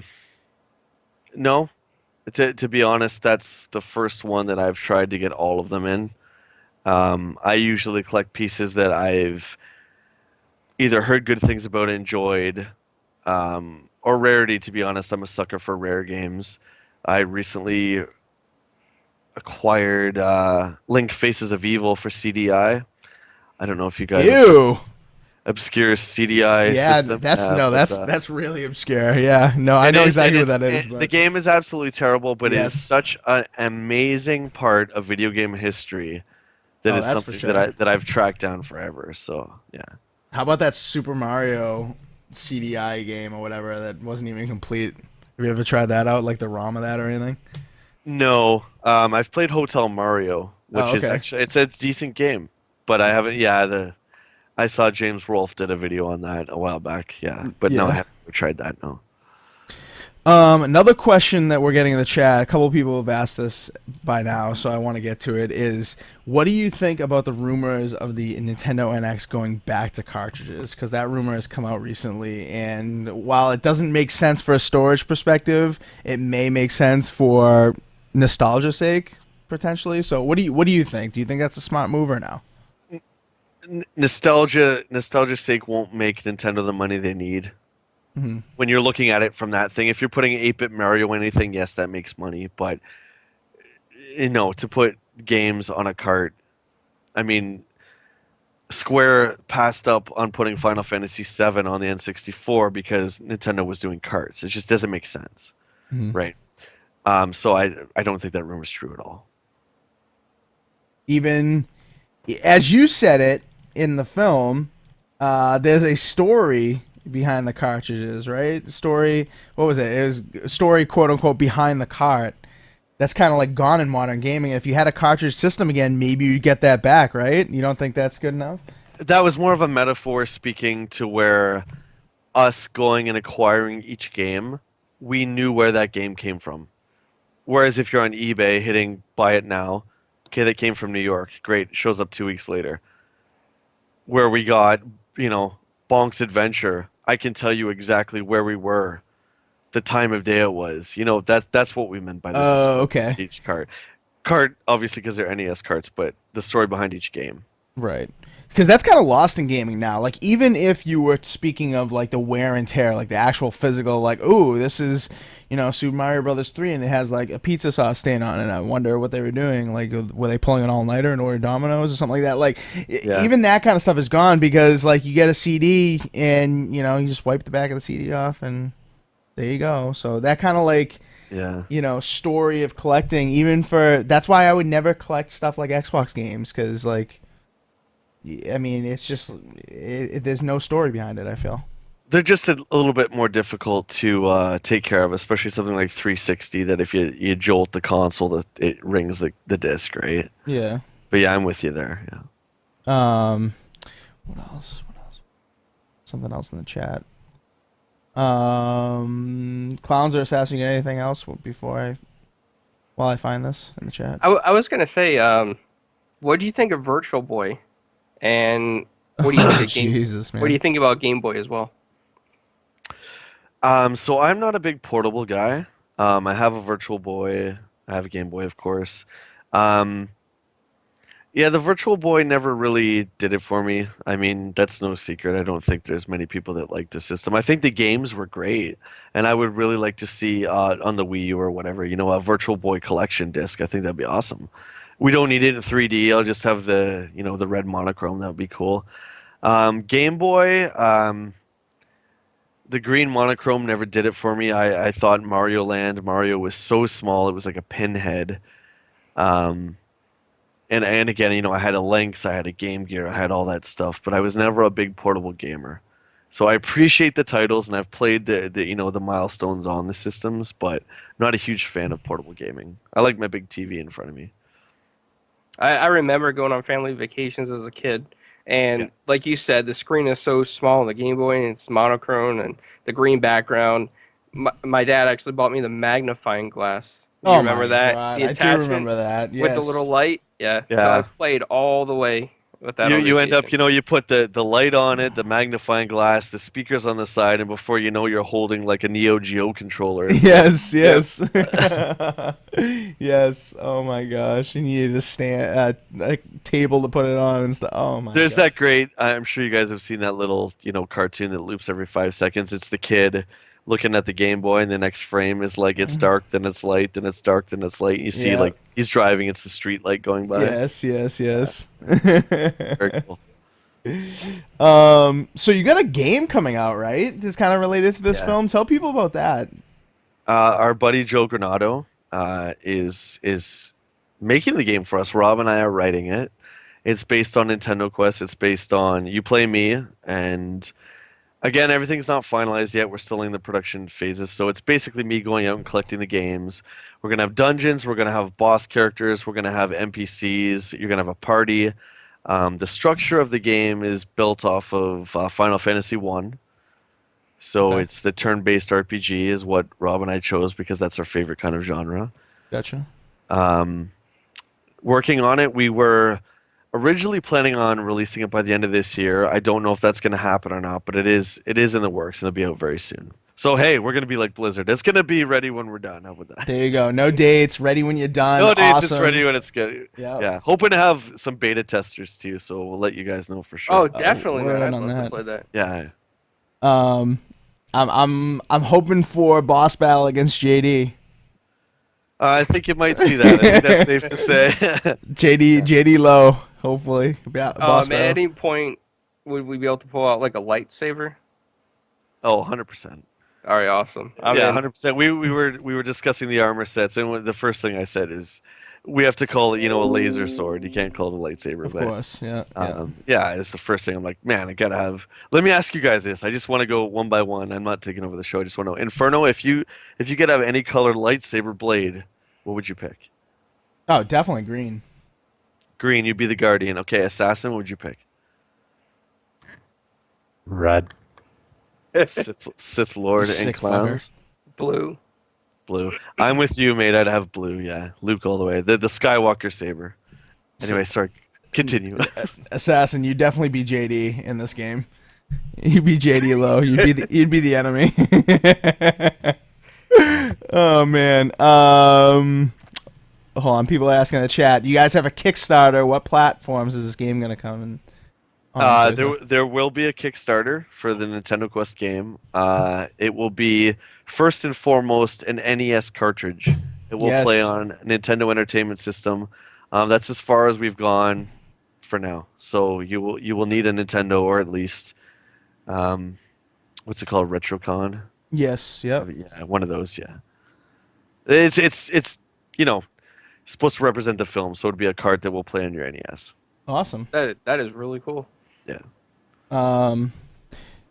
What else? I think that's all the questions I have. We've gone like an hour and 7 minutes, a little more than the 45 I told you, Jay. Sorry about that. That's okay. I'm all about you guys tonight. So. All right, awesome. Jay, I do have an additional question. Oh yeah, please. While you're out there collecting, any rare Nintendo controllers that you came across? Controllers. Because the I don't- the Famicom had like licensed controllers, right? Like they had like Yeah. Mario controllers and Kirby. I think I'm not sure.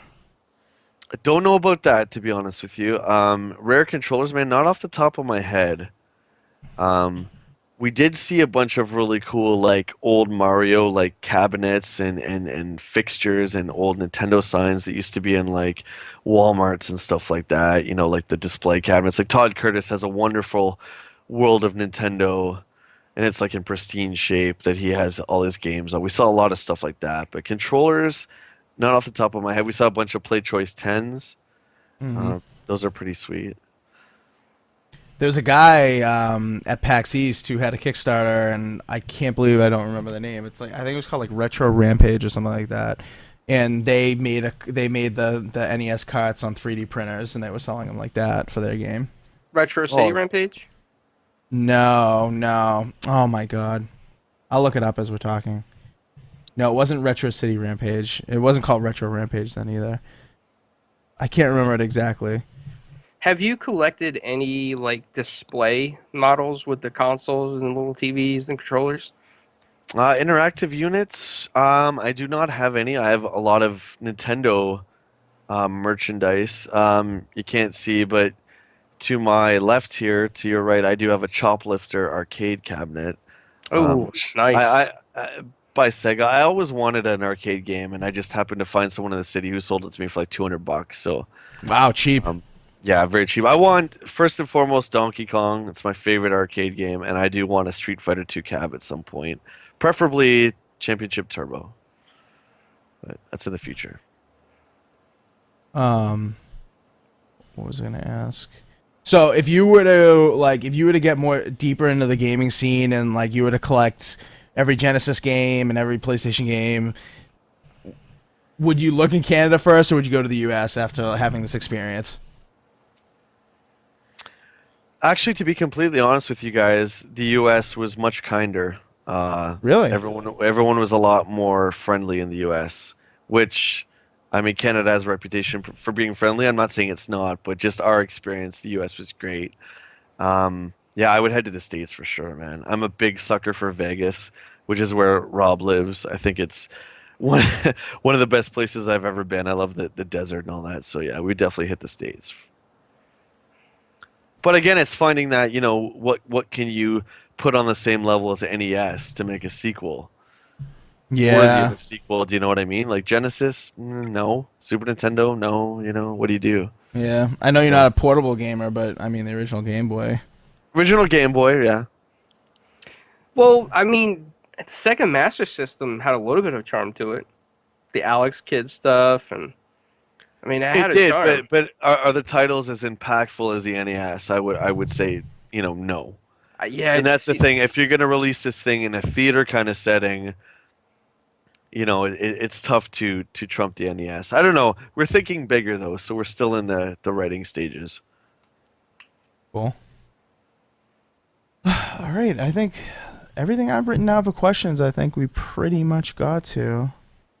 Clowns or Assassin, anything else before we get out of here? Oh, while we're on the air, Jay, can you talk a little bit about like your podcast and tell our listeners? Oh yeah, like, please. What it's about? Podbean.com is where you find all my work. We do a video game podcast called Gamercast with Glenn, Rob, and Jay. It's about all things video games, current, past, anything. Again, we've all collected from when we were kids to now, and I've kept up to date with everything, so let's check it out. A Galaxy Far, Far Away is my Facebook page, and also my Star Wars podcast. That's my number one passion is Star Wars, so check it out, guys, and leave feedback. Always appreciated. I think you have a number one super fan right here, ZPCI Assassin. Yeah, I was just gonna he's our say biggest Star Wars fan. I was just gonna say after we end the broadcast, you're gonna have to let him know like the link and everything for that. So Assassin, definitely add me on Facebook. We can chat, and I'll get you on the podcast if you want to talk some Star Wars. All right. Oh, he definitely wants to talk Star Wars. He's so up and down about Battlefront because we were so excited for Battlefront. We played Battlefront, and then, you know, it ended up being not so good. And then, you know, he doesn't want to hate it because it's Star Wars. And then he goes back to it and he's like, oh, you know, this is actually good. You know, it's actually good. And then he convinces himself, no, it's not good. And it's funny. Yeah, I wrestled with the same thing as well because you want to love it because Battlefront 2 is so damn good. Oh yeah. And they stripped out everything from it. I understand it's, you know, a different development team and such, but still, when you had something so good and then 10 years later you get this and it's not quite as good, but you want it to be as good, it's tough. Yeah. All right, so I think, unless Clowns, you got one more thing or no? I was just gonna say when I watched the documentary, I had told Assassin like there was like I remember seeing something like R2D2. Was that like a life-size replica that was in the room, or was that like a model? I don't know what I was looking at. I have life-size replicas of Master Yoda, Darth Maul, and Jar Jar. The R2D2 is a beer cooler from the 70s. Oh, wow. That I acquired from my buddy's dad. It's a real cooler, but no, it's just a cooler. I have a friend, my friend Steve actually, who cosplays with us. He has a replica R2D2 that he brings to the shows and stuff. So I don't really have one, but I know a guy who has one. So there you go. And the last question I could think of is, what shows do you guys go to? Like any trade shows or any events that are like really popular that you guys go to? The last one we went to in October, of course, was the Portland Retro Gaming Expo, which was absolutely fantastic. This year, again, it's a little quiet. Rob was just down at E3 shooting stuff for his next documentary, which is called Box Art. And you guys, if you don't know what it is, you got to check it out. It's about the history of art on the box of video games. It's something that's never been touched before. Yeah, the Portland Retro Gaming Expo was the last one we went to. We try and hit everything we can. Again, this year for me personally, it's a little bit different. I've just, kind of backed off just a little tad. But we're ramping up to get the game going out. So we'll be hitting all these cons again and touring the game. Cool. So look out for that stuff. Look out for Jay on all of his different, social networks. We've got below his face here on the podcast, we've got his Twitter, his personal Twitter, and the Twitter for the Nintendo Quest. So go follow both of those. Follow his Facebook that he mentioned earlier. Check out those podcasts. And yeah, so we really appreciate having you on, Jay. It was an awesome interview, and hope to game with you in the future and hear more about where this Nintendo Quest thing is going. And when the game comes out, we'll definitely have to have you on again for sure. Absolutely. I want to say you guys have a great show and you're killers, so thanks for having me. Absolutely, yeah. Thank you guys. And so everyone in the chat tonight, you guys are amazing. Thank you. If you're not watching live, definitely still leave your comments below. We check those. And hit us up on Twitter, 4GWQ Podcast. That's probably the best way to get in touch with all of us collectively. And if you have any other questions for Jay, we can relay those or, whatnot. So, and we just lost Assassin for some reason. So, yeah, thank you guys for coming out this evening, and we'll see you guys in the next episode. Peace out.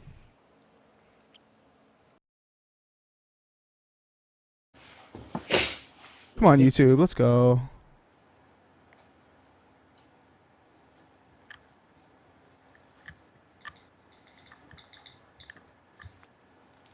What the heck is going on here? Oh, there we go. Yeah, it's live. It's live. I see it on both. Okay. All right, here we go. I'm going to mute the Skype call, get the intro video. Here we go. Welcome to the Four Guys with Quarters show. With your hosts Inferno, Assassin, and Clowns.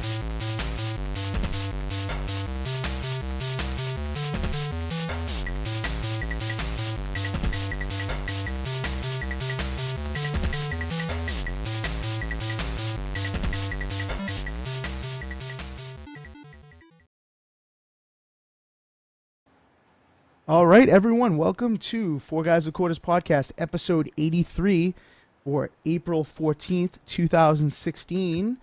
This week we have a very special guest joining us on the show. He's, I forgot to ask how to pronounce your last name, Jay Adaloy, is that correct? That is spot on, mate. Wow, Jay Adaloy from Drop Dead Interactive, his company that made Gear Gauntlet, which goes live on the Xbox Store in just a matter of hours. So 12 o'clock, it will be live. So Jay, welcome. Thanks for coming on and talking to us about your game.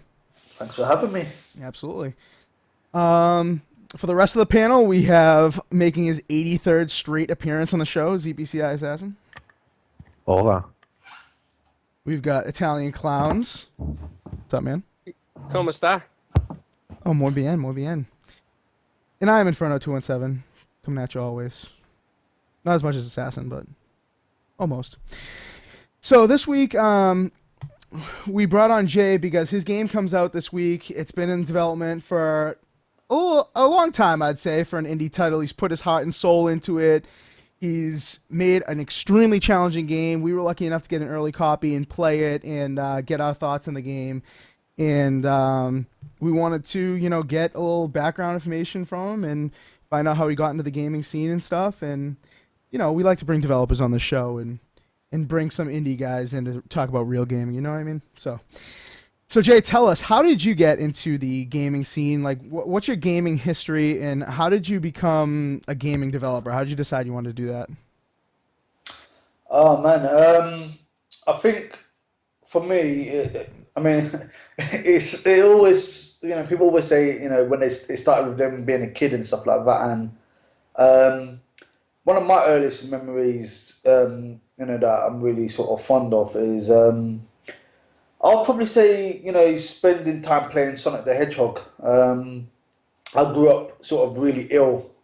Wasn't allowed to go outside because I could get a cold or Really? Wow. get to the hospital really easily. Wow. So my parents always used to sort of buy me games, and at the time I ended up getting the Sega Mega Drive, it was called in the UK, as opposed to the Nintendo. So I went down that route first. Yep, same here. Genesis of life, baby. So I ended up getting Sonic, and yeah, I just really, really enjoyed that game.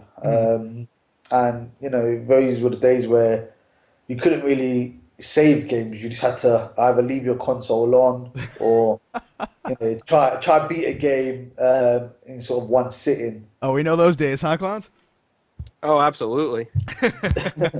Go ahead, Jay. My So fault. and some of that actually went into Giga and stuff like that. But yeah, so for me, it really started there. And as I sort of grew up, I knew I wanted to do something with computers. I really liked computers, and I really loved games. At the time, I didn't know I wanted to make games, but I just knew I really loved them.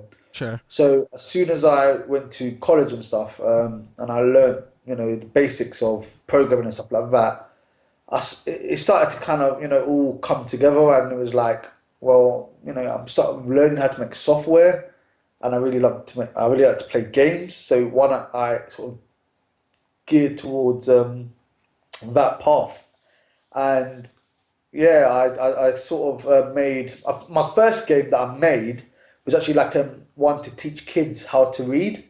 Oh, cool. But like in a really fun way. So I did that, and then I ended up going to university, and I did a games programming course. Nice. And upon finishing that, you would have thought I would have went straight into the games industry, because at the time I was like, it can be quite mundane, but it pays the bills. But I really, really wanted to get back into gaming, so I said, okay, I just needed to do it for myself, and kind of going down that path. I sort of kept saying, I really enjoy making the decisions, coming up with my own ideas and stuff like that. And I kept, sort of straying left and not sort of getting back into the games industry, but in terms of going to work for someone, yeah. So I just decided I'll just keep it as my own business and stuff like that. And yeah, during sort of those times, that's like loads of little ideas came about, and Gear Gauntlet was one of those. And so the idea of Gear Gauntlet sort of started back about maybe 5 years ago. Really? Wow, that long ago, huh? Yeah, so it started then, but as I said, the kids came, so I stopped. Got married, stopped. Changed jobs a few times, stopped. Sure. And sort of the turning point for me was with the Xbox One. I got that on launch and stuff like that. Really enjoyed it and stuff. I went to one of the developers meetups, talk about potentially, developing for that console and stuff like that, and this whole self-publishing program and things like that. And being accepted onto that program really sort of gave me that push, and was like, okay, now that I'm accepted, I have to finish this game. There's no excuses. Right.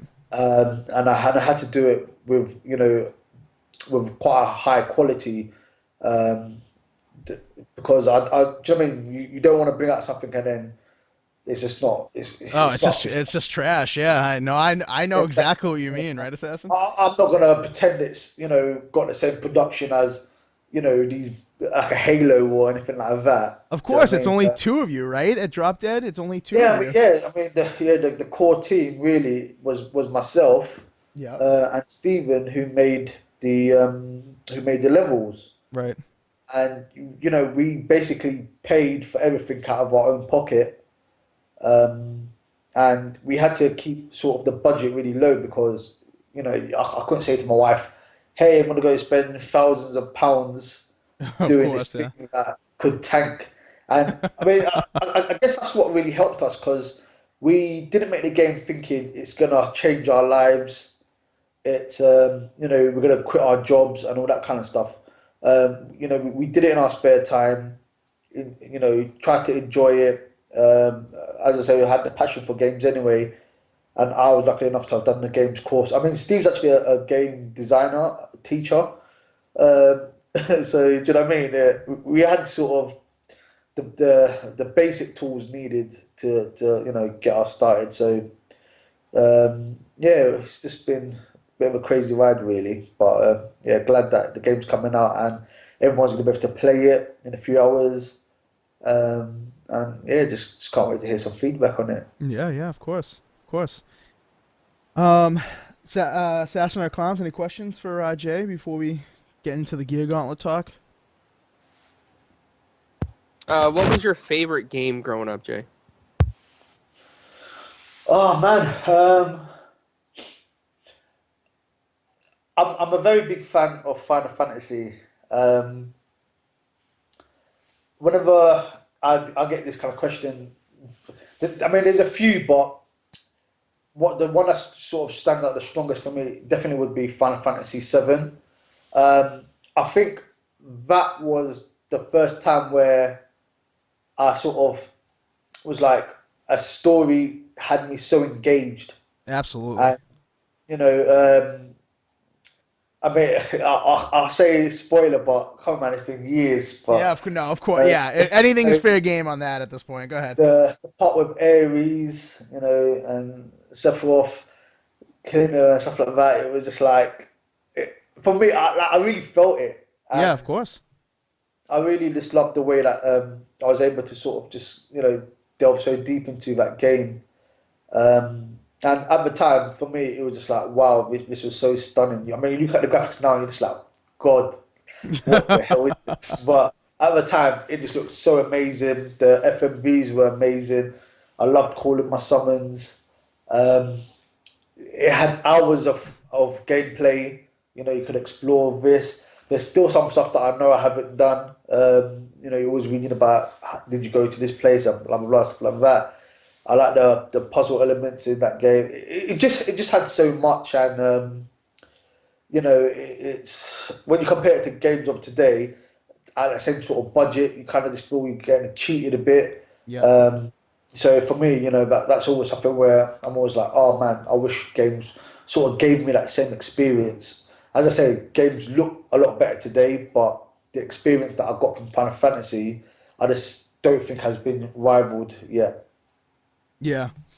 And you know, I think the industry has gone away from making so many great story-driven games, and that's why like the games of today, like you were saying, just aren't as you know, interactive and aren't as like catching of your feeling and emotion and stuff. Yeah, so I mean, Quantum Break just came out, and I feel like that was the closest thing in a while it really had my emotion and my attention to the I was characters. just about to say that. I mean, because I've only played a couple of. I think I'm on Act 2 or 3 or something like that. Sure. And obviously, because I've been just busy getting ready for the launch and everything like that. Of course. But I just love what Remedy done with the TV. The TV series stuff. That just really drew me in. I was just like, this production is just so good. I really think that they can actually make a spin-off TV series from it.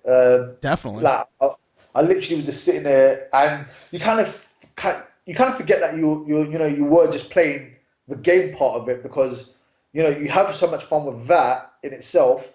You know, I mean, the first act was just like I was like, oh my god. But right. Don't spoil that one. But yeah, then when you start watching the TV series, you just like it just really draws you in. So it's kind of different from how Final Fantasy was, because that I think had a bit more. It was a bit more emotional. Sure, of course. Yeah. But yeah, it's definitely on the right track, and I would definitely like to see more games, do innovative things like what Quantum Break's doing. Mm-hmm. So is it fair to say that the next great game from Drop Dead Interactive will have some sort of story element to it, or? Oh man. See, I mean, those are the games you're into, bro. So I feel like that, that's the next step for you guys. When I made Gear Gauntlet, the idea was that I was like, this isn't a game about a story. Like at the other time, I was just like, I just want people to focus on, getting those scores, getting the best time, being as competitive as they can be. The objective. This is the objective, and it doesn't require any story. So one of the things I did not want to do was shovel in a story just for story's sake type thing. And I think again, when I sort of originally started, I think I wasn't mature enough in terms of my game design, because as I said, I started kind of when I was at university. That's when the ideas came about. So I still had a lot to learn, and I know putting a story into a game is very challenging. And I mean, if you see some games now, they still can't pull it off. So right. I definitely didn't want to do that. But it's one of those things that a lot of people have asked me about and said, oh, why didn't you put a story in there and stuff like that. So this has been a learning journey for me as well, in terms of things that people definitely want to have in games. I mean, some of the things that you may not think is that important, but to a vast majority of people, it's really important. So I definitely would say that if there was a Gear Gauntlet 2, I would definitely think about a story. Mm-hmm.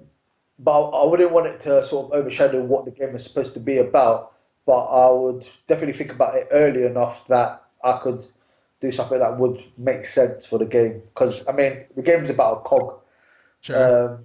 Yeah, and exactly. In our Twitch chat, Harry Cabbage says, there is a story. It's about a gear that gets absolutely wrecked. So there you go. There's the story. You're a gear. Get to the end. Probably not in the first try, though. Definitely. You mentioned that people have been asking you why not a story and stuff. So I know you're in the team is in Nottingham, right?